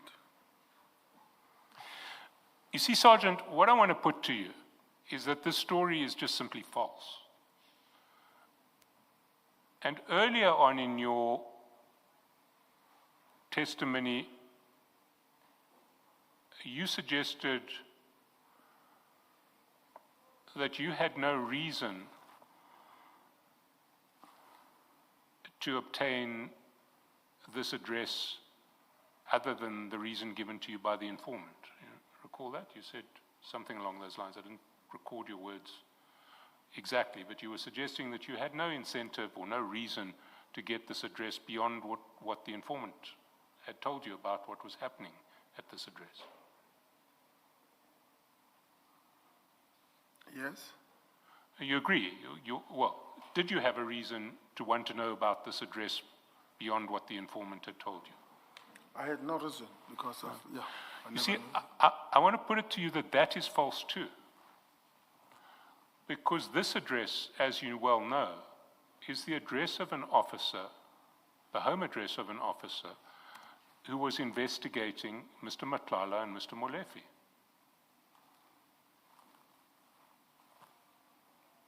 Do you deny that you knew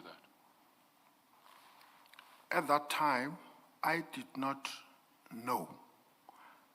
I only knew that when this information was provided to me by the commission.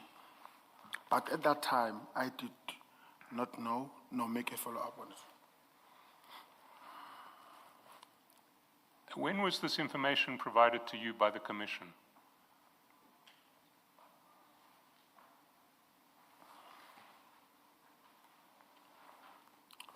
Don't want you to mention any names, but when did you learn from the commission that this officer was investigating Mr. Molefe and Mr. Matlala?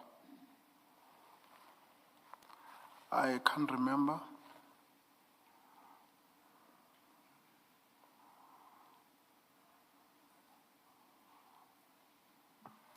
And your evidence is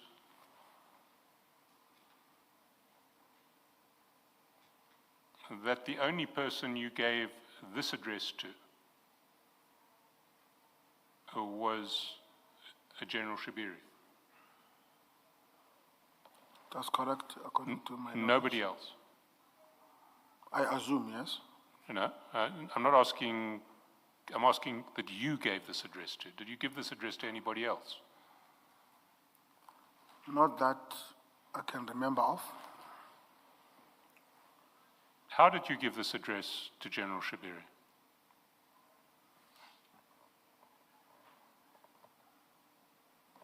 I went and consulted with him at his office. And what did you say to General Shibiri? I said to General Shibiri, this is what the informant has shown to me. And did you write anything down for General Shibiri? Or did you just have an oral conversation with him? I did not write anything down. Did you WhatsApp this picture to General Shibiri? I must have. I can't remember. But usually what I do, when I talk, I also send. Sorry? When I hear something or I see something, I also send it to him. You see, we've looked through your phones, and that certainly is your usual practice. But in relation to this address, it wasn't your practice. This address does not appear on any WhatsApp. Why is that?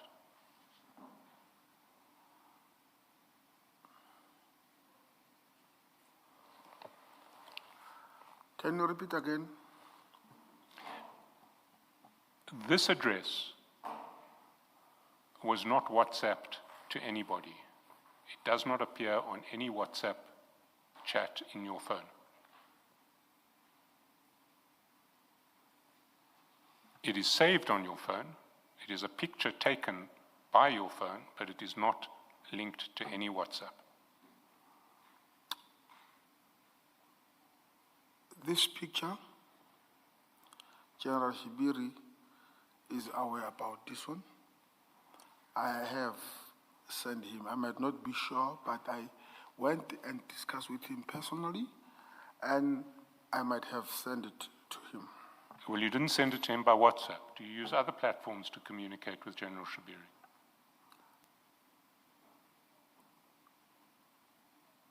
We use WhatsApp, we use calls. Because it's not on your WhatsApps between you and General Shibiri. It's not there. I stand by my statement. I did. Sorry, you say your original statement was you might have WhatsApped it to him. Is it now that you definitely did WhatsApp it to him? You are putting words into my mouth. No, I'm not. I'm trying to clarify. Is your evidence now that you did WhatsApp it to General Shibiri, or just that you might have? I might have. In response to that, I put it to you that even though you think you might have, as a matter of fact, you did not, because there is no trace of this picture in any of your WhatsApps to General Shibiri.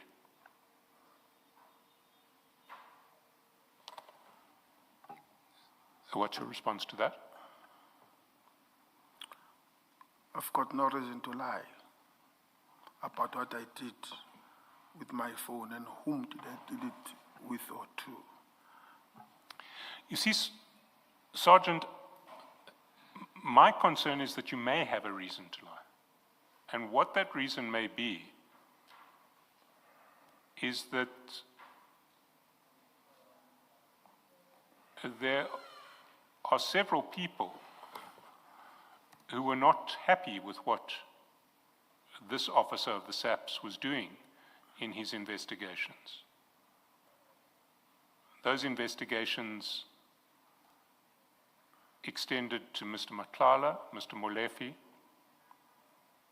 and other people alleged to be involved in criminal activities with Mr. Matlala and Mr. Molefe. And those people would not like what that investigating officer was doing. And if you were leaking information to those people, you would have a huge incentive to lie about what you were doing. What's your response to that? That's not true. Just ask, sorry, Mr. Chaskowson. Sergeant, why did you send this to General Shibiri? Commissioner, to inform him about what his informant showed me. Yes, why?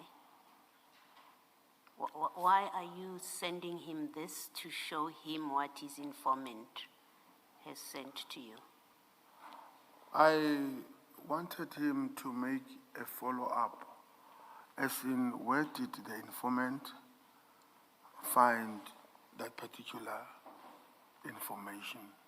But you did ask the informant, and you say the informant told you, according to your evidence, the informant told you that he's got his own people in the SAPS. Yes. So what was there for General Shibiri to follow up? Because the informant refused to tell me about the particulars of those people who are giving him information. That is the reason I was referring the matter to General Shibiri, with the mind that the informant might have maybe a better comfort with him to tell him who are those people who gave him such.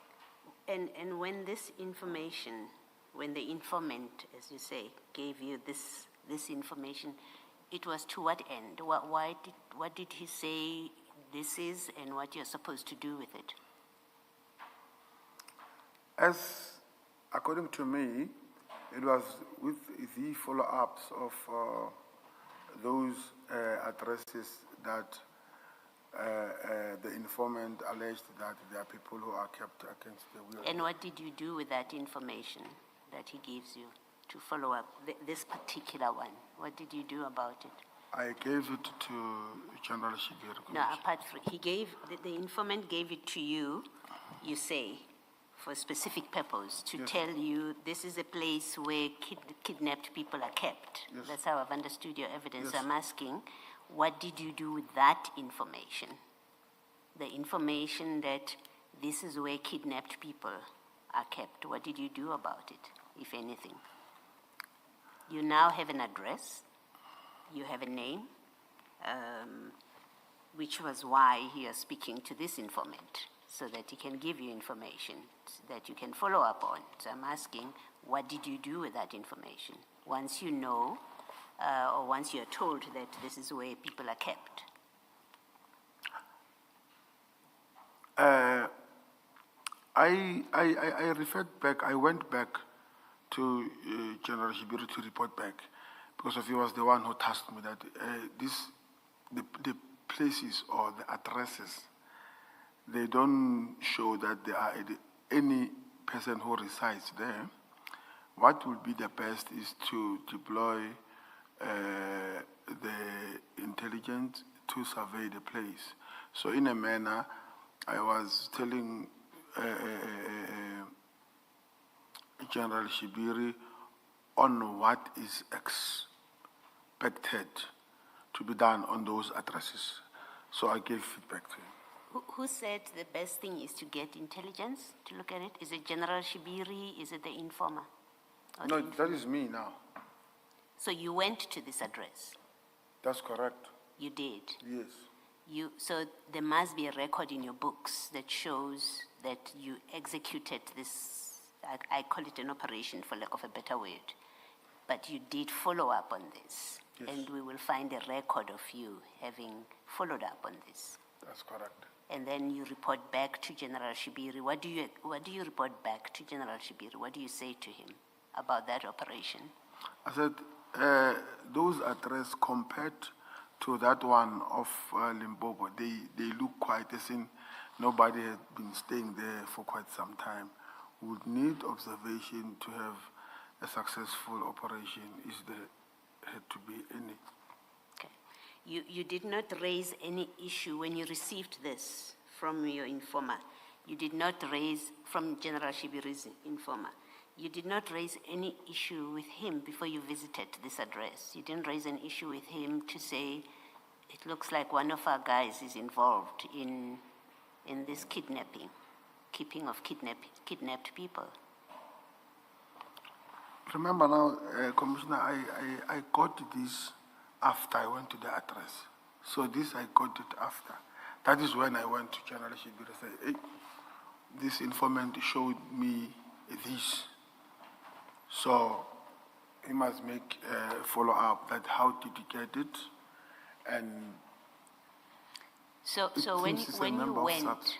when you went to this place that you say you went to, how had you obtained the address of the place? What did the informer give you? The informer showed me the place. Physically took you to see the place? That's correct. Okay. And then he then took me to another place. So wherever I went, I would take a photo, pin drop to General Sibiya. Then, after that informant, I think maybe according to me, he was making follow-up. He was doing his own investigation. That is when he sent me this. So, but then you already had this address. Yes. By the time he sent you this. Yes. So you didn't need him to send you this, because you went to the place, you had the address, you say you take pictures of it, so we'll assume that you did take pictures of this address. Yes. And so you didn't need this from him, this picture that we are looking at. Yes, I If didn't it came, need- you didn't need it if it but came from ye- him? Yes, he provided it to me. So for me, it was advantageous. That means we are getting more information on the addresses that we visited. Yes. Did he say to you why, after you'd been to the address physically with him, why he's now sharing a screenshot like this with you? I mean, you do have the details, you have the physical address. Does he explain why he's sending it to you? It didn't. And you didn't ask? I only asked, I want to be honest, I only asked, how did you obtain such? But I did not ask why it is making a follow-up about that thing. Thank you. Thanks, Mr. Chaskasi.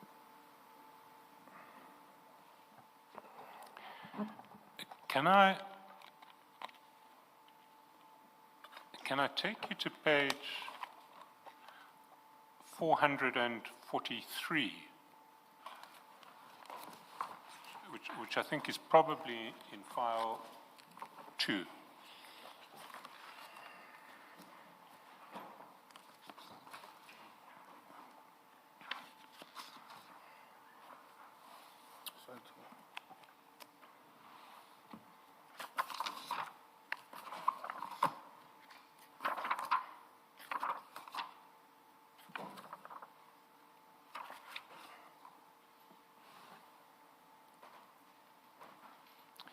And you'll see on page 443, this is the chat between yourself and General Shabiri. That's correct. On the 12th of February 2024, there are a series of photographs of a property which was in Jane First in Limpopo. That's correct. Is this the property that the informant pointed out to you on the first occasion? That's correct. There are 2 observations that I want to make in this regard. The first is that the date is February 2024. And if we compare the date of the photograph at what you say was the second meeting with the informant, that date is June 2025, so it is 16 months later. You accept that? 16, it's the next year. So the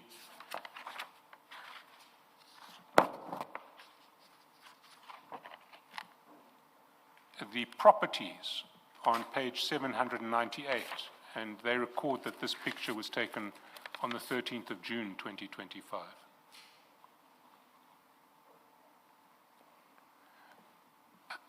How do you explain that?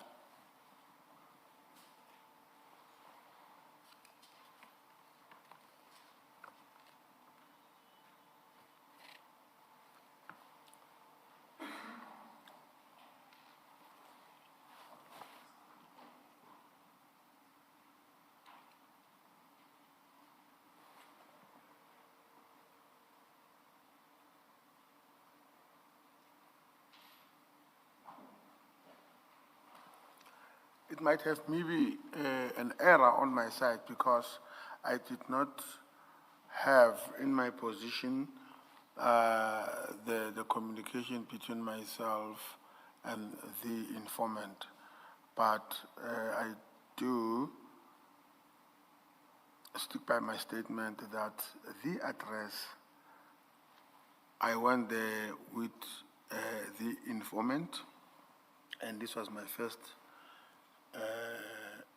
address that I went with, and then followed by another one. It might have maybe a human error due to that I don't have necessary document before me. But you accept that it was not 2 weeks apart, it was 14 months apart. Yes, I accept, Commissioners. The second issue I'd put to you is that these photographs are in fact sent from General Shibiri to you, not the other way around. You see, they're sent by General Shibiri to you.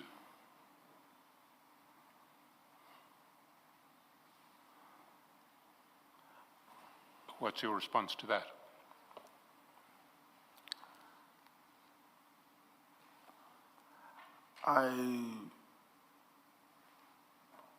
It's false information that is in these pictures. What's the false information? I am the one who sent these pictures to General Shibiri, this one of Limpopo, because I am the one who went there. I was with another colleague of mine. So now I'm amazed why this album saying General Shibiri sent it to me. Now it makes me suspicious that if this album can say, or the photograph can say, General Shibiri sent these photos to me, there are possibilities that other things that I might have sent, they were not sent by me, they were sent by the same person who downloaded this picture, made them vice versa. You see, the chats are consistent with the fact that you went there, just not that you sent the pictures to General Shibiri, because if you look at the bottom of page 444, after he sends you these pictures, he says, the property is 200 meters from the tar road, which is main road R579 of the town. So he is essentially giving you directions to the property. He's anticipating that you will go to the property, but he's the one sending you the pictures.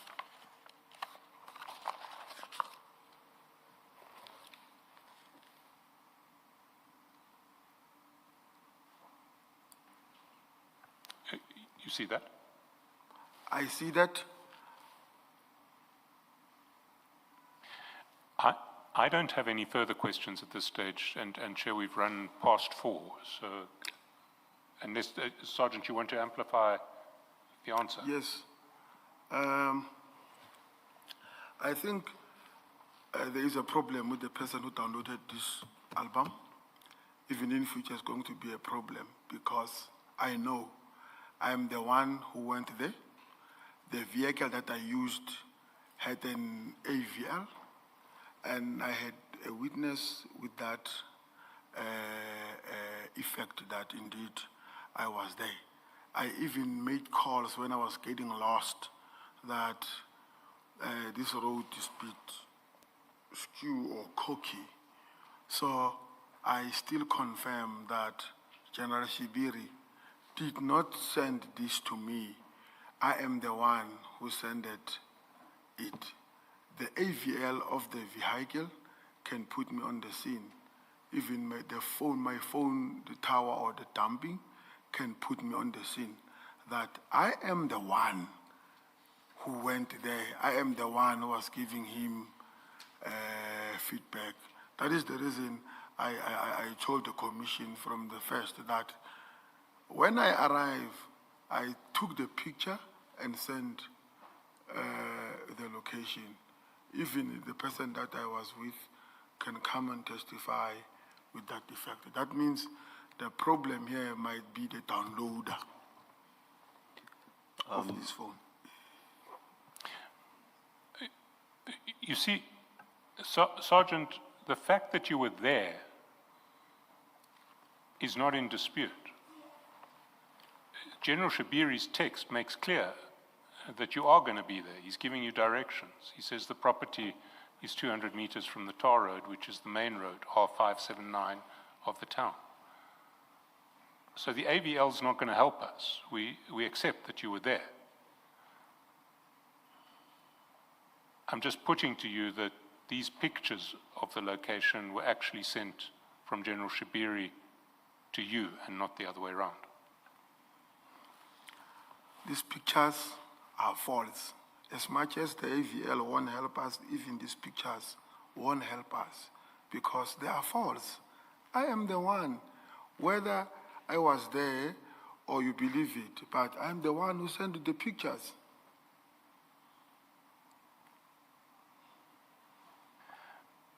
Well, I have to take issue with that answer. The chats reflect that the pictures were sent to you, not by you.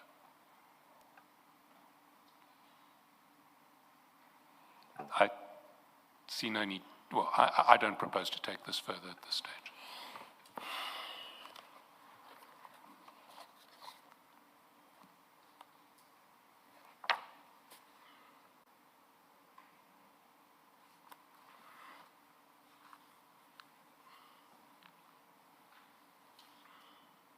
Sergeant, maybe just with the hope of getting some clarity, if you look at page 442. Page? 442, just one page back. You see there's chat number 4. And it indicates to come from General Shibiri. Yes. Do you accept that comes from General Shibiri to you?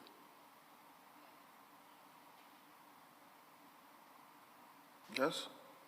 You do? Okay. So he gave you, General Shibiri, what's up to you?